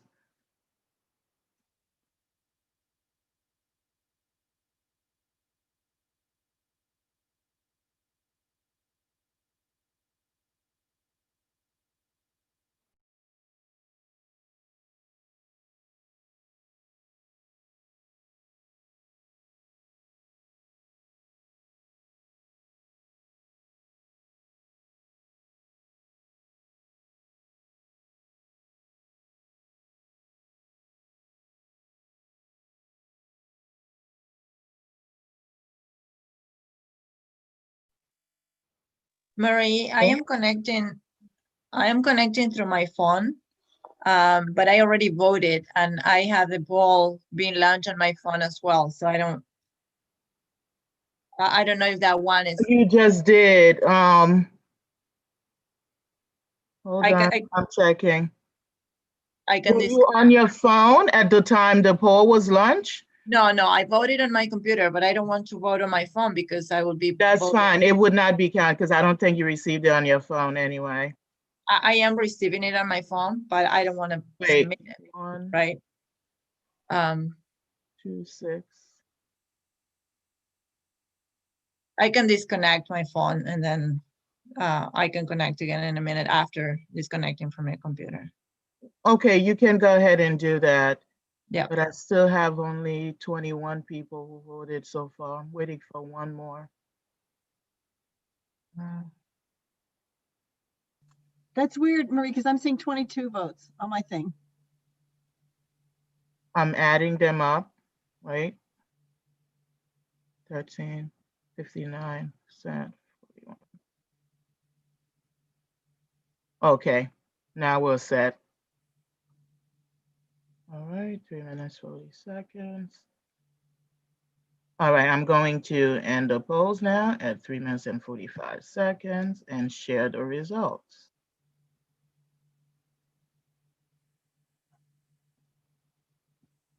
All right. Can everybody see that? I don't want to jump the Not gun. yet, not yet, not yet. Okay. It's not So on the it's screen yet. like so it's been like. Now it's on the screen. Here it is. The results have been shared.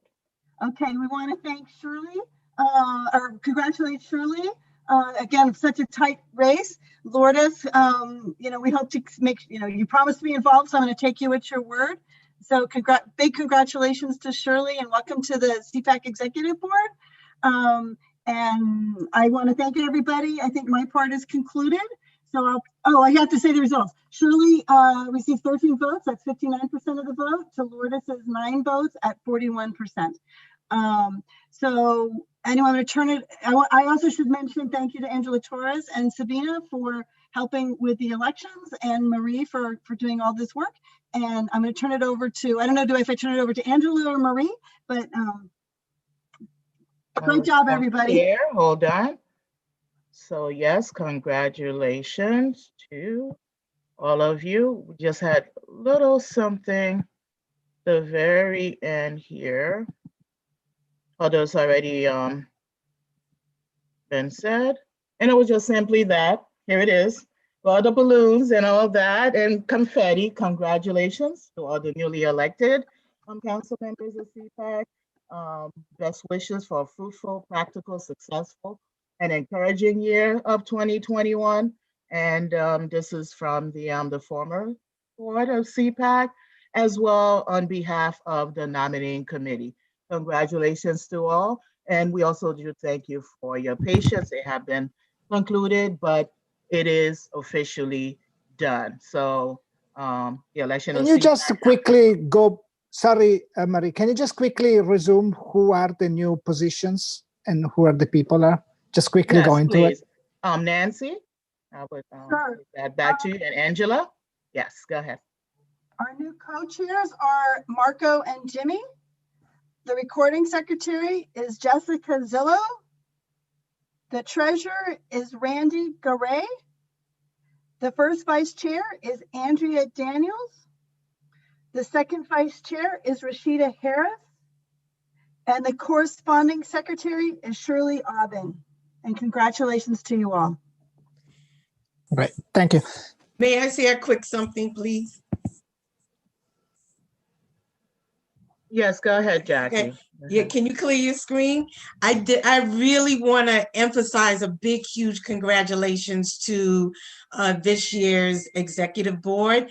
I think from the names listed, from what I've got to know of each of you that were newly elected, that we could really get some things done moving forward. And with the expertise of Marco and Jimmy being re-elected again, I'm looking forward to greater achievements for the remainder of this school year. And thank you and congratulations, everyone. Okay. Hold on. Thank you. Thank you, everyone. Thank you, everyone. Thank you. Have a good one. Thank you, Angela. Thank you, Sabina. You all You're have welcome. a good one. Yeah, thank you, nominating committee. Good job. Now we can make it quicker everyone. next time. Thank you. Bye. Thanks, everyone.